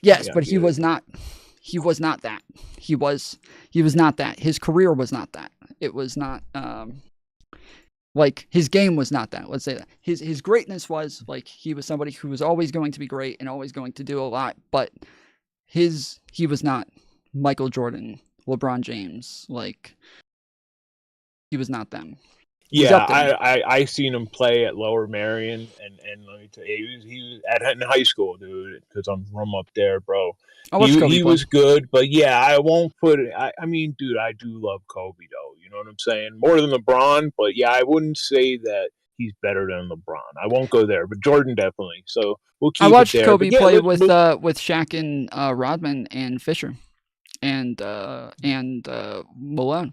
I saw all of them play together in Atlanta. Yeah, what was that, like 2010 when or was that when they had Steve Nash too? Didn't Steve Nash win a couple of Steve didn't he Nash win didn't play that MVP a night. couple times? Yeah, Didn't he play for the Nash, Lakers? Yeah. he did, but he won MVP with the Mavericks. But when he played, he didn't Oh, he play didn't. that night. But I also saw Steve Nash and Dirk Nowitzki, or no, sorry, Nash won MVP with the Suns. But I saw Nash and Dirk Nowitzki play together on the Suns, or sorry, on the Mavericks together. I saw Michael Jordan, Dennis Rodman, Scottie Pippen all play together on the Bulls versus the Hawks. At the time, I believe it was the most like crowded game ever at the time. I've seen like Malone and Stockton play together in person. Like I went to tons of games when I was younger and made sure. I saw too, man. Curry and Monta Ellis play together. And then more recently, went and saw Curry with I think it was Durant and them more recently. The Golden State, yeah. Mm-hmm. Curry and Durant was there. I That saw was Westbrook crazy with when they Durant. signed him, bro. That was a squad, dude. Yeah. With the who's that light skinned boy who went to Dallas this year? I was just trying to think of The his name shooter. as well. Yeah, Clay Thompson. Thompson. Yeah, Yep. Clay. They had even back in the day. They had Iguodala come. That team was stacked. But Oh, then yeah. LeBron beat Kyrie and LeBron. Kyrie had 41 in Game 6. You remember? They were up 3-1, and then they won the 3 in a row. Yep. It was like a reverse sweep, almost a sweep. Yep. Yeah, First time ever. 2016. Well, we can definitely talk sports. Like I said, yeah, I love talking sports. And dude, listen, if I do start something up, you come on. But dude, I don't. You got them crackhead hours, bro. So you hit me kind up. of gotta go live at a decent time in the morning with sports normally. But we'll see, dude. Or we can tape it or something. Or you just come on. I'm not even sure to do it. I gotta make sure I have enough time. But like I said, a nice once a week show, get all the videos and graphics cut. That you know how much time that shit takes offline. yeah. People don't really understand that, bro. Putting shit together for the show takes a lot of time, man. Well, that's another thing that I do now as well as I edit. You do? Nice. Yep. You edit in for just you or other people? Other people now too. Yep. Nice, bro. No shit. Yeah, you were starting that Tom. I think you had Terminally Online Media. I won't say who you interviewed. I won't say who you interviewed. No, that's still happening. Segment. That's still happening. It's like a long-term documentary now. But I did come out with a documentary on Candace Owens last year on that channel. So nice. I forget. You can link it to me if you can send it privately, or if I don't know if you share it with people. But yeah, no, definitely. I'd watch that. She has went full after the Daily Wire thing, man. She went like full complimenting Hitler too. That's what weird. this is It's very about. weird. That's what this is about. Is like everybody was kind of like making it give about like they were saying that she was like too pro-Palestine or too anti-Israel, or that this was like a freedom of speech issue. And so this is me making the case that like no, she was full anti-Semite, and that like she had this very strong pattern of behavior that just kind of went under the radar that nobody really knew about. And so here's me like showing this very clear pattern of behavior that includes Kanye West, Nick Fuentes, like all of these conspiracy theories. But when she shit on black people, there was no, and I'm just saying, I'm not taking a side. I'll watch the video first, but she used to shit on black people all the time, and there was never a problem until she started shitting on other people. And that's all I'm saying. So it's very weird to me. But I'll watch the video first, so I'm not going to make any, preconceived notions before I watch it. I'll watch it and give you an honest take on it. Like I said, I want to see how you're, how you're putting shit together now too. Well, yeah, this is on Terminally Online Media. That's what you were saying, the Tom channel. So that's just link the it initials. To me, bro. Come on, you can't hook your brother up, bro. For old time's sake. I'm literally sending it to you right now. I already sent it. I appreciate that, brother. I appreciate that. I'm gonna run, bro. Yo, everyone, stay cool. You'll get over these pardons, okay? It's going to sting for a little bit. Listen, when Biden stole the election in 2020, it stung too, okay? I was hurt, but you know what? I got over it, all right? And you're going to get over this too, all right? I appreciate it. No, the Proud Boys and the Oath Keepers are not getting deputized, okay? Don't get upset. You guys will be fine, okay? And if ICE does come to your door, right, and they go to round you up, just go with them, dude. We're just Okay. going to be sending you to Canada.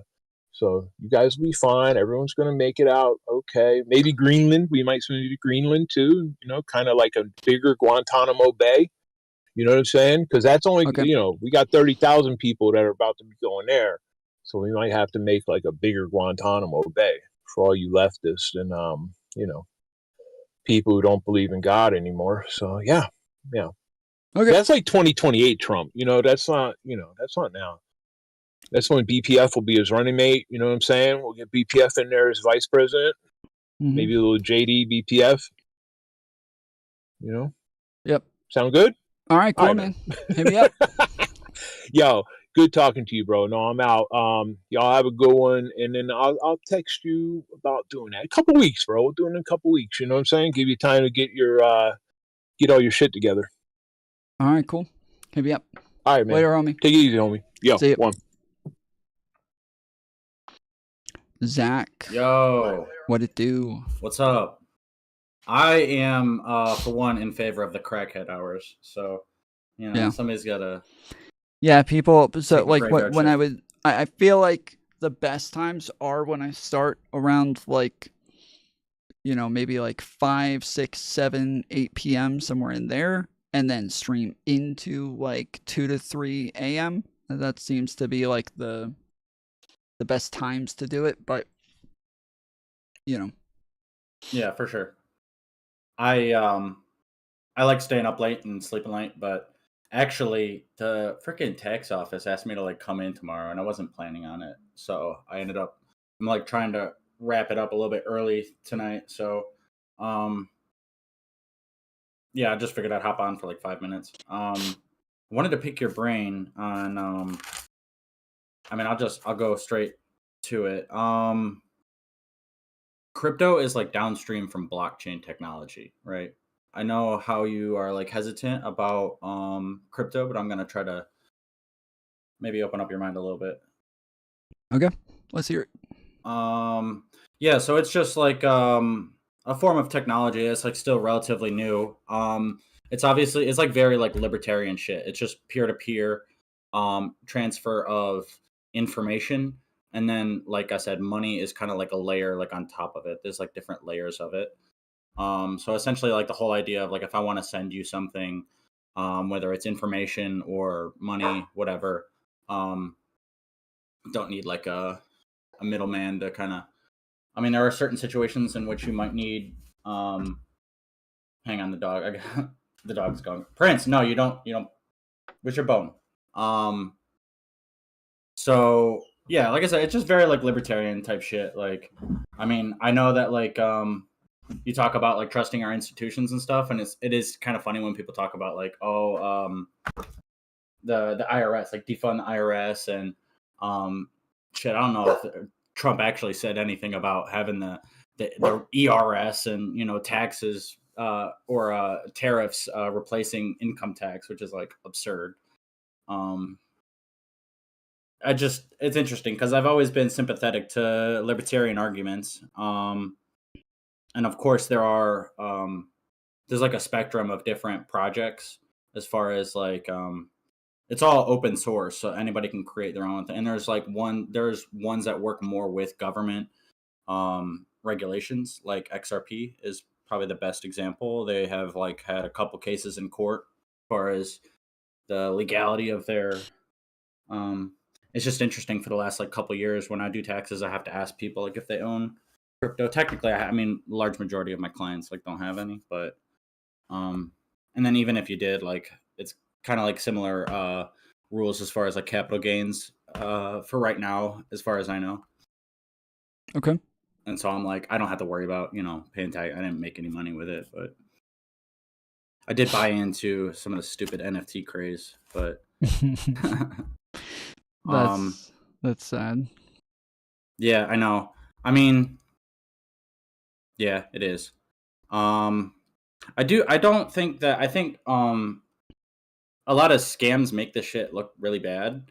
Like when you have the Hawk Tua coin or I think Logan Paul did a scam or maybe several scams, who knows, but like all that shit makes it look so bad. But really, at the end of the day, it's just technology that's trying to like limit the amount of like middleman. Like I said, it's that's like my main thing is that like crypto is like downstream from blockchain. I think blockchain is pretty cool the way it's like decentralized.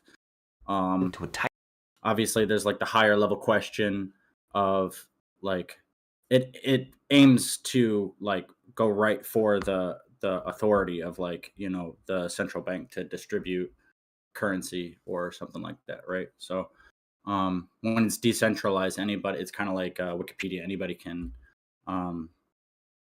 can edit it, or anybody can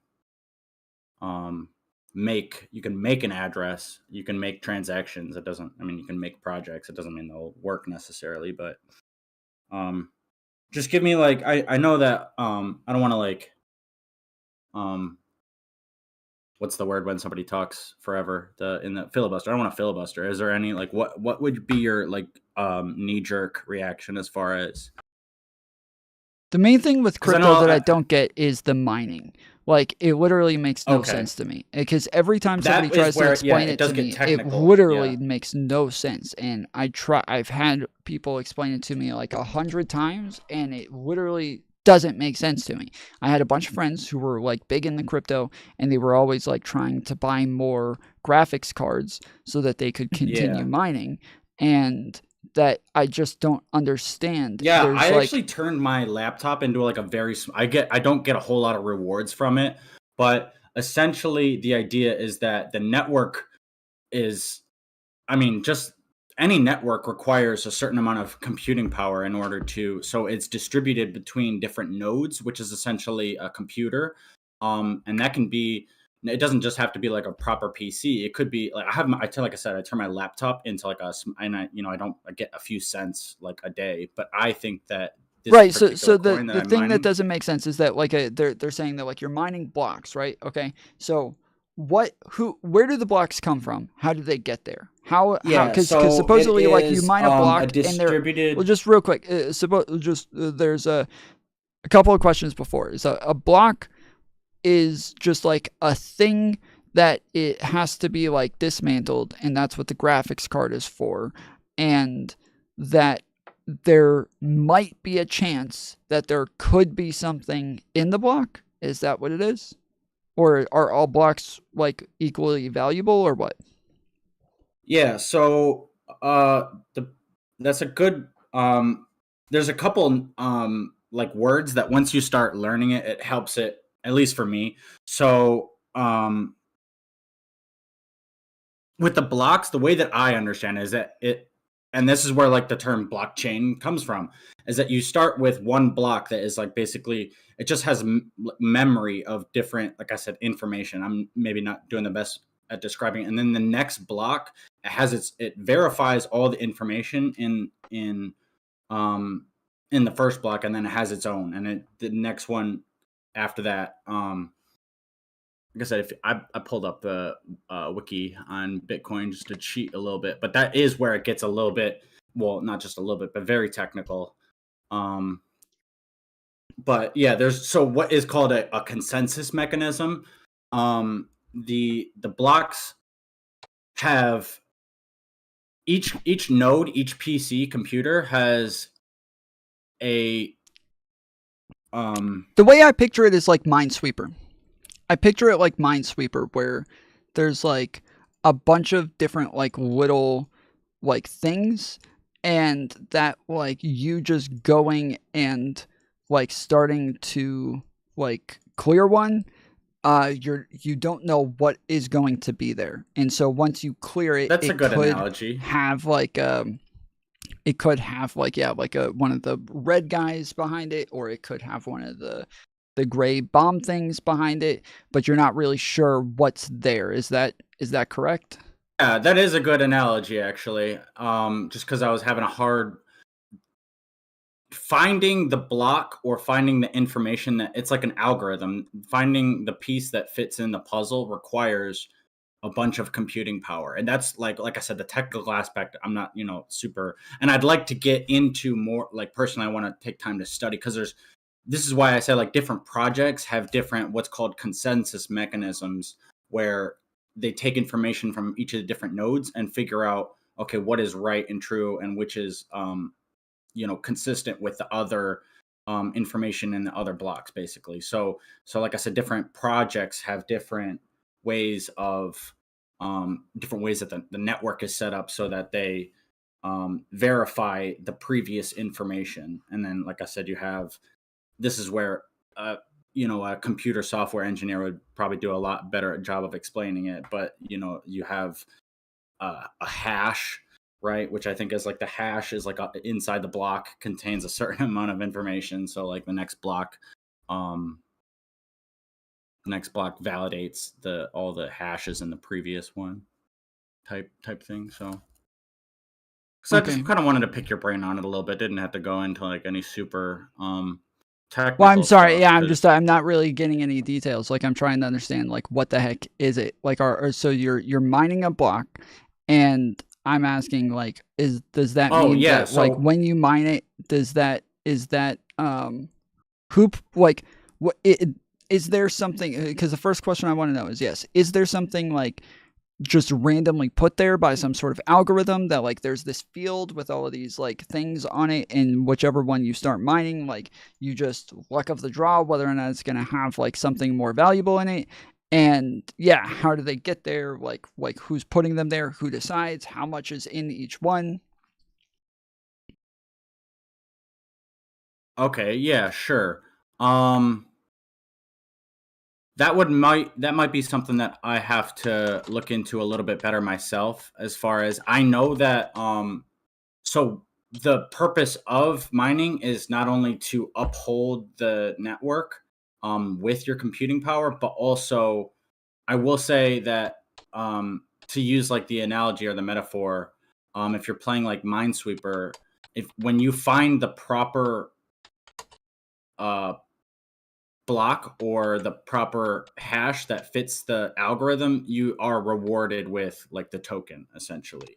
So that is part of, I mean, what I'll do is the first official, it's called the white paper. The first official Bitcoin white paper was released in like 2008.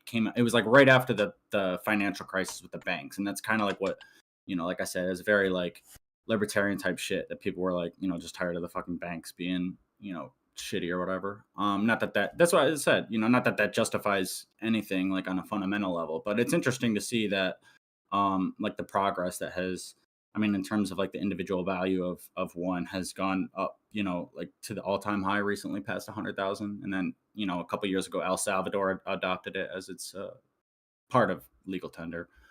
But yeah, I can get a little bit more into, I can personally do a little bit of research into, because I've never been like super into, I just always, like I said, I wanted to keep it kind of light as far as like the theory about it, like I said, maybe I'll look into the white paper because it gets heavy real quick, especially if you're not familiar with, software engineering and computing and all that good stuff. So. Yep. Okay. Yeah. So Well, there's supposed to be 21. There's a limited amount of Bitcoin, and different projects will have different, so supposedly,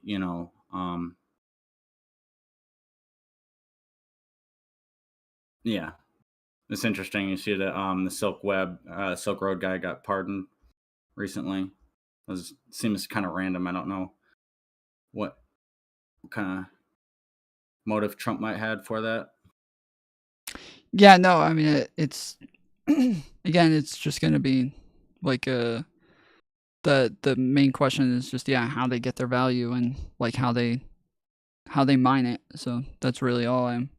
Everything else I understand pretty well. It's just, yeah, it's just the mining part that I don't get. The value comes from essentially the amount, I mean, to put it in like layman's terms, just to kind of fill any gaps before I balance out. Yeah, the value comes from essentially that there is quite a lot of computing power that is required to answer these problems technically, and that's, I can get a better idea of what those problems might be as far as like on a technical level. But for now, that's kind of, you know, I know a lot of people, like I said, it's shitty that like all these different scams and stuff make it look bad, but literally, like, it's just if I want to be able to send you, you know, I mean, without PayPal or whatever, you know, they want to like take a certain, you know, if you remember, like one example was the Canadian trucker protest during the COVID lockdowns. Everybody was sending them Bitcoin and they were trying to crack down on that.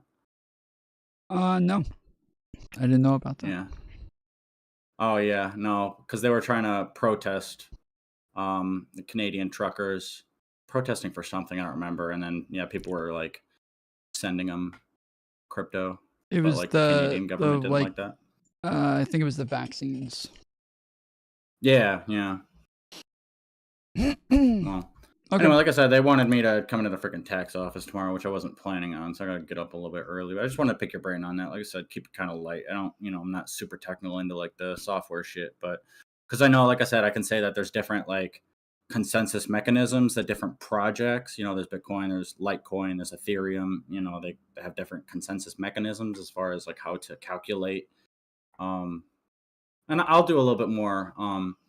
Maybe I'll tap back in with you like next week or something, and I'll, you know, give you a little bit of a, because I like this stuff. I think it's good, but I just think that all the shitty fucking scams and stuff make it look bad. Okay. Well, yeah. Let me know. Sounds good. Anyway, I appreciate your time, Tom. Appreciate it, man. Later, bro. Take it easy. Yep. See ya. Alrighty then. Is that all the calls? Nope. Von Bonvo, how you doing?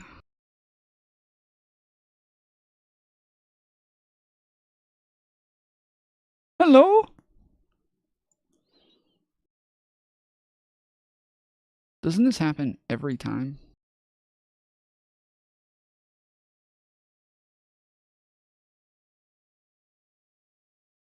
I feel like this is literally every time.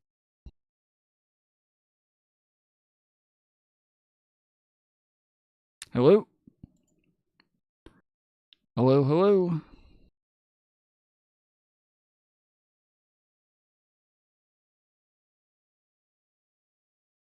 Alright, yeah, we'll put him in AFK, and then if he comes back later, we'll just tell him to jump in the waiting room and all.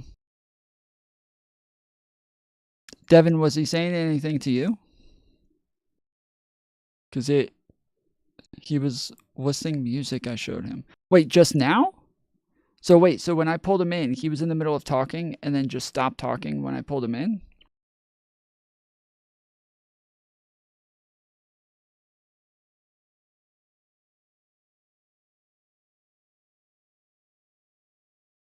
Okay. So that means that he has to just jump in.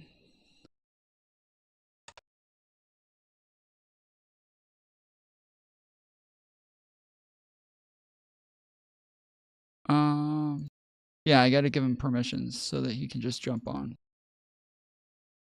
Nobody called the number. Somebody said that they were gonna call the number, but they never did. So I don't know what happened, because they never called.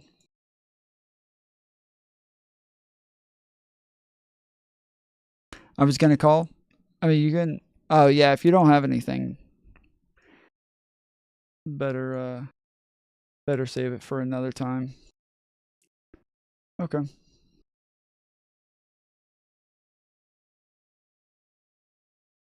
Well.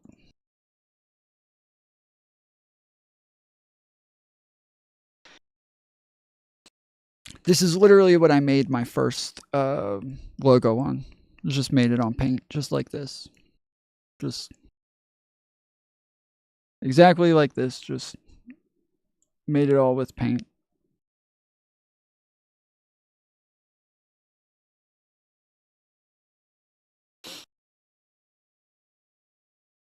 Some random doesn't want the heat. Yeah. Yeah, he saw the last two conversations and he was like, oh shit. This guy knows his stuff. I don't want to. I don't want to fuck with that. He realized he was in the wrong place.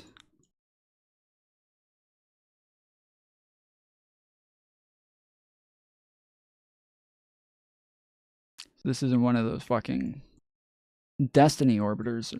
This is a guy who really knows what the fuck's going on.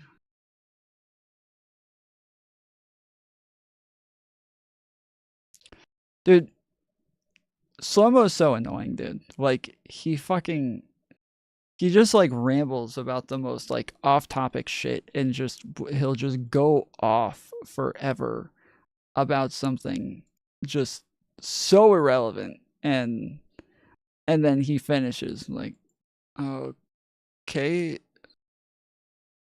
so back to immigration, I guess. I don't know what just happened there, but is immigration, is that, yeah, okay. But yeah, if you guys haven't seen my documentary on Candace Owens, here's the link right here. Go check it out. It is a work of art across the board. The whole thing is just a beautiful work of art. Named Brexit. Brexit was pushing for a black exit of normally say things for no reason. So if doing them a favor. But then they don't really have rights. Well, I would say probably the ideal. Something that's interesting.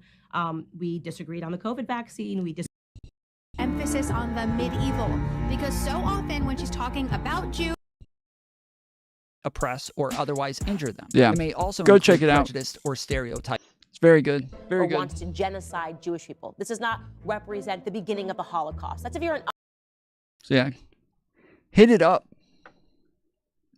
Candace started off good, and bam, took the money and went off a cliff. I don't know if I don't think it was a money thing for her. Like, obviously, her getting in with Daily Wire was beneficial for her. But I think that over the course of her being with Daily Wire, and again, I show this, like, throughout, that she initially was just kind of, like, defending Kanye because she felt like he was being unfairly treated. She doesn't like cancel culture. She didn't want him to be, like, maligned, and she felt like, you know, she had a more like good faith interpretation of what it was that what it was he was saying. But she was just like, it was all insane. It was full on cope where she was trying to like defend him.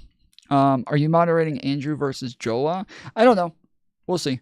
We'll see. Again, like I said earlier when Jola was on, I think that it's a common thing with like a lot of conservatives where they do feel like a more centrist liberal type guy who's moderating is going to lean in their favor. And obviously you guys remember what happened with Rob Noor and like how upset he got about the whole thing. And I think that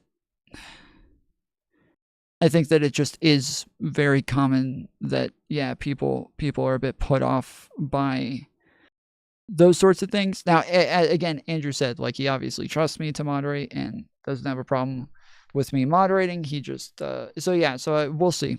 It's, there's just some details that gotta be worked out, but we'll check. I'm so tired of the Destiny stuff. Like, I get it. He sucks. Yeah. It's, bro, dude. Twitter is like, there's so many fucking spurgs on Twitter who just cannot stop talking about him. And like, they go and find the most innocuous shit and then start like, look at what he's doing. This is revenge porn. Like, it's not even porn, dude. Like, it's not even, like, what the fuck?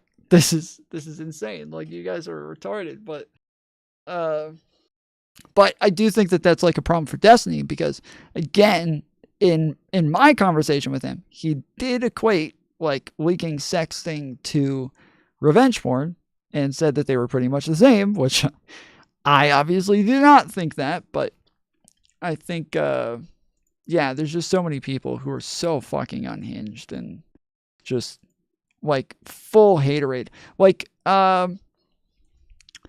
JSDLK, like dude literally just flipped over and was immediately just went from like, you know, like I wouldn't call him like a full-on simp or anything. I think that he was like willing to like criticize Destiny and like have his differences there. But to go from, you know, any sort of like friendly relationship to full-on hater like overnight, it's just gross, dude. Like it comes off as so obviously fake. And then you got Cherry who blocked me on Twitter. I don't know what happened. I don't know why she blocked me on Twitter. I feel like I was like very light and very like easy on her in my criticisms, but she blocked me on Twitter apparently.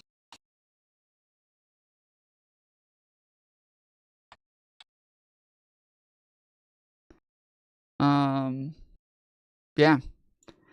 So yeah, now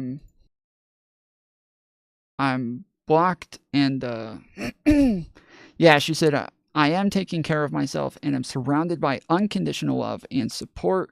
I guess that's maybe that's what it is that like when I say I was very light in my criticisms, maybe light criticisms isn't unconditional simping. So I find it necessary to show concern for myself when others do not. The worst thing I did for the last few years was ignore and suppress this terrible gut feeling I had like I was not a human to so many people around me.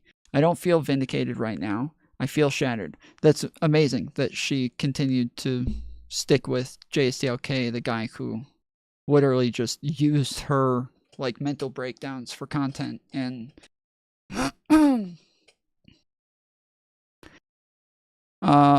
yeah, I don't feel vindicated right now. I feel shattered, like I was in that dream where I'm falling for what feels like forever and suddenly someone just woke me up. So she posted the other day that like, you know, Destiny banned JSTLK and all JSTLK did was defend me. It's like, that's not all he did, bro. He was going on attack mode. Like, he didn't just defend you, but he went full on attack mode, saying that Destiny should be on the sex registry list with like pedophiles and rapists and shit like that. Like, that's but again, yes, when you have this like full flip, and again, this is what I said to Destiny when he did the same thing to Mr. Girl, where I was like, bro, for you to just like completely flip like that on your like opinion of the person. And I think that this is like big when I was going through like shit with my friends, like dicking me over and shit, is where I was like very like conservative and like wanting to attack them, wanting to respond, wanting to like do shit, is because yeah, I still had like I was very like conflicted. Like, I still liked these people. I still had like a lot of history with them. I had I felt like it just felt bad. It felt wrong, even with what they were doing. I kept thinking, they're probably just in a bad mood right now. They'll wake up and like realize how insane they're being, and they'll fix this. They'll clear this up and apologize. There's no way they'll keep thinking this is okay. But yeah, that's just never happened. But like for me, yeah, I just kept thinking like they wouldn't, even though we're not really like friends anymore, they wouldn't do that to me. They're no shot. Because yeah, I can't just like overnight just go full into hate mode of people. I can't go from liking somebody and being like close with them and being one of their close friends to then the next day just full on hater. I can't do that. That's not something that I'm capable of. That's not something that I can do. And when I see people do that, they come off as so disingenuous. Ever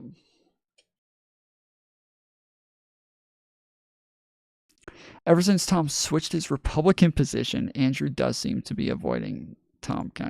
He's not avoiding me. He's not avoiding me, but we just, again, we've had a lot of debates in the past, and I will say, every time we have had a debate, he is very clear that like I am one of the most well-respected opponents that he's ever had, and so maybe that's what it is. Yeah, she said, I've watched people I know speak about me like I am a concept. I've seen many show more concern for themselves and the careers of of creators around them than my well-being. The threat made to 20 streamers if I am successful in getting justice for crimes done to me is something I take seriously, especially after the person I am accusing was just named as an influence for violence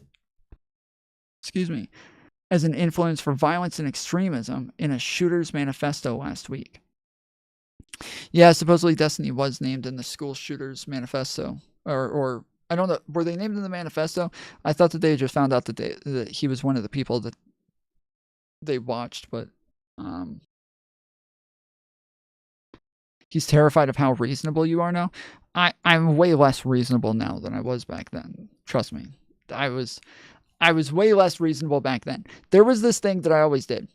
And a lot of people have heard Child Logic talk about this as well. I always did this as well, is that I always felt like I wanted to placate everybody to an extent, and I didn't want to push too hard. I didn't want to be too honest. I didn't want to like go full criticism on them. And so anytime I like covered people's stuff, I covered it from like a super like detached way, just kind of talking about what happened, talking about what was going on. And eventually I decided like, you know what? I'm like scared of all of these people like just breaking ties with me and burning the bridges and shit, but their bridges aren't doing anything for me right now. So fuck it, dude. Fuck this shit. And just started coming out with video essays, just kind of attacking people and change things a bit. But yeah, she said, where she's saying the threat made to 20 streamers if I'm successful in getting justice for crimes done to me, she says that I take this very seriously. If he's saying that if he goes down, he's taking 20 other streamers with him or 20 other content creators with him, whatever. Why would that be something you're afraid of? If you're like all about justice here and you want people who do these sorts of crimes to be held accountable and blah, blah, blah, then yeah, you should be all for it. Be like, please do, Destiny. Please take those people down with you. I think that if these people have committed some sex crimes, that they should be punished. And so I want to make sure that you take them down with you. Please make sure you do that. Like if you take them seriously on that, then have at it. That's what I'd say. Fuck yeah. Do it. Please. She said, people, if I know, do not speak about me like I am a human. If they are reckless with their words, I will voice concern for myself. If you don't understand my fear, I'm worried you don't view me as a person. Yeah, I don't know. I haven't seen anybody really attack her, and so I may just be missing like a big chunk of this and just be totally on the outs. Yeah, it's very possible that I'm just unaware of what's going on in this scenario because yeah, I haven't really seen people go after her at all.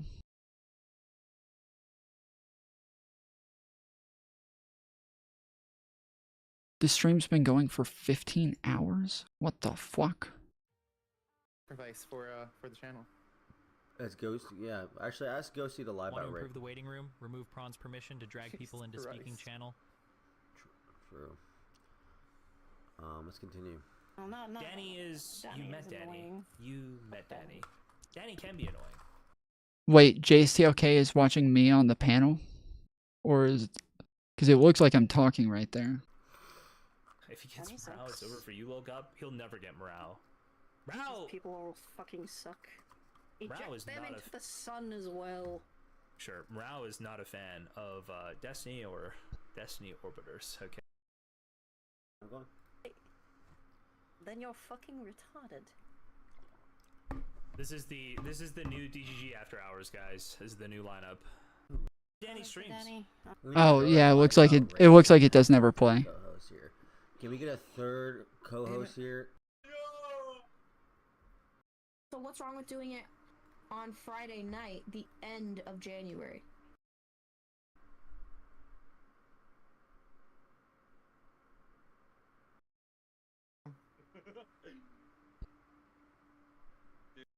I'll stand by what I said. The fan is so iconic. It's been sexual. We won't take Destiny's multiple statements that he likes mentally ill women, that he does hook up with mentally ill. Why? When we talk about when he's specifically talking about his promiscuity, Yeah. But technically, the way they went about it, what he was arguing was valid. He wasn't saying it's not okay to hook up with a girl that's legal, but he was. Yeah, when you're what it was. Experienced and sheltered, being severely terrified of leading someone on, or SA. I thought I could trust Destiny, who had a multiple long conversation with regarding consent and boundaries. So that's not saying she was 19 when the video was made.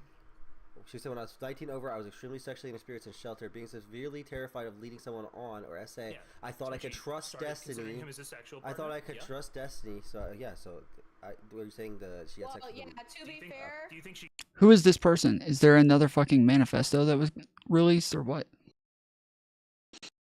Tom, have you met Non-Fawn? That guy, a really cool debater. He's still new, but he picks up fast. I think, wasn't he in the chat last night? Is Mantis here? Mantis, was that the guy who was in the chat last night that you said he was on the panel or something? He doesn't need to illicitly. Dude, real quick. For you to get real quick. The amount of charitability you're giving in this message, I think if you see this, you could. There's no charity. I'm reading it as the English says it. As I'm reading it right now, the assumption could be that she had sex with him when she was 19. The reasonable assumption would be that she had sex with him when she was 19. Sure, but it's not saying anything about when the video was shot, which is what Zeta said. I don't think she's going into specifics. I don't know what Zeta's talking about. Let me break this down as someone who graduated in first place, and I obviously got a degree in English. Let's go down what you just said, because you said in clear English, buddy. She's talking about a video that got leaked, a sex video that got leaked of her, right? She goes in to say she was 19 and she had trusted him and was inexperienced, this is valid to believe that what she is saying is during this video she was young, dumb, and naive when she made this video. No, she's saying who is saying groomed? I think what she's trying to imply here is that she was being groomed. What do you think that's what Pixie's getting at? Yeah, I think that is actually. I think what the purpose is Pixie saying. Yes, he was literally on the panel the other day. Okay, yeah, so I guess I did meet him. I don't remember which one he was. Oh no, wait, yeah, no, he was he was the younger guy with like a bowl cut or something like that. He was groomed when she wasn't. I think, yeah. No, I'm not staying on this for very long. I just wanted to see what they're talking about.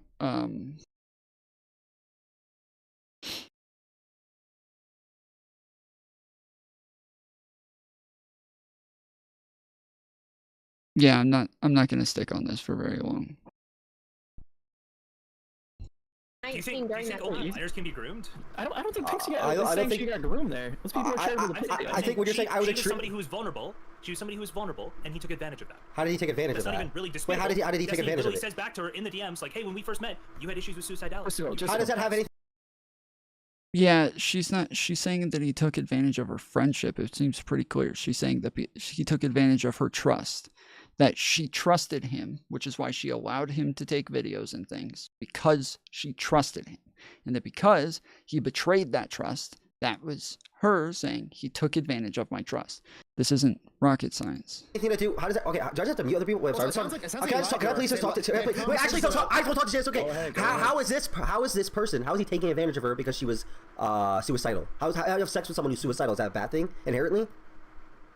I mean, if you have a pattern of hooking up with mentally ill women, it goes he's had sex with over like 100-something people. I'm sure a lot of women online, especially, are mentally ill. I don't know how that has anything to do with. Yes, this is what I kept saying on the panel, where people are like, "Well, I mean, he has a pattern of like hooking up with women with mental issues." And it's like, look at the pool he's choosing from. His entire life is spent online. Most of the women, most of the men are all just mentally ill. These are people who are not all together. So. Like this is JSA just like trying to frame everything in the worst way possible. It's so weird, bro.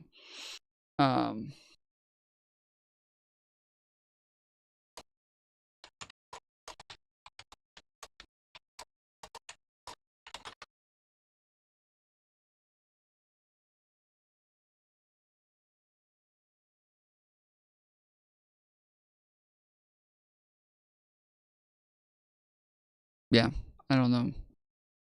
Like this is just so like he's trying to interpret everything in the worst way possible. This is very like Mr. Girl-esque, where you knew about all the shit before. This isn't new, right? Like adding Pixie into this mix wasn't new information, and JSTLK even knew about the leaks and about the fact that like this shit was happening for months behind the scenes. And it's all of a sudden when it comes time, when there's victims out in like everything, like now he's very anti-Destiny, but he was still going on Destiny's streams. He was still in Destiny's chat every day. Like, when I was talking about the fact that, like, people knew about this, tons of people knew behind the scenes and were just choosing not to talk about it, to not, like, make a big deal about it. So just act accordingly. Just move on and just do what it is that you think should be done based on that, without, like, mentioning victims and shit. But your positive attitude and cool demeanor is too good for politics. I hope you find your niche, cause these people are wasting your talents, my man. well, I appreciate it. I don't know. I'm just doing whatever I'm interested in. So it's not all politics. I do politics, I do debates, I do all sorts of shit. But if you guys go to my channel, I do lots of different stuff on here, and most of it is gonna be, like, the best of my work is gonna be here in video essays. So you can go through, there's a Bear vs. Man video essay, there's the Candace Owens documentary, there's the Balenciaga video essay, like, all of these things here are gonna be, like, you know, my favorite things that I've put out, and I'm working on some more stuff now as well. So, but I appreciate the $10 dono from some random dude, some random duder.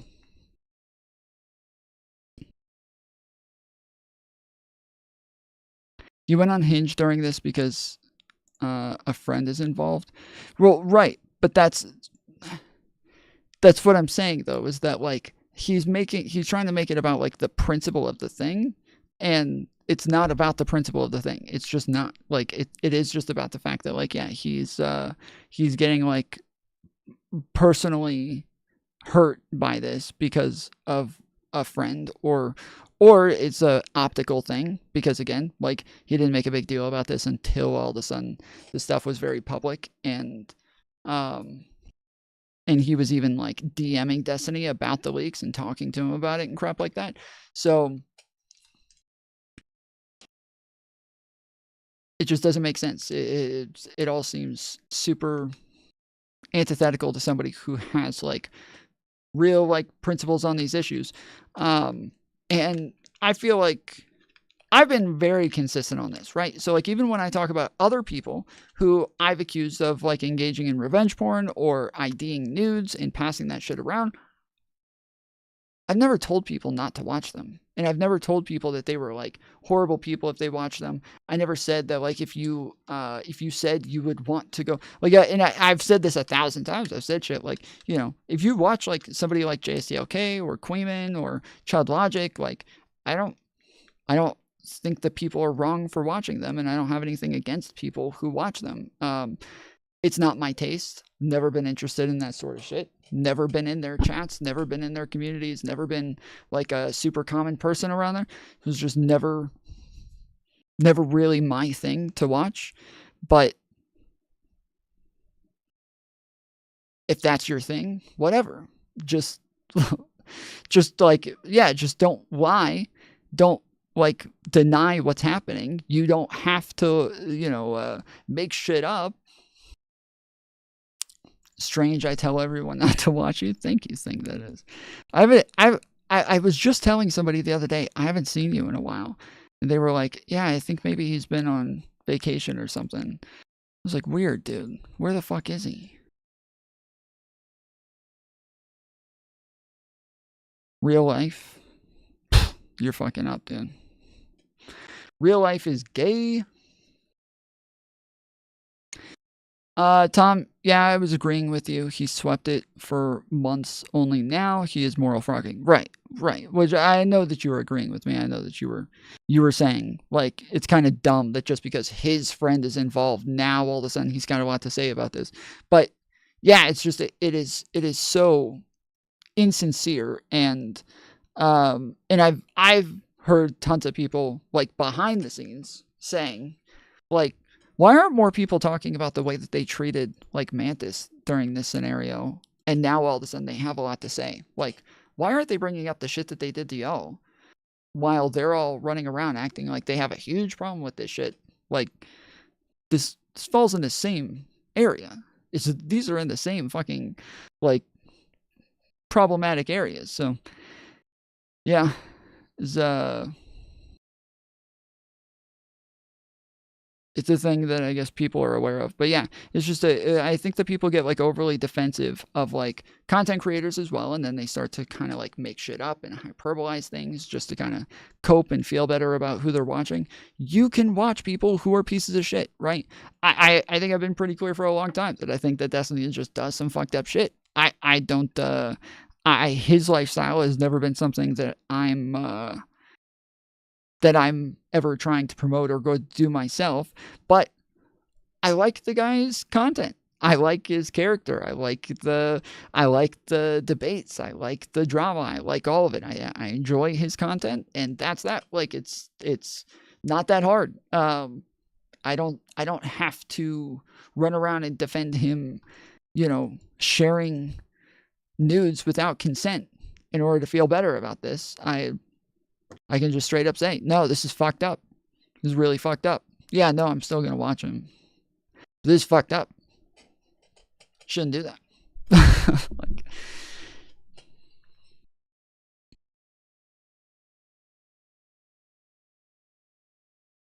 This is where it gets difficult. I think that there is more nuance in there than that. And we had this conversation at the beginning of this drama is obviously just saying, so when we're talking about R. Kelly, when we're talking about Michael Jackson, when we're talking about Bill Cosby, when we're talking about, I gotta name somebody who's not fucking black, dude. Destiny, I can't think of someone who's not black, who is, shit. This is coming off like really bad, and it's not on purpose.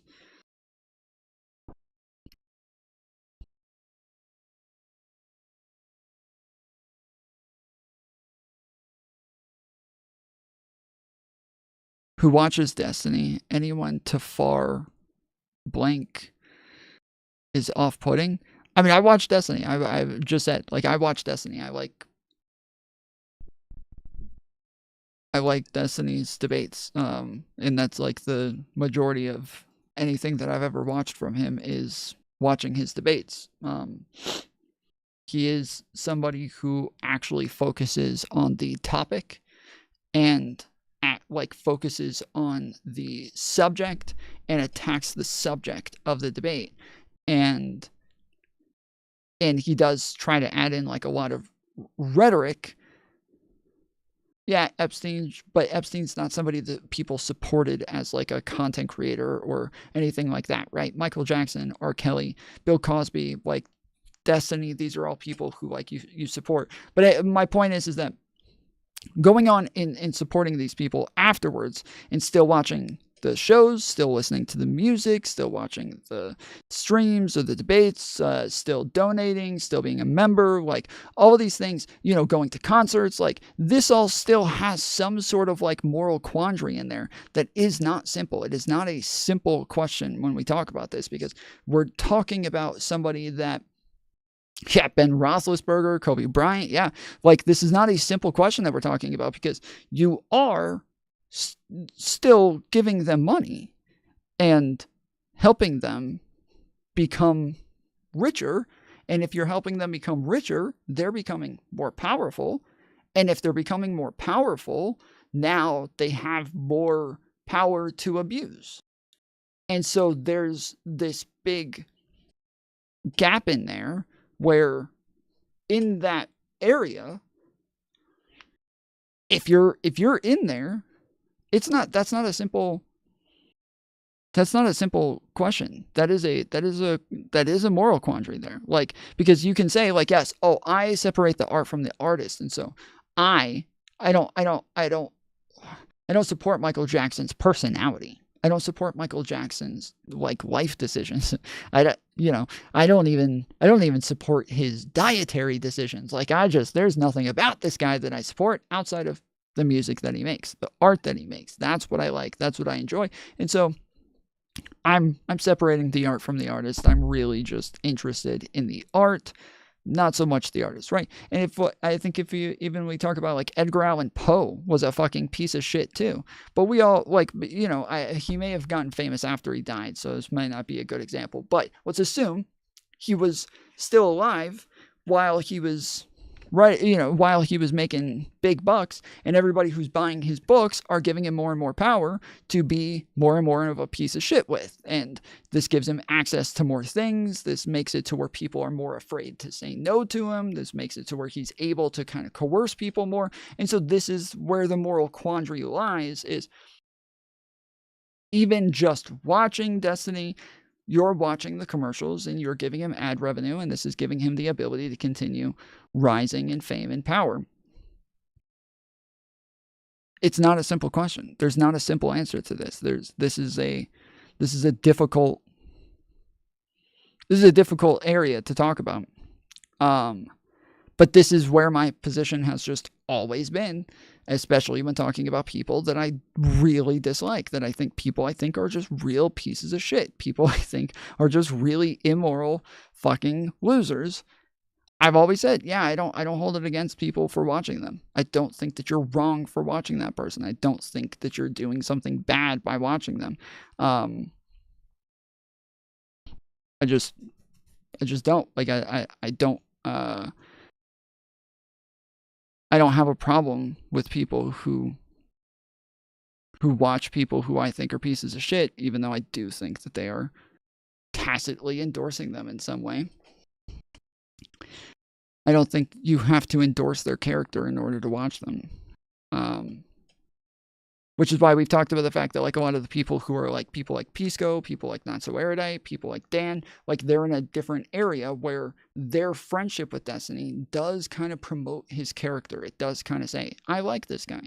We're friends. And so your friendship with him and your continued friendship with him does kind of promote his character as, well, Not So Erudite's a really reasonable, moral, and ethical person. And if she likes Destiny, he can't be that bad of a guy, right? Like, that is the thought process that people use. And so, yeah, it does create this issue. But yeah, I like, for the longest time, especially after the stuff that happened with Melina, I was very like, whoa, this is bad. I do not like this, dude. This is not good. This looks really bad. And I got a lot of shit from DGG for it, but yeah, it was pretty clear. I thought that this was no bueno.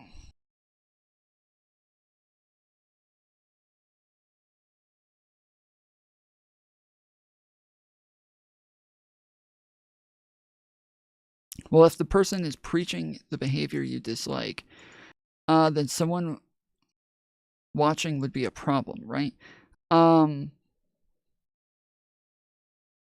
Yeah, but that's why I'm saying that, like, if you're able to be honest about denouncing that behavior. So that's why I said, like, if we're talking about Chud or Quaven or JSTLK, and you're able to sit there and say, yes, I think that this is, like, shitty. I don't think they should do this. This is fucked up. They lied. They stretched the truth. They're trying to hurt people. Like, yeah, I think that, like, yeah, if you're able to be honest about what it is that you're talking about, then yes, that's fine. I said the problem comes in is where they get overly defensive of the content creators and then start, like, defending stupid shit just to cope. That's fucked up. Like, you don't have to do that. Don't do that part. Like, just be honest. And so I'm saying, yeah, like, in this case with Destiny, like, yeah, I'm very easily able to say this is fucked up. This is fucked up shit. And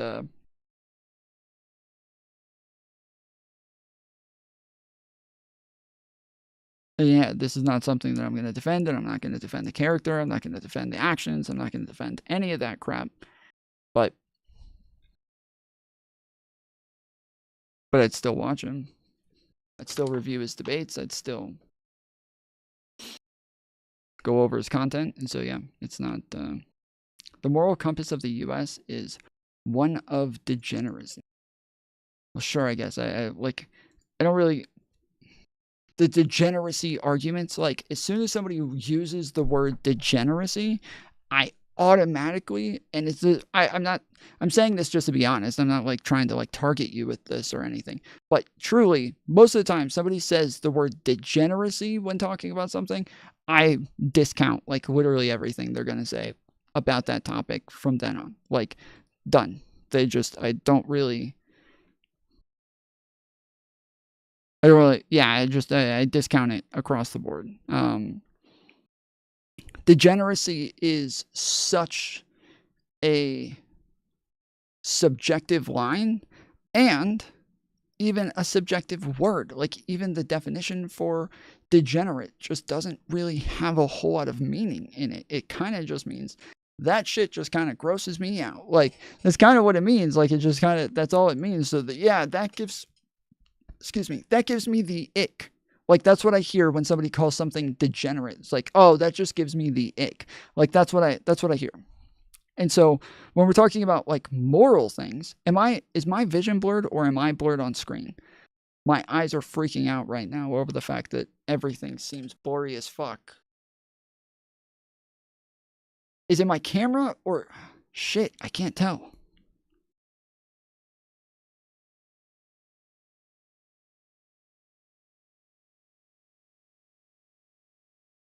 Everything else is too small. Okay, no, it is my camera.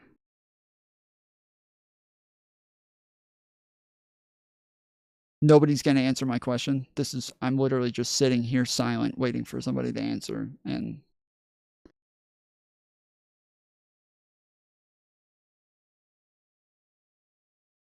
looks normal. It looks fine. Okay, well then my eyes are freaking out right now because my face is blurry, but like, no, you guys are wrong, dude. You guys are wrong.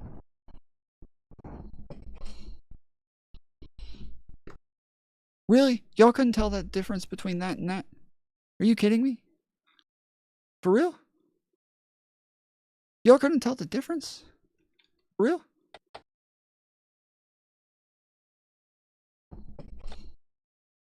No, you guys are wrong, dude. Look how blurry this is, bro. This is horrible. It's so blurry.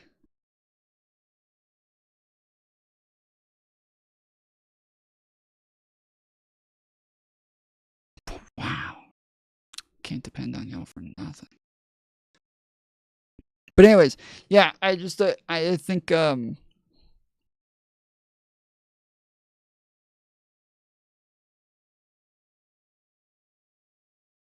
shit, I lost where I was. Oh yeah, degenerate. Like, it's just such a, like, a meaningless word that just means that gives me the ick that I can't really, that's not something that I can engage with, especially when we're talking about, like, morals, but people use degeneracy to, like, throw moral weight at a thing when, if I ask them, like, okay, well, can you define degenerate? They'll say, oh, it's something that is just morally reprehensible and disgusting. It's like, okay, why is this necessarily degenerate? Like, and it's always, yes, things fall off very quickly where there's not like a real thought process behind how they use the word degenerate, and it drives me a little nuts. So what made you drop religion? I'd love to hear that story. I grew up in like a very fundamentalist household where, like, you know, global warming's fake, science is fairly fake, the, you know, young earth creationist, like, you know, evolution doesn't exist, God created the earth, Adam and Eve were the first people, like, Noah's Ark is like a turning point in earth where the earth had one temperature on Pangea where it was about 85 degrees at all times, and dinosaurs were alive. But then Noah, the flood happened. Noah had to build his ark, and most of the water came from underground. So it wasn't from like rain from the heavens or anything. It was water that came from underground and then over time precipitated and continued to rain. And because the water was all of a sudden coming up in just like random places and flooding all over the place, that it started to precipitate and cause rain.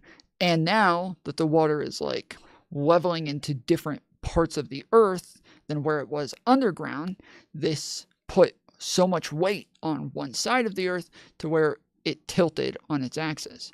And so because there was so much water that made the Earth tilt on its axis, this made it to where once the water went away, after 40 days and 40 nights, you now had seasons. And the dinosaurs couldn't live through seasons. They weren't able to exist after the Earth tilted on its axis. And so now they all died off because the Earth was tilted. And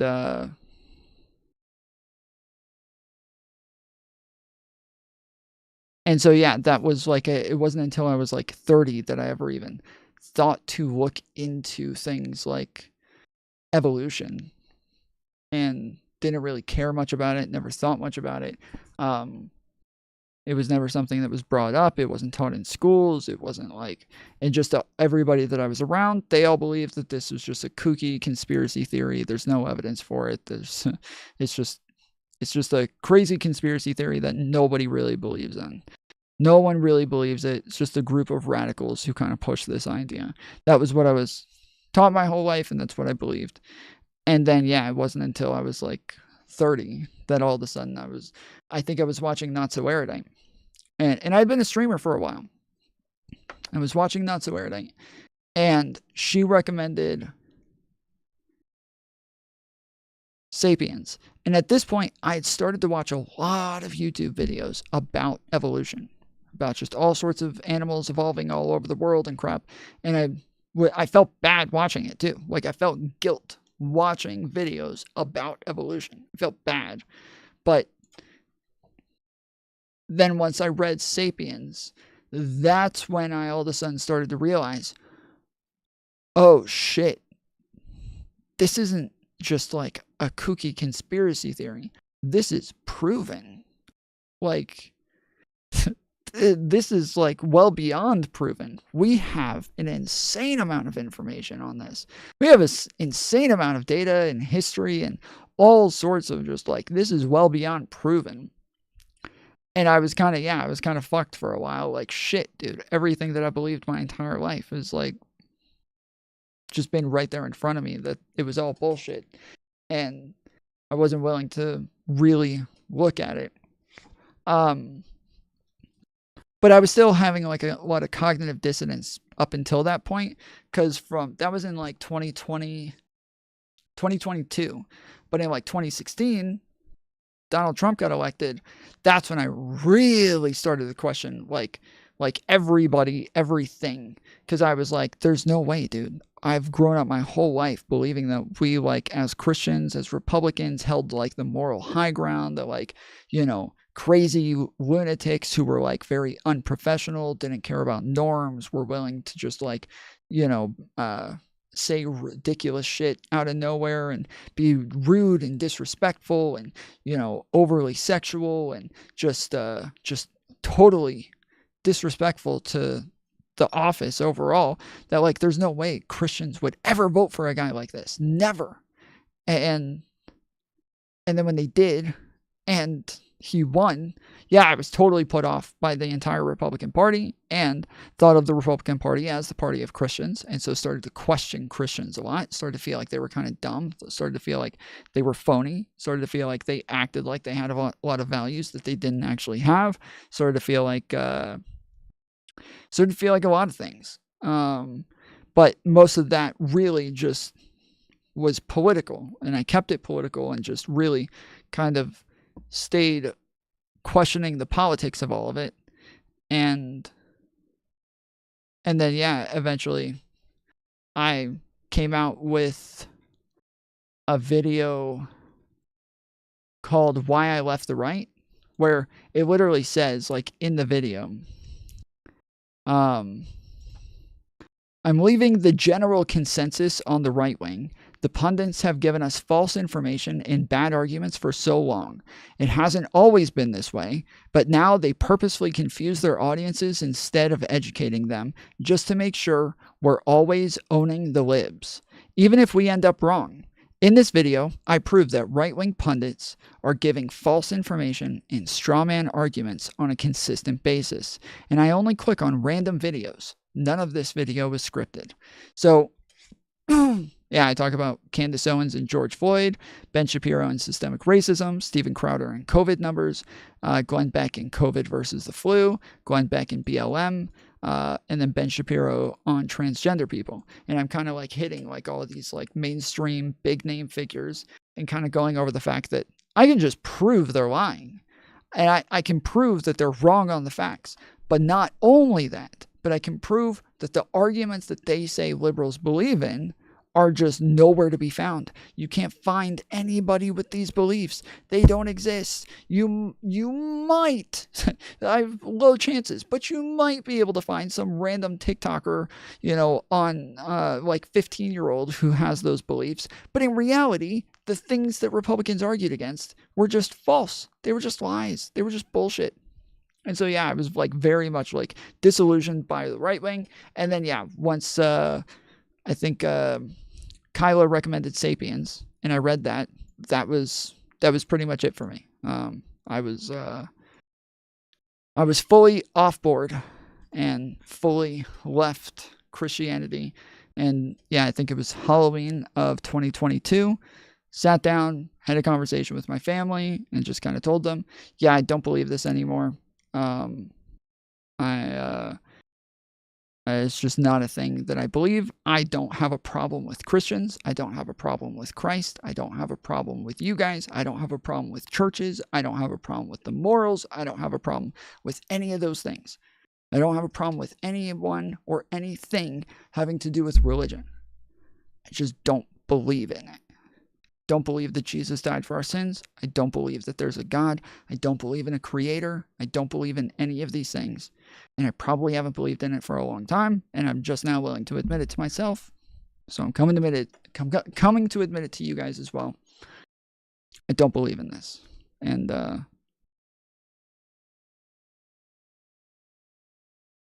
so yeah, that's the story.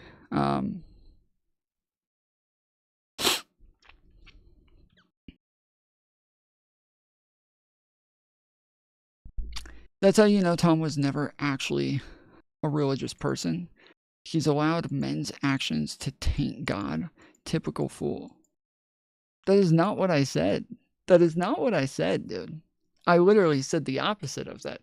I said that, like, at the beginning, the fact that people were willing to vote for Trump had me disillusioned on politics. Like, and I said, I kept it political, kept it on politics. Like, it was politics that I had an issue with. And from 2016 to 2022, for 6 years, I was very much like disillusioned on politics. And so, yeah, that's where my issues stayed until, yeah, it wasn't until, yes, things like Sapiens and other shit, that was not men who did that. That was just... Awesome tell. Thank you for telling the story. I appreciate honesty. Crazy how as a black male I went the opposite way. From the left to right.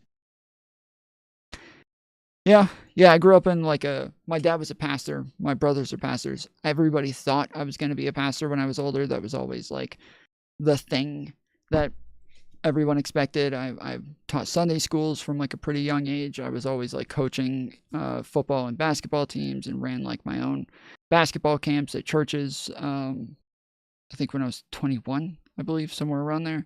And yeah, I just started doing like a lot of like leadership positions within churches. And yeah, I think the idea was always that I was gonna move into that position and start doing that stuff. And yeah, no, it turned out to be the one of the three boys who did not. But yeah, my two older sisters are both still Christians, but are very liberal.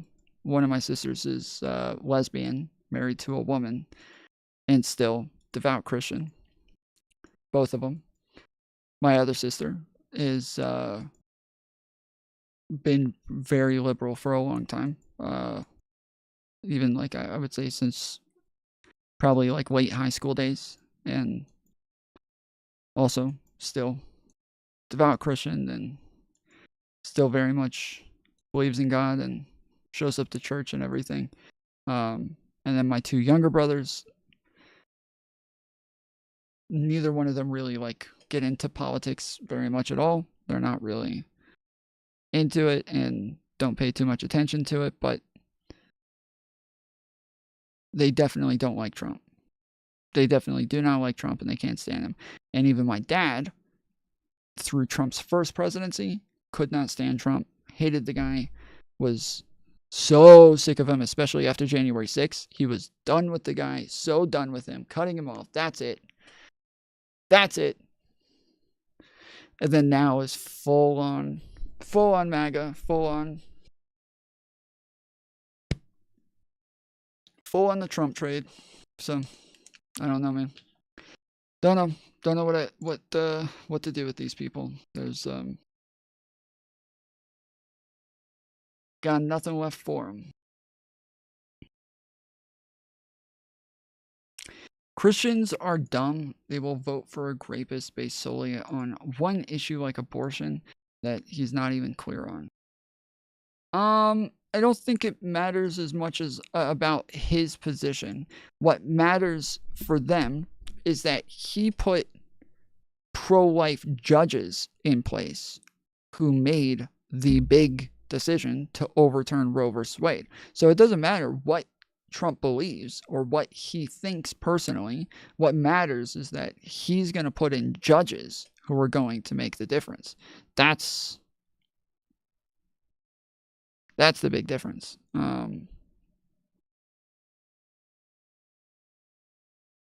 So yeah.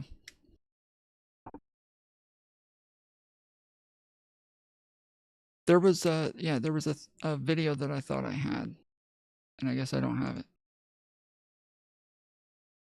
Shit.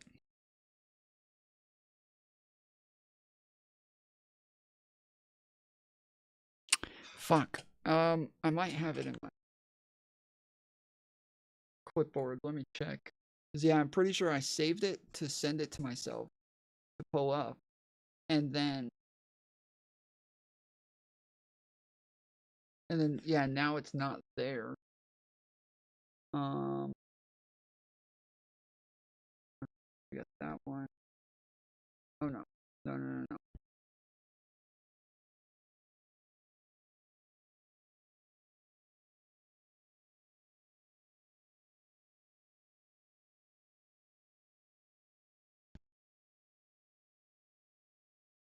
Damn.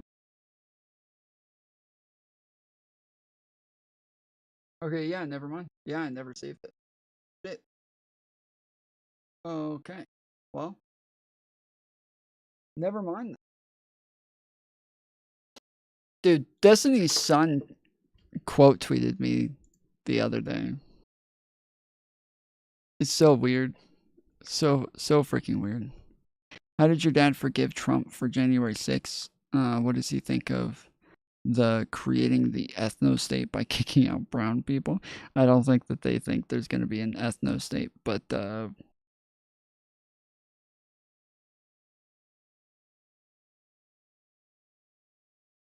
I think they're gonna look at things like I just mentioned, like putting in place judges. They're gonna look at, well, even if he does some negative things, he's still gonna be better than, people who want to murder babies. He's gonna put into place like actions that are gonna make big differences.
All right. Sorry. Just I had a couple of DMs that have been sitting there for a while that I kept meaning to respond to and never found time, so.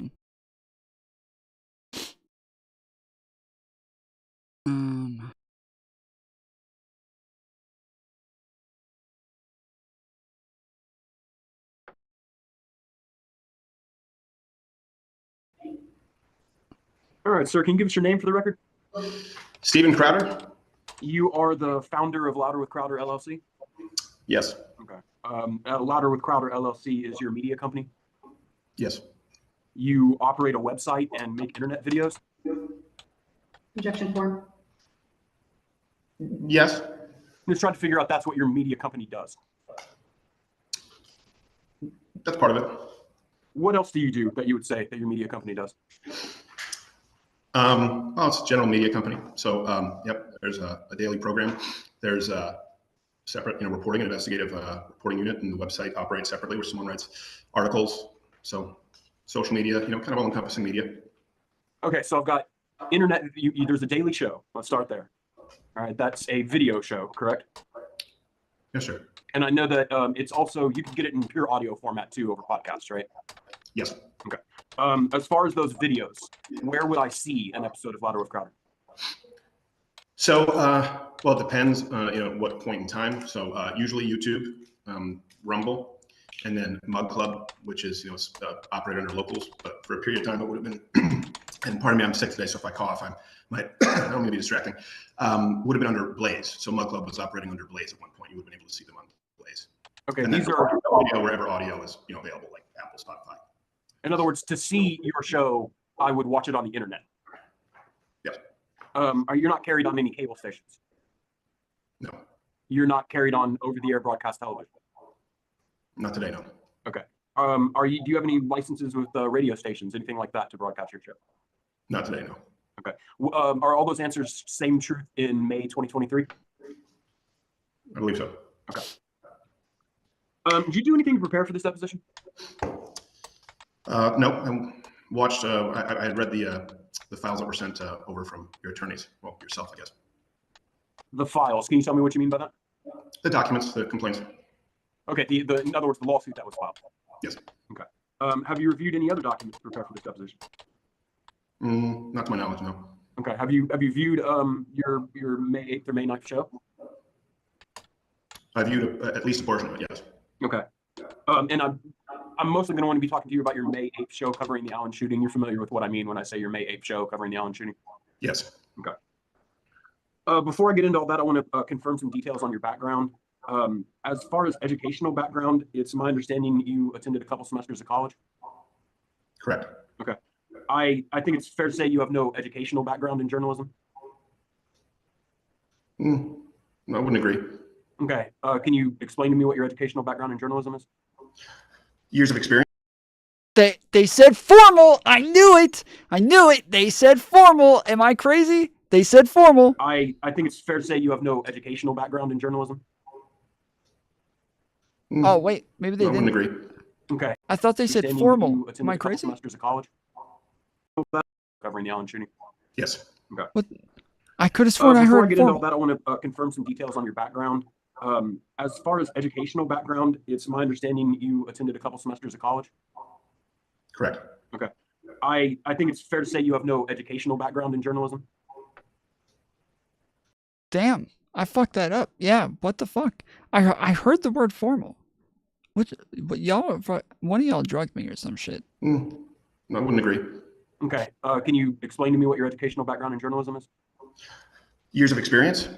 I blame you. I'm asking specifically. We'll move on to your work experience. I'm talking about your education at this point. If you have any educational background in journalism. Well, I did study media for, as you said, 2 semesters in college. Okay. So when you were in college for those semesters, part of that included journalism courses. Part of it included, yes, broadcast. Okay. You worked for Fox back in the 2009-2013 time period? I believe so. Time period sounds correct. Did they provide you any training in journalism? Experience.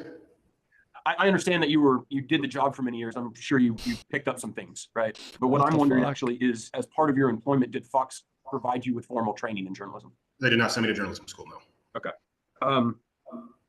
Now at that time, at that time, I think it's fair to say that your what you were doing for Fox was primarily concentrated on more comedic type presentations. Is that fair?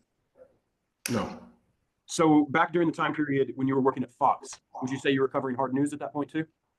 Objection form. Sometimes. Okay. And then after leaving Fox, let's start this way. The YouTube channel you had that while you were at Fox, right?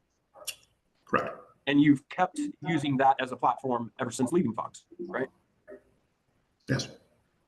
Am I right that there was a brief period where you weren't on YouTube? Is that right? Mm-hmm. Objection form. How so? Or am I right that at some point you either stopped posting to YouTube or were in some way punished by YouTube? Did anything like that happen? Objection form. Well, there are temporary suspensions that happen on YouTube, if that's what you mean. Okay, but in May 2023, you were posting regularly on YouTube? I believe so. Okay. So for instance, the coverage we're here to talk about today, that would have appeared on YouTube? I believe so. Okay. Now, ever since leaving Fox, say the past 10 years, fair to say that you've begun to amass a rather sizable audience? Yes. Okay. You understand that as the size of your audience increased, the magnitude of potential harm that could be caused by publishing a false statement about someone also increased? Yes. And would you agree with me that as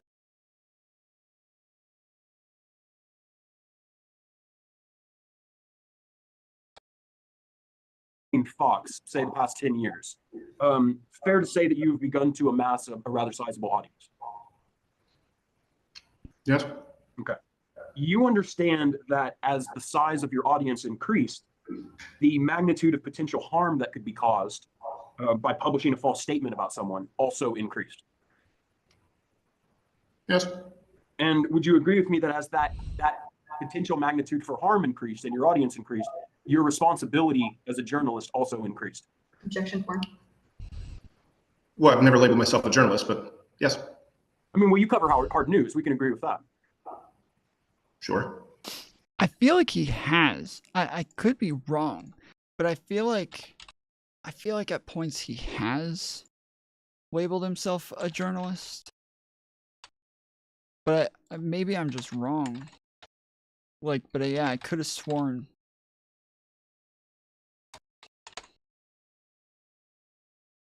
I could have sworn he did. Did he get banned?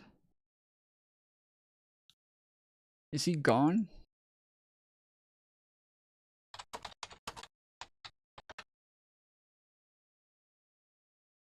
Oh, it's just called Steven Crowder now. Oh, okay.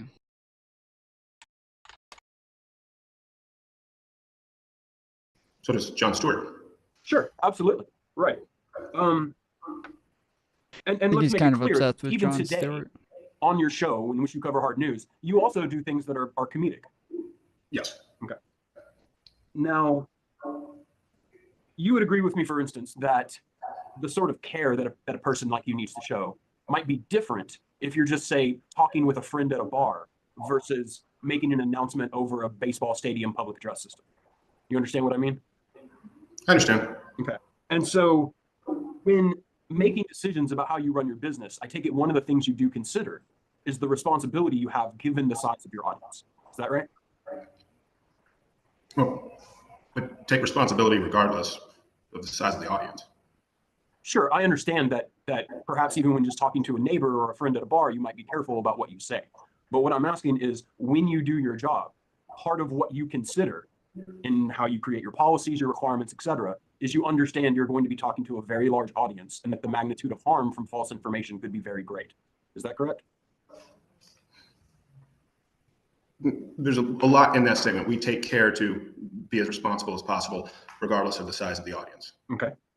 Last year, when doing an episode of Louder of Crowder, how many people could you reasonably expect to view it? I don't know. So does your, for instance, on YouTube, YouTube tracks the number of views your videos get, right? To a degree, yes. Okay. Rumble does the same thing. You can see how many people viewed your videos? To a degree, yes. Okay. And so that should give you, the number of views on Rumble and YouTube will at least give you a minimum baseline of who saw the video. Is that right? Sounds right. And then you also know that your materials will quite foreseeably spread. Is he getting sued? So I believe this is about his I believe this is about his divorce. So there were a number of cases surrounding his divorce, not just the divorce, but then there were also like contractual I think his former partner Jared broke the contract and like broke an NDA, speaking out about some of the things that happened while he was there, and that they were suing him for that. Then there was somebody who leaked the door cam footage, and they were paid by the family, so it wasn't even her. It wasn't even like the woman's divorce lawyer or like the his wife's, like his wife wasn't the one who went to the journalist, that it was her family who went to the journalist and gave them the video and gave them the info and everything, and like gave them quotes and all that crap. They got recordings of him, yelling, I'm gonna fuck you up. And so, yeah, it was pretty crazy back when all of this happened. If you were around and you saw, like, it was pretty insane, like everything that was going on. One of the problems at the time was that we didn't have a clear answer. So one of the debates that we kept having on this channel was like, is Steven Crowder abusive? Is this like proof that he is an abusive piece of shit? Because in the ring door camera video, he like pretty heavily berated his wife. He was not allowing her to leave. She sounded like she was saying like she just wanted to go to like the grocery store and pick stuff up, and she just needed to get out of the house. Like there was just too much going on, and she was heavily pregnant at the time. I believe it was like 8 months pregnant, something like that. And yes, she was just, she was saying, I want to get out of the house. I need to leave. I need to get out of here. I just need some time to myself. And he starts going in on her saying, no, you have to pick up the dog shit. Take the dog for a walk, pick up the dog shit, pull the weeds. Like it was weird stuff that he was like telling her she had to do during this. And she kept saying, I'm sorry, I can't. This is like, everything's too stressful. It's too much right now. I love you. I need to leave. And he's like, no, you don't love me. If you loved me, you would put on the gloves and go pick up the dog shit. You would go pick it up, but you've never shown me love. You've never shown me love for as long as we've been together, and I don't love you either. This is not working. If you can't do simple tasks that you're asked to do, then why would you do bigger tasks? Why would you do greater tasks? And yeah, she was just like, all right, I'm leaving. I'm taking the car. He's like, well, what am I supposed to do? I can't leave. You're stranding me here. You're making me stranded now. You see what you're doing to me? And it was just everything that he did was so manipulative in the way he did it. But a lot of people jumped to saying, this is proof he's an abuser, he's abusive. Whereas it wasn't really. Like a lot of the conversations that we had about this was that there are tons of scenarios that like we could find out. Like there's a lot of context that we could find out about that would totally change this scenario and actually make it look like she's the one who's being abusive. That like she's the one who's in the wrong here. But at a glance, looking at it, he looks very manipulative. He looks very abusive. It looks horribly abusive in the way that he's acting. And so, yeah, the whole thing became like a very big public scandal. And then Pearl went and leaked like a bunch of court documents that she said proved that he was okay and vindicated him. And it actually did the opposite. It actually proved that the context surrounding the scenario was pretty abusive, and it did not help her at all. It made her look way worse. So, Yeah, it was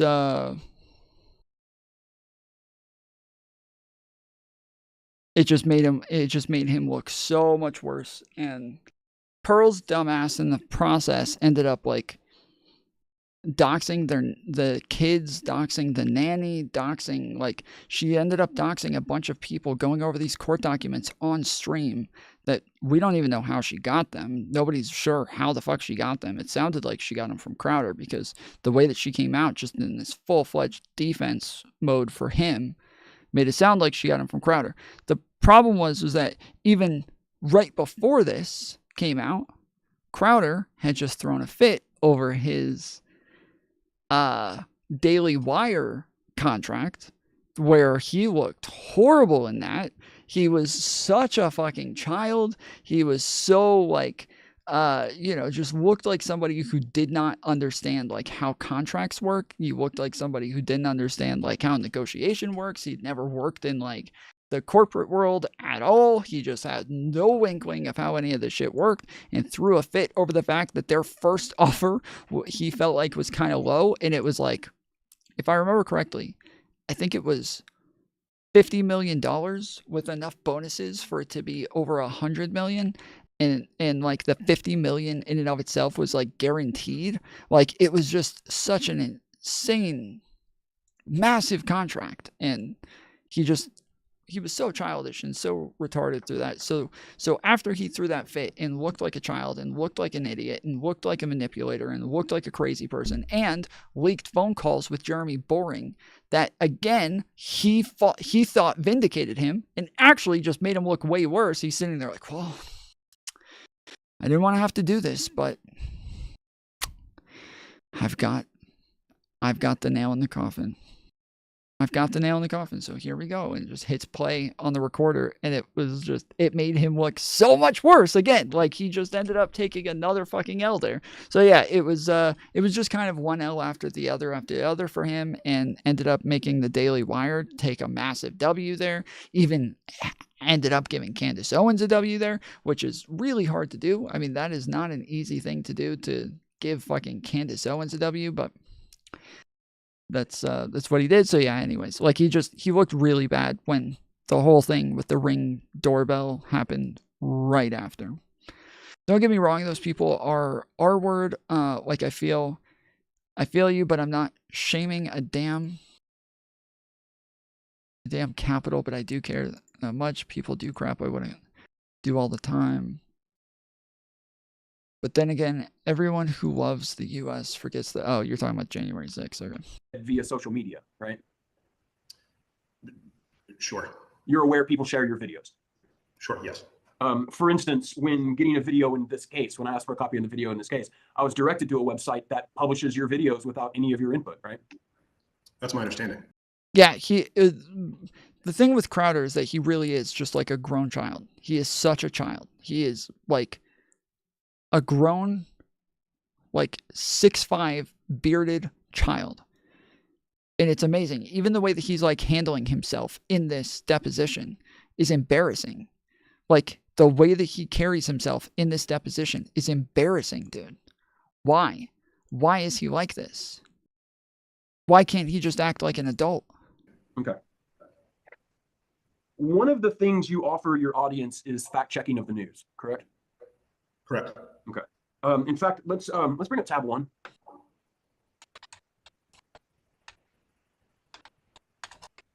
All right, I want to show you something that was just posted to the website last week. And as I think you may remember, we had this deposition scheduled for a few days ago. But one of the reasons that we had rescheduled it is so that you could do fact-checking at the DNC, correct? Yes, a portion of it, yes.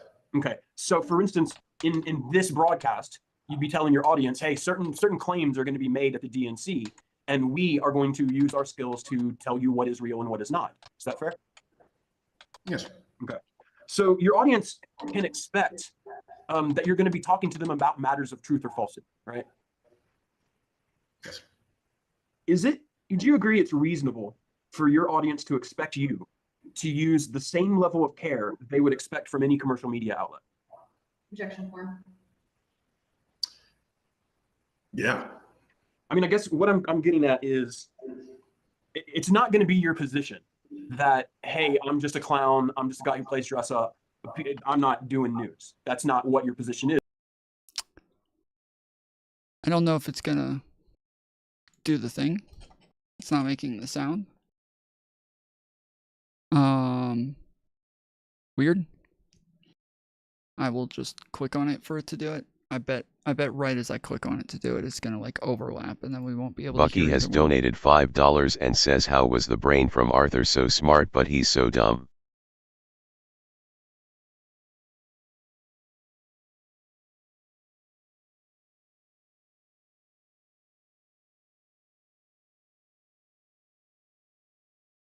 What?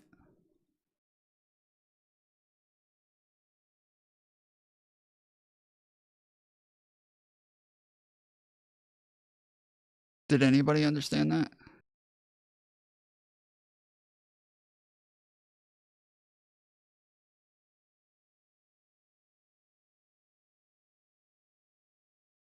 The brain from Arthur? What are you talking about? Is you do hard news. Correct? Look, it depends on the context. Absolutely, sure. Like we said, there are some instances where your audience is clearly going to know that you're doing a comedic sketch, right? Sure. But your May 8th coverage of the Allen shooting, that wasn't a comedy sketch. I don't know if it included sketch elements. We often mix news with sketch elements, but no, not the commentary and the reporting, no. Okay. Let's see. Deposition, Steven Crowder, regarding the identification of an innocent man. Oh, okay. This doesn't have anything to do with the... This doesn't have anything to do with the divorce, but there's no more button. You can see the letters disappear there. There's a W cut off right there. I can see it. It's cut off. You're not hiding this. But there's no more button, and I can't click on anything to get it to open up.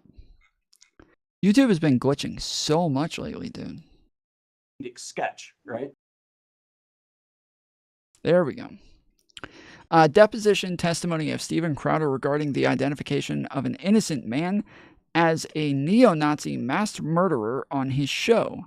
The testimony was taken in connection with limited discovery permitted by the court to respond to Crowder's anti-slap motion to dismiss.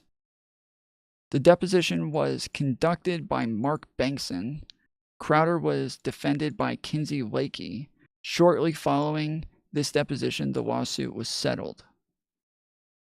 Plaintiff's response brief to the anti-slap motion can be viewed. Okay, yeah, I want to know what the slap motion is.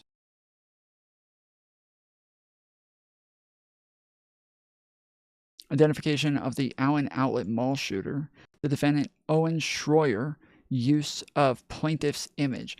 Owen Schroyer is somebody who used to take over for Steven Crowder for a long time, and he would step in every time Steven Crowder was gone and would do shows for him, and he would do some like fucking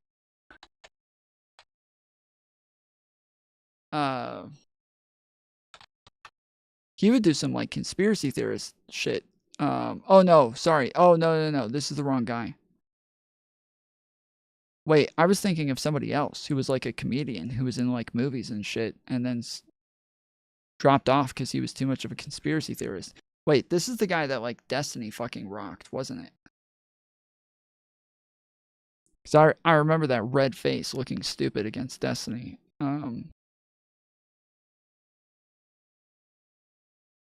Yeah, this guy. Was the vote certification delayed on January 6th? No, it went through. You guys filmed this. We can watch you guys cheering for it. We can watch you cheering 1776. The vote certification was delayed on January 6th. There was Owen Benjamin. Okay. So this is Owen Schroyer. Yeah, obviously the certification was delayed. They had a fucking riot and had to clear the Capitol and had to get all the congressmen and women out before they certified the election. It was delayed. They were successful. They didn't. I don't even think they finished till the next day. They came back that night, but they didn't finish till the next day. I know you hate 1776. Wait, I know you hate what was 1776? What was that? That was the founding of the country. Which was it? What was the event? What would you call that? When we overthrew royalty and created against the government, would you call it a constitutional republic? Would you call that an insurrection? No. This is your Democrat voter right here. Nobody wants to be a part of this psychotic movement anymore. Nobody. Psychotic movement when you guys literally tried. You guys invaded the Capitol. Your side believes in trans kids. Who wants to Your trans side kids? wants to pay for trans Most surgeries people in aren't the okay prisons. with it. You guys Your won't even side acknowledge lets in what 10 you've million done. illegal immigrants. Your side starts God. wars all over the. This is the thing that I'm talking about. This is what I realized after like getting out of like the conservative echo chamber, is that that's the type of argument that I hear from everybody on the conservative side. But then when you actually watch them debate somebody, which they rarely do, and when they do, they don't attack the arguments that they say that all the liberals hold, but they'll say, yes, like, you want to trans the kids, and then that person will be like, no, I don't want to trans the kids, and then they'll be like, whoa, finally, we finally have a rational, like, person who's really willing to be good faith and common sense. Finally, oh my goodness, we've been looking for you everywhere. Like, who did you debate that said they want to trans the kids? Who did you debate that said that? Like, where are they? Where are those people? I don't know where they are. But this is what I'm talking about. Like, it's just always like fighting against straw men. The world. Our side is the party of sanity and the party of common sense. And if you can't see that in this debate, then you're never going to see it. You're never going to. The party of sanity is the party that doesn't believe in dinosaurs and thinks that we create hurricanes. What are you talking about? Do you believe in dinosaurs? You think what is real? this dinosaurs? Wait, what are you talking about dinosaurs? Do you think the dinosaurs ever roam the earth? Dinosaur toys? Do you think the Why dinosaurs, do you bring this up? Do you think the dinosaurs ever roam the earth? Is that a dinosaur on your necklace right there? What is that? Do you think the dinosaurs roam the earth? I'm not here to talk about dinosaurs. I couldn't believe he pushed him on it either, because I thought, Destiny, you're probably about to look really dumb, dude. Why are you doing this, bro? Why are you doing this? Like, don't do this. Like, the guy believes in dinosaurs. What are you doing? Come on. And then the guy, what? I'm not gonna talk about dinosaurs. Come on. Yeah, this guy was fucking retarded. Destiny lost that so bad. Oh, yeah. The guy was literally insane. He had no grasp on reality the entire time.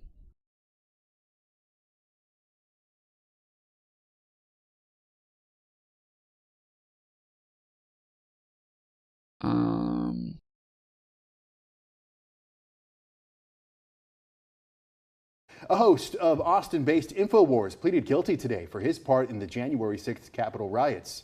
Owen Schroyer did not enter the Capitol building, but he did lead rioters in chants near the top of the building's steps. He pleaded guilty to a misdemeanor charge of illegally entering a restricted area and faces a maximum of 1 year behind bars. These people all got off so easy, dude. You will never find people with similar actions that got off this easy. You will never find it. It doesn't exist. It does not exist. There are not other people with similar charges that had similar actions that have this like low level of charges. Are you joking? No, the average charges, or the average amount of time for people at January 6th is 3 months in jail. And most of that were people who just got time served when they went to court, that they just didn't get bonded out or bailed out. And so just their first appearance at court, they just got time served. That was the majority of them. 3 months was the average.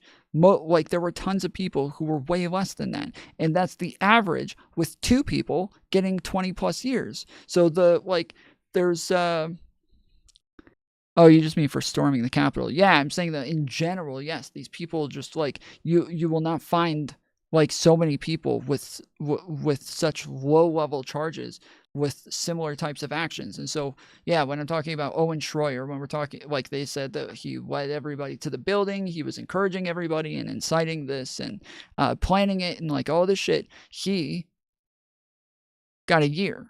Like, you will not find people with similar types of charges. You go find like BLM rioters who didn't do anything, didn't throw any bottles, didn't like set anything on fire, didn't break anything, but they did encourage people. They got a year. Like, that's way, way, way less of an action versus what Owen Schroyer did. And still, they got way more time on average. And and just got way harsher sentences for things that aren't. Obviously, the BLM like rioters should all be charged, and I agree with their sentencing. I'm saying I disagree with the January 6th sentencing. I'm happy with the BLM sentencing. I'm not happy with the J6 sentencing. But all right.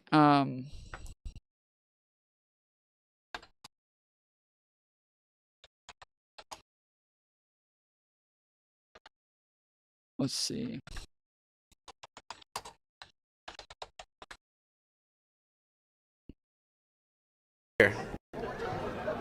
Hey, real quick, what would you say to Alex Jones if he was here right now? Oh my, the show, 10 out of 10.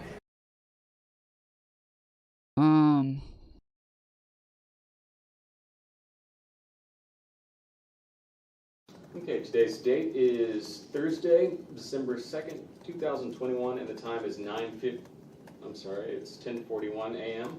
This is the deposition of Owen Schroyer. Good morning, my name is Melissa Brawl. I'm a Texas CSR number 11. Okay. Identification of the Allen Outlet Mall shooter. Okay, that's what I should have been looking for.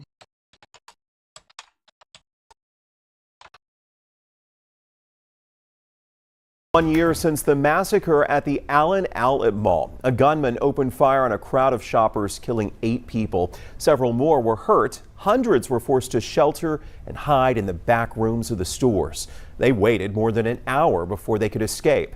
A year later, city leaders are reflecting on the people who saved lives that day. I don't know, have you seen and heard Alex Jones now? He's not an alcoholic, and he's not so crazy.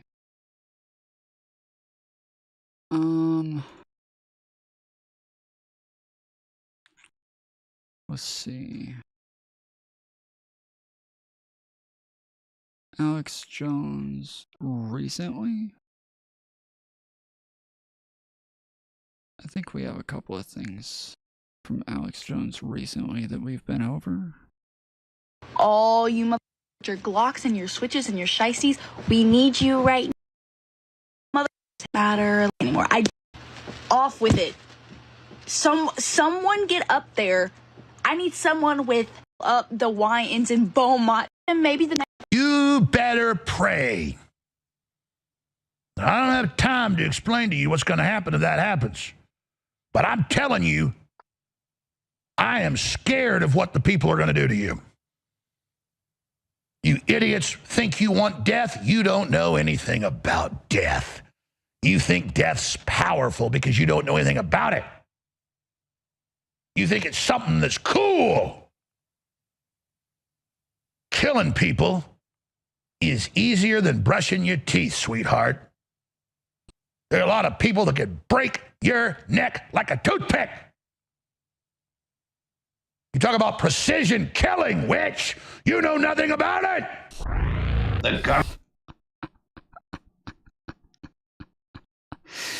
I don't know. I think he's still just as much of a meme as he ever was. Government ears, Alex Jones. Okay. Defendant Newsmax Media, use of the plaintiff's image. So what the fuck did they do? Did they blame the wrong person? I don't understand. Including the store employees who moved fast to follow lockdown protocol, the civilians who sprang into action to help the injured, and the first responders. The response that day was just second to none, and the training that they went through, the training that they've endured, the training that they've participated in, it just showed that day. The city unveiled this memorial this morning, and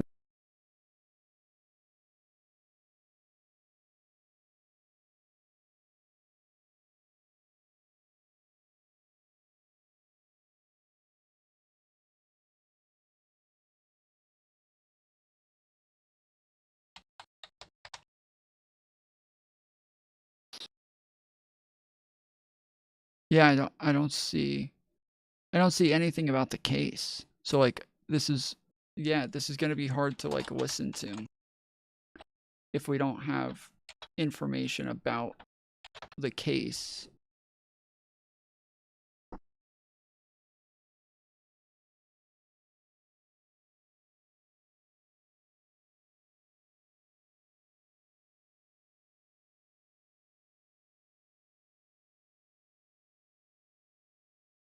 A gunman killed what is now 11 people in a predominantly Asian American community in Monterey Park, California, just outside of Los Angeles.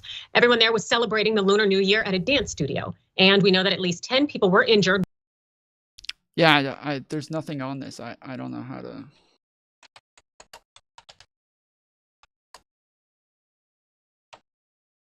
Wait, hold on.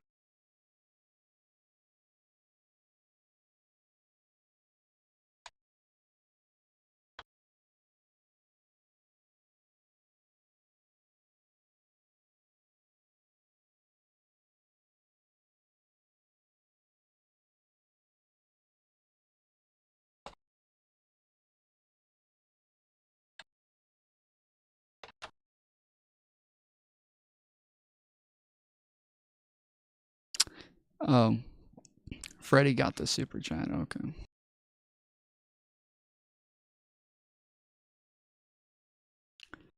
Tim Pool, Steven Crowder, Owen Schroyer hit with lawsuit. Preliminary statement. In their haste to cash in. Okay, so is that what we're already rating? No, it is not. Okay.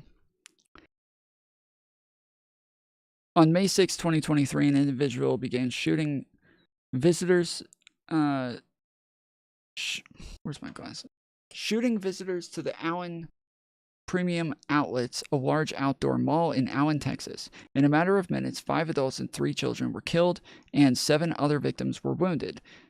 The murderer, 33-year-old Mauricio Garcia, was a far-right extremist. His extensive online writings have cataloged his white supremacist and neo-Nazi affinities? I don't know what that is.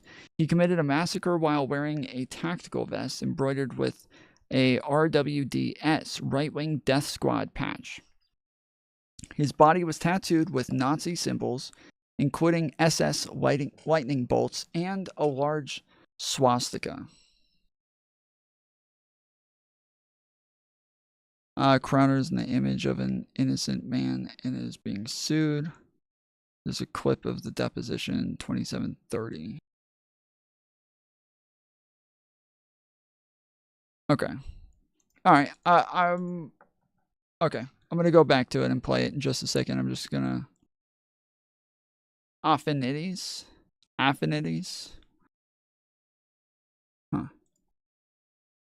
The tragedy immediately became the leading news story across the nation and much of the world.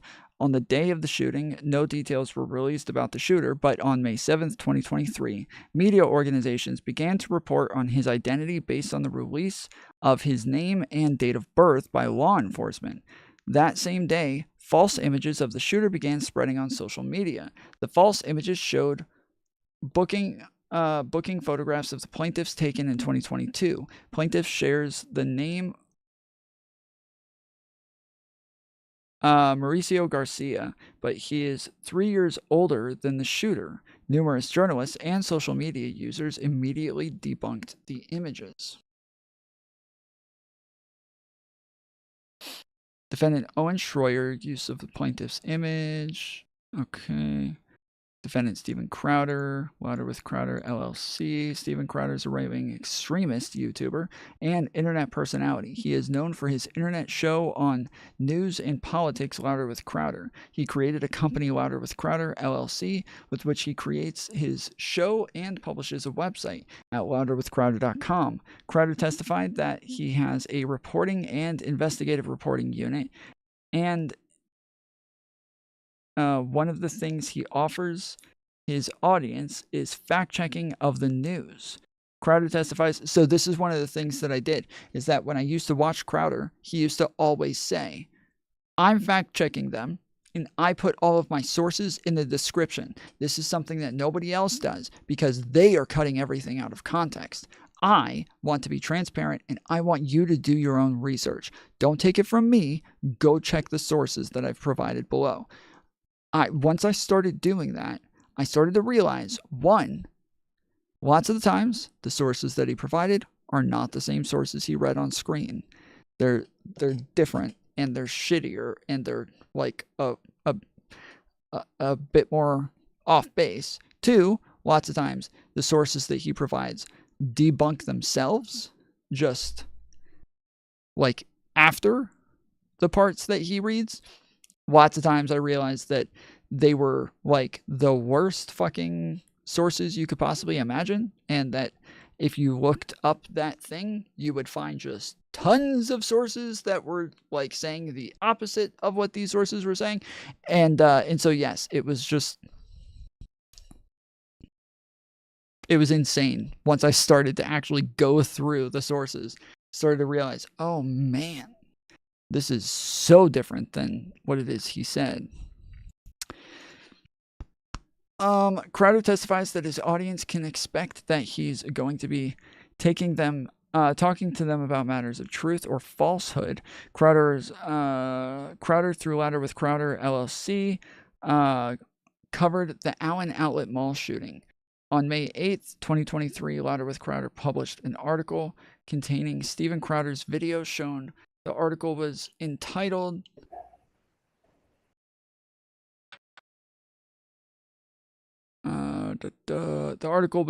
Watch Today's Show, Media Lies and the Truth About the Allen, Texas Mass Shooter. The page stated, there was a deadly mass shooting in Allen, Texas, and we have information on the killer, Mauricio Garcia. We'll be refuting the media's lies about the fact that he was a white supremacist and so much more. The webpage featured a prominent graphic of Steven Crowder pointing at the plaintiff's images. Example, I mean, the most obvious one that comes to mind is the contract one.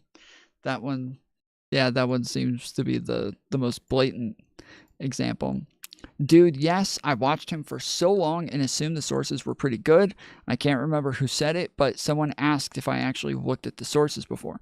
Yep, I remember. I remember thinking, okay, he says things that like everybody else says. Like Candace says it, Ben Shapiro says it, Joe Rogan will repeat these things sometimes.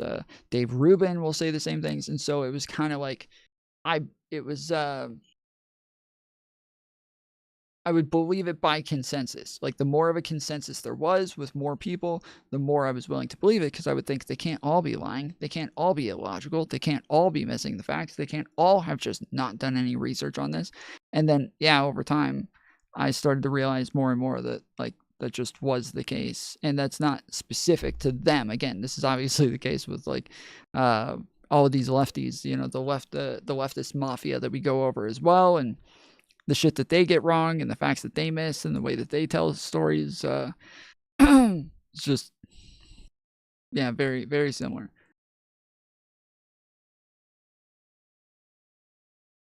All right.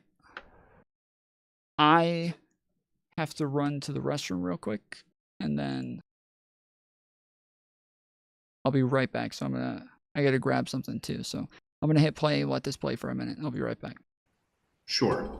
But your May 8th coverage of the Allen shooting, that wasn't a comedy sketch. I don't know if it included sketch elements. We often mix news with sketch elements, but no, not the commentary on the reporting, no. Okay. Let's talk a little bit about how things work at your business.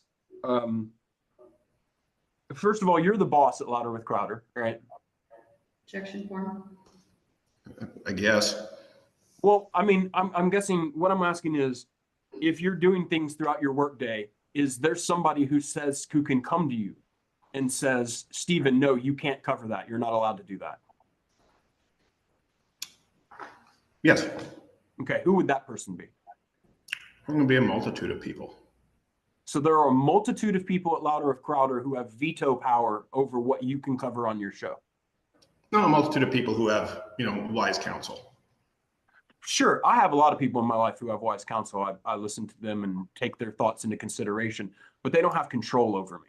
And I'm wondering if there's anybody at Louder with Crowder who has control over you, who says, if you do this, Steven, you're fired. You don't work here anymore. At Louder with Crowder? No, no one can fire me. Okay. And if you want to say something on your show, is there anybody who can stop you? On my show? No. Okay. You would agree that it would be the usual practice of Louder with Crowder. Let me put it in an easier way. You agree it's your usual practice to verify the accuracy of images you share with your audience. Objection form. Can you, sorry, can you restate the question? It was telling me that. Sure. It's if you're going to share images with your audience of news events, right? Things that depict news events, it's your usual practice to verify the accuracy of those images before you show them. Objection form. Sometimes. Okay, let's make it more specific. When you're going to share an image of a purported mass murder, it would be your usual practice to verify the accuracy of that image before showing it. Objection form. And to clarify, Mark, just so for reference, are you referring to Stephen individually or Louder with Crowder as a whole? Him individually. Okay. Go ahead, Nancy. Me individually, then no. No. So there are, in other words, let's put it this way. If you're going to use on May 8th an image, you're going to show your audience an image of who is purportedly the mass murderer. Is that something you're going to see before you go air? Or is this like a Ron Burgundy situation where you're seeing it for the first time? Appreciate the reference to Ron Burgundy. Based on Jim Walcott, actually, Canadian sitcom. There's a difference between breaking news, for example, something that's exclusive to us, where there's obviously very strict, a much more strict process of due diligence if we are the news. Then there's reporting on the news that is available publicly, or reporting on someone else's report. So to answer your question, we would obviously ensure that the reporting on that person's reporting is accurate, meaning the original source would be the reporter. Okay, so in terms of sharing an image, right? I believe what I'm hearing is that if it is your original reporting, you would have a higher level of care than when you are repeating someone else's reporting. Is that fair? No, what I'm saying is that there's a difference between breaking news, being the subject of news, and reporting on someone else's news. So use your example like the DNC. That's their story. They run images or claims. So we report on what they are running. All right, let me give you an example. If the DNC puts up an image, right, and says, here is, let me give you an example. Says the DNC puts up an image of Mount Rushmore and says, this is the Washington Monument, right? You would be able to fairly and accurately report the DNC is saying that this picture is the Washington Monument. That's fine. Right? We're on the same page so far? Yes, and I would show their picture. All right. It would be different to say, here is a picture that the DNC is showing that they say is Mount Rushmore. And I'm telling you they're right. That's different in your mind, right? No. That's the same thing. So you can report, in other words, this is what I'm trying to get at, is it is okay for you without investigating to report someone else's accusation as truthful. To report their reporting as authentic and truthful. Yes, if I believed it was Mount Rushmore and they told me it was Mount Rushmore and showed a picture, I'd show their picture. And do it without any further checking. Myself at that moment in time, if I believed it was Mount Rushmore that they were, why would I not believe the DNC? It's a good question. DNC is an organization you might not always believe though, right? That's fair. Right? They have, in your eyes, they have some credibility issues, I would take it, right? It depends on who they are. So in other words, what I'm saying is not all sources are equal, are they? That's fair. Okay. Would you agree that it's important to verify the accuracy of an image of a purported mass murderer before showing it to your audience? Yes. Okay. Why is it important to verify the image of a mass murderer before showing it to your audience? Well, same reason that it would be important to verify anything. Why is that? This is like a harder thing, and we've talked about this a couple of times. when we're talking about the fact that also, Freddie, I didn't change any. Oh shit.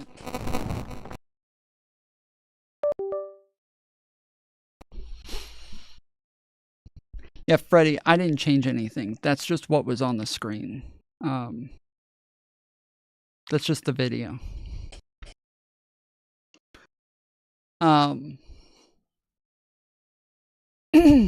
Yeah, this is just like a harder topic to talk about.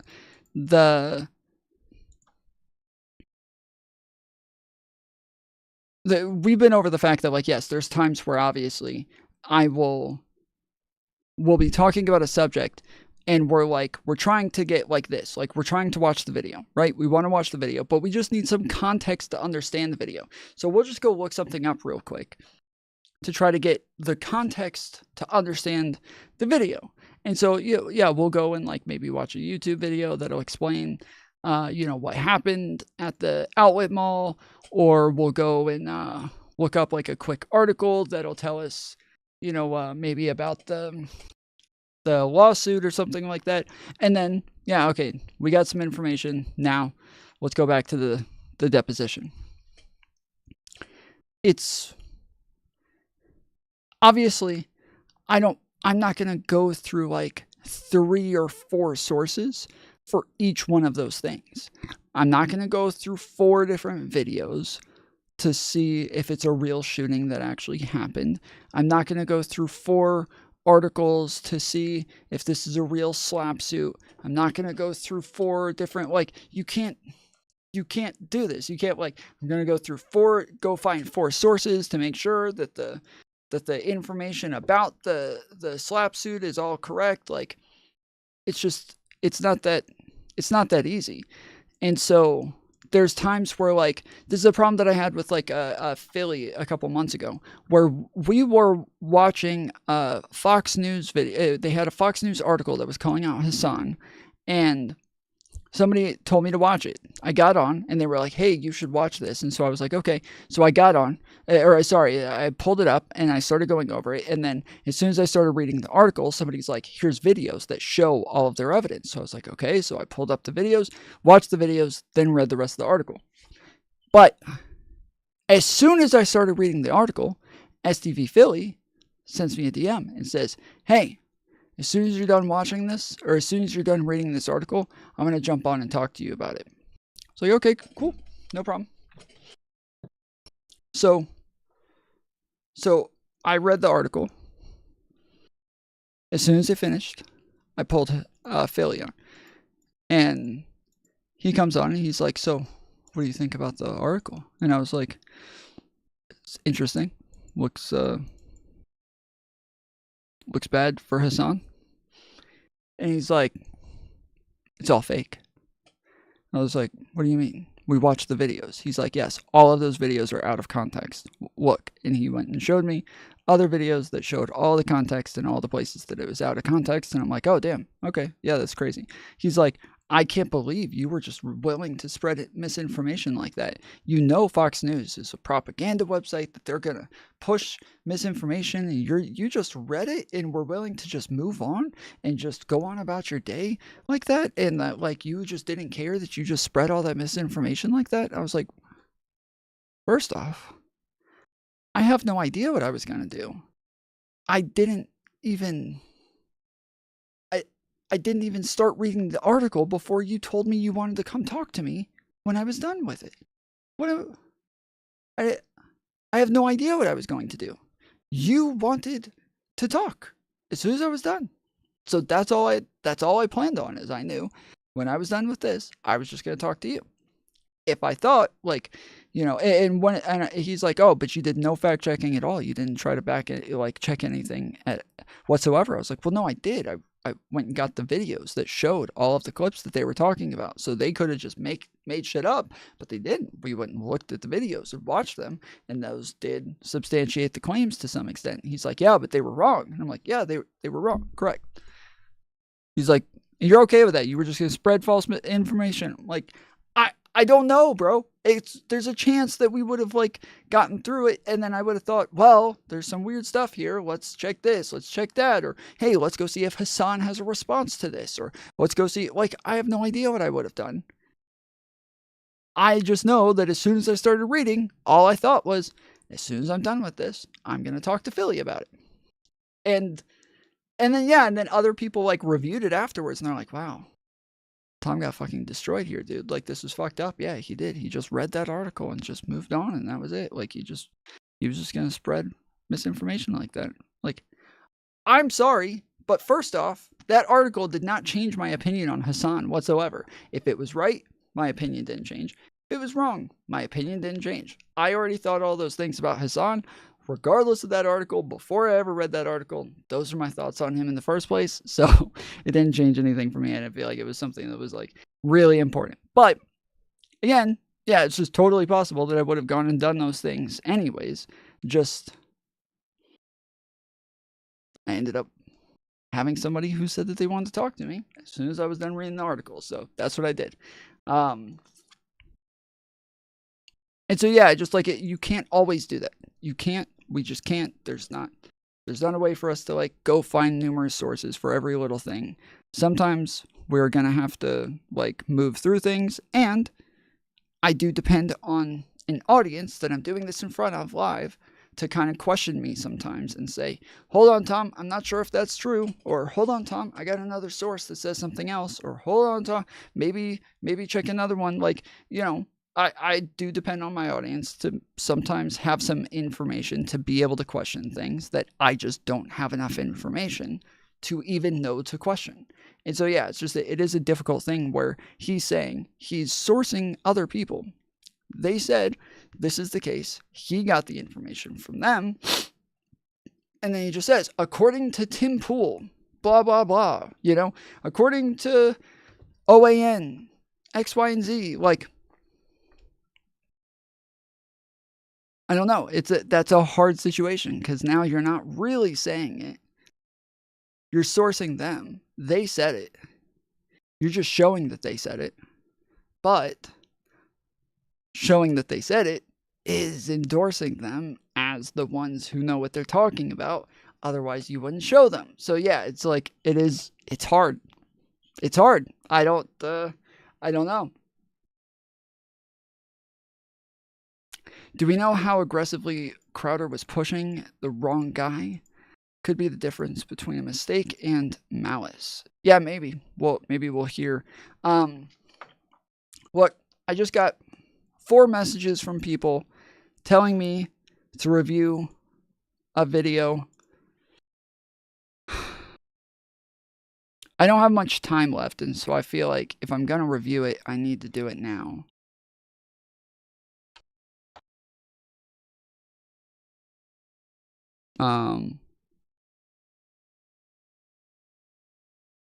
So, like, I want to finish this. I feel stuffed up, but I'm not. It's really driving me crazy. I feel stuffed up, but I'm not stuffed up. And it feels like I'm like, I don't know. It feels, I'm having trouble. Never mind. Whatever.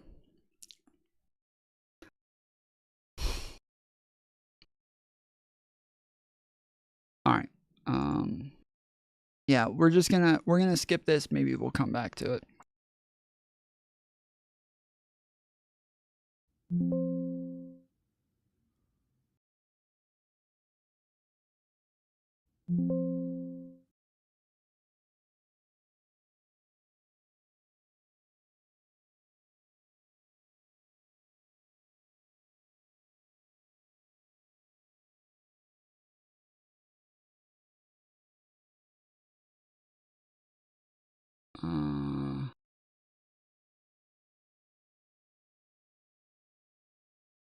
Shit. Who sent it to me first? Somebody gave it to me with a timestamp. All right, whatever. I'll just find it. Fuck it.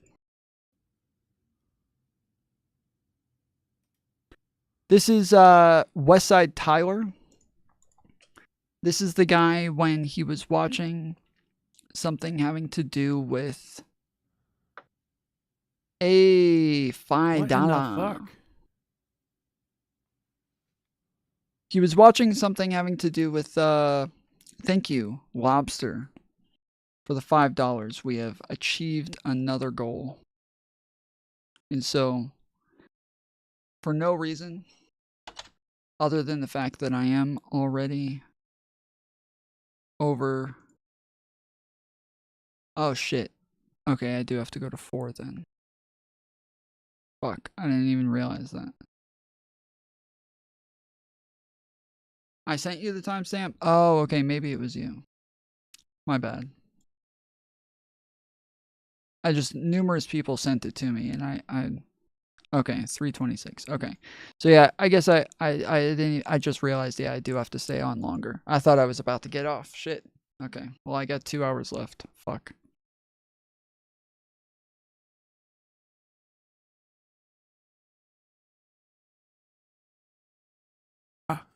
There was. There's a series of them. There's a conversation. Remember the one that you fucking...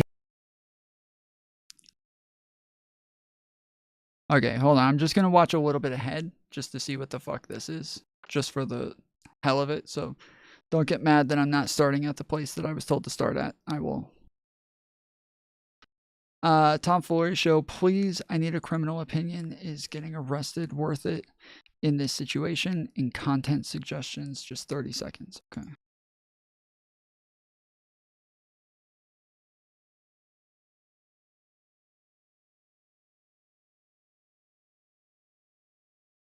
I swear, this has fucking copyrighted music, doesn't it? I bet it will. I bet it will. I knew it.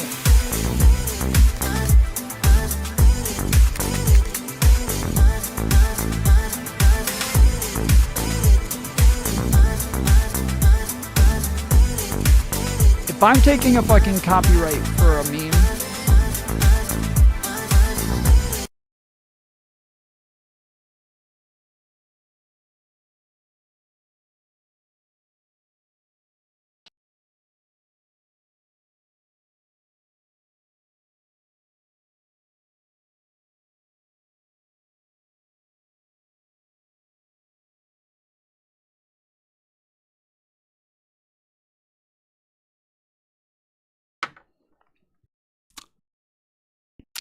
no, getting arrested is not worth it, and playing that video was not worth it. So, yeah, no, I'm sorry. I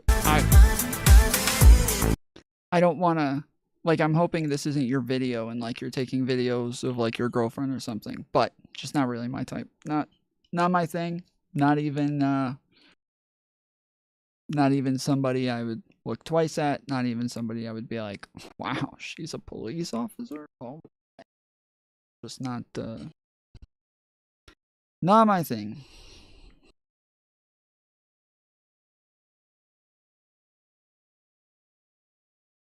You owe me $5.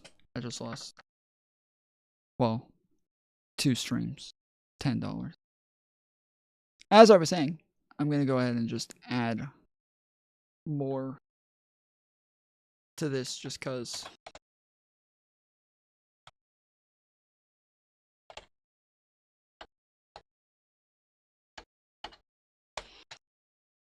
Thank you for completing round 2, guys.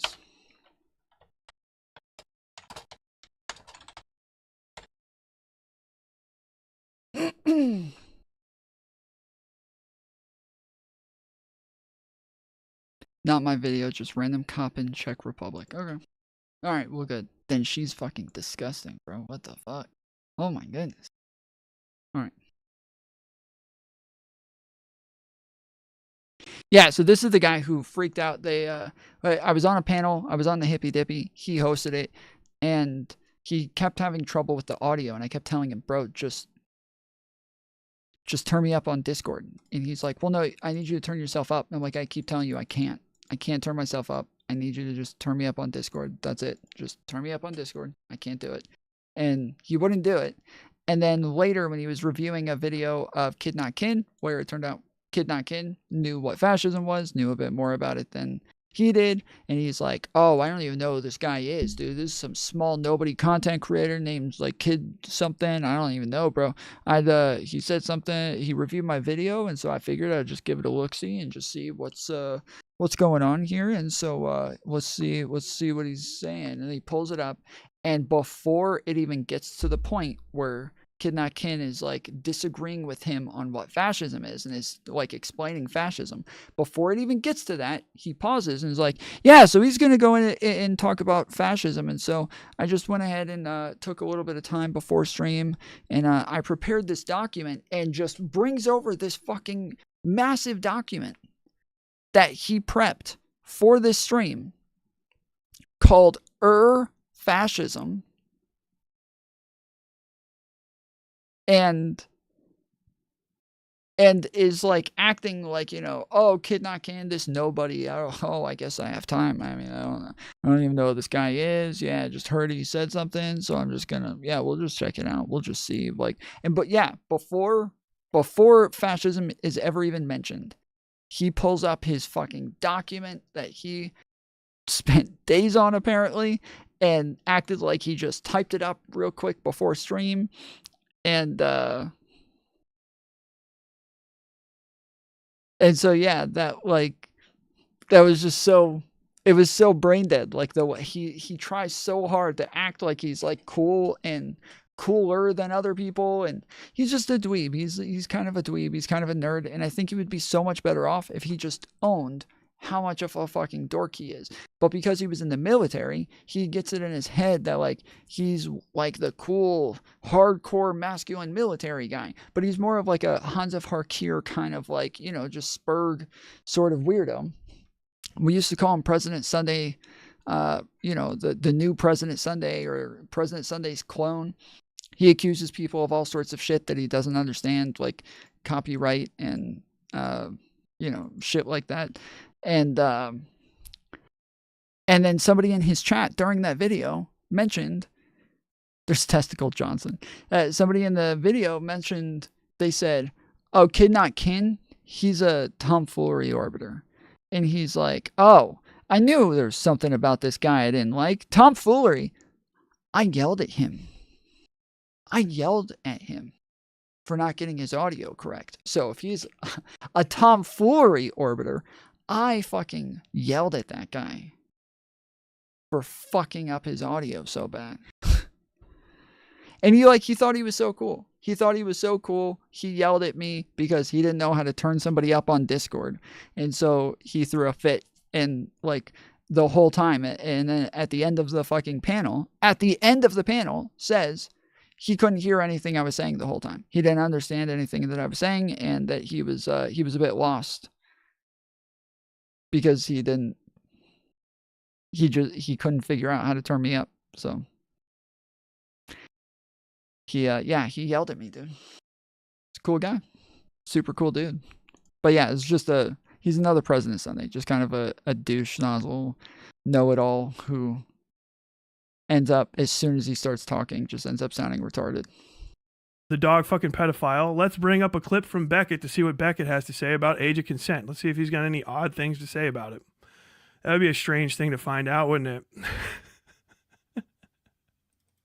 This not have kids there at all. Like, you didn't have to. Okay, so this is him reacting like a week ago. This is, it's not the most damning thing in the world, but this is him reacting to whatever this fella that dressed up in armor and shit. It was very suspicious at the time. It actually got me to go look up, like, basically, why are British people very, very strange about age of consent on the internet? And that's when I found out about Pi, the Pedophile Information Exchange, which was an underground network in Britain in the, 40s and 50s, but had members as high as the fucking MI6 as a part of it, that argued on behalf of pedophilia as, rights. And they're one of the biggest reasons that they tried to argue down the age of consent laws in Britain. And even Ireland managed to raise their age of consent for a while, and then that was relowered and stuff because of a regulatory thing that happened with the North and the South or some shit like that. But very, very strange that they have such low age of consent laws, particularly because in Britain, the age of consent for gay sex was actually 21, while the age of consent was 16, right? So very odd, right? Very odd, Britain.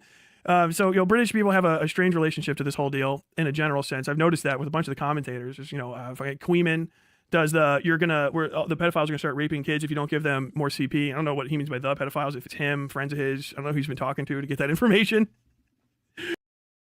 Does Queenman really make that argument? I'm pretty sure the argument, I don't know. I have no idea. But the argument generally is that there's no evidence that giving pedophiles like cartoon porn of children or something, that it doesn't make them more likely to offend. That is the argument. Not that it stops them from offending, not that it makes them less likely, but it just does not make them more likely. There's no evidence to say that it makes it more likely. And so lots of people act like, oh, if you give it to them, they're just more likely to offend.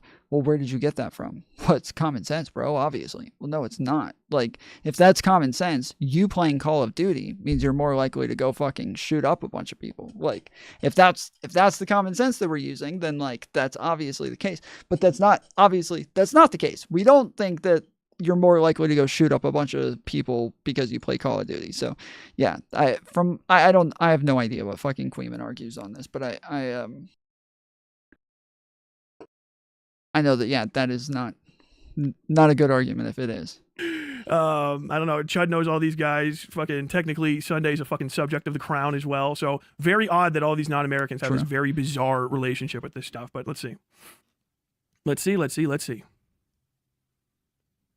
This safe for kids or not have kids there at all. Like, you didn't have to let children be part of your SMP. You didn't have to. And I'm not calling you a groomer. I'm not saying you groom these kids. I'm not saying you're a PDF file. None of that. All I am saying is that you were negligent, stupid, and a creep for suggesting that a 17-year-old tubo said, hey guys, just treat me like an adult. That makes what I did, Dream, okay. Eat my dirty socks, you goat. When a kid asks you that. Okay.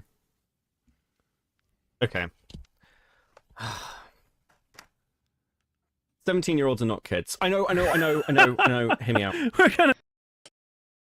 Just to be fair, okay? I shouldn't do this because Beckett is not fair. Beckett is a fucking loser. But to be fair,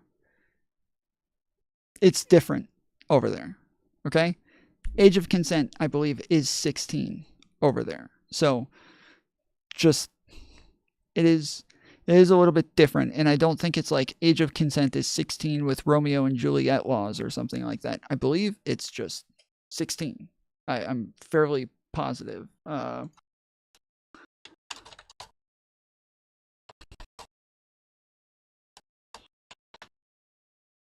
age of consent in the UK is 16 years old. This means that anyone 16 or older can legally consent to sexual activity with another person who is also 16 or older. Exceptions.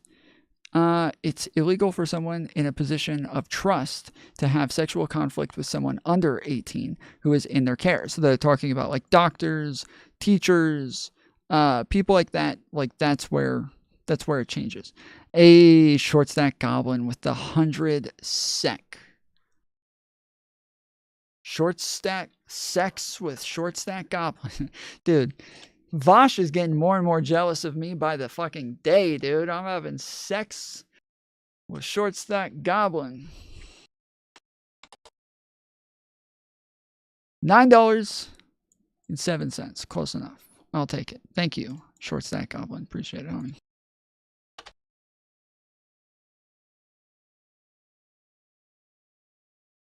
So teachers, professors, doctors, coaches, like people who are in positions of authority, parents, brothers and sisters, anybody who's in a position of authority over the 16 to 18, or 16 or 17-year-old, they cannot engage in any sexual activity with them. But yes, if they are 16, it sounds like they might be able to just go get it on with the 40-year-old.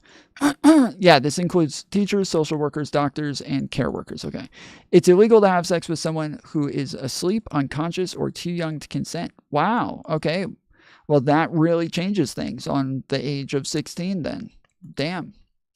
It's illegal to have sex with someone who is being pressured, bullied, manipulated. Okay. It's illegal to have sex with someone who is using physical force against you. 16-year-olds, age of consent, and marriage. In each UK nation, the age at which people can legally consent to sexual activity, also known as the age of consent, is 16 years old. So yeah, it's different. Have a good one, some random guy or some random dude.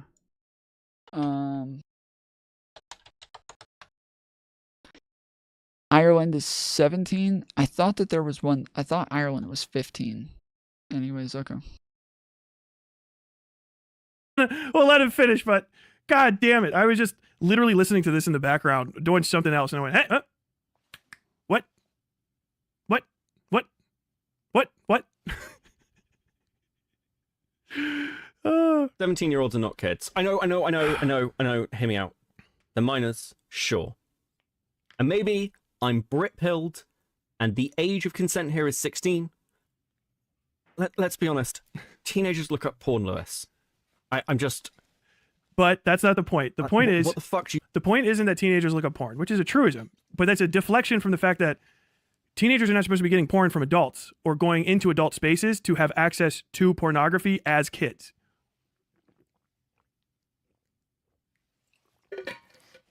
So the problem is, and what's being defended here, is going on to Discord and saying it's okay to post pornography and like over 18 style NSFW material. Yeah, I could be wrong. Am I crazy? Didn't Chud literally have a thing with like a 16 or 17-year-old girl, and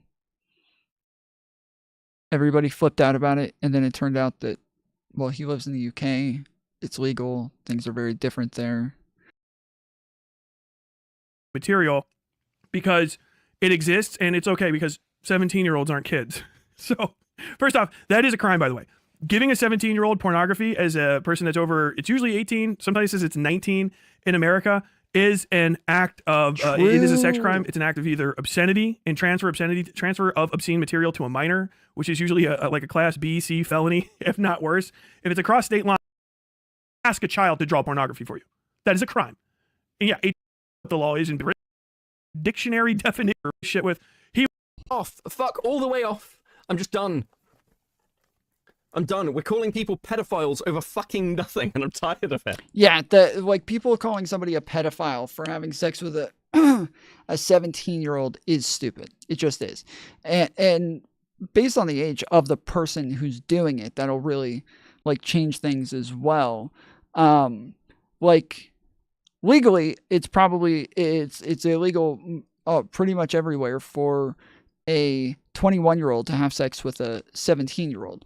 But like in reality, that's not this like horrible thing to do. It's just that we have to draw lines somewhere, and so that's where the lines are drawn. Don't do it. Don't fuck around with the law. Like we have to have those lines.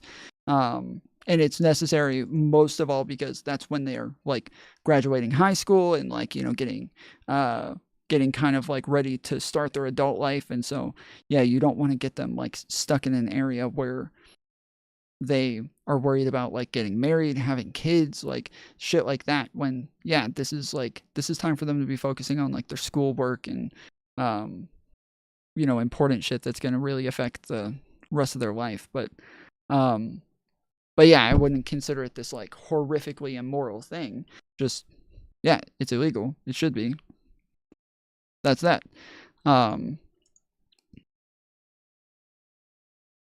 But yeah, generally, like our bodies, like we go through puberty around a certain age, and all other animals are going to just have sex. But we have like societal standards around these things for a reason, because society changes everything. Our norms and our standards change all of our interactions, especially when it comes to sexual interactions. But the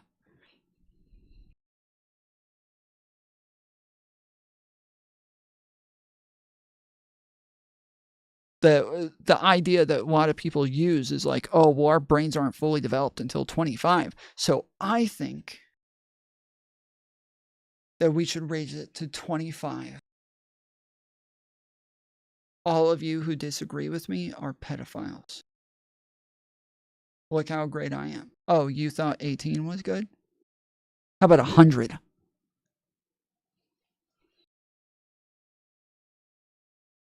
I say 100 should be the age of consent. You're disgusting.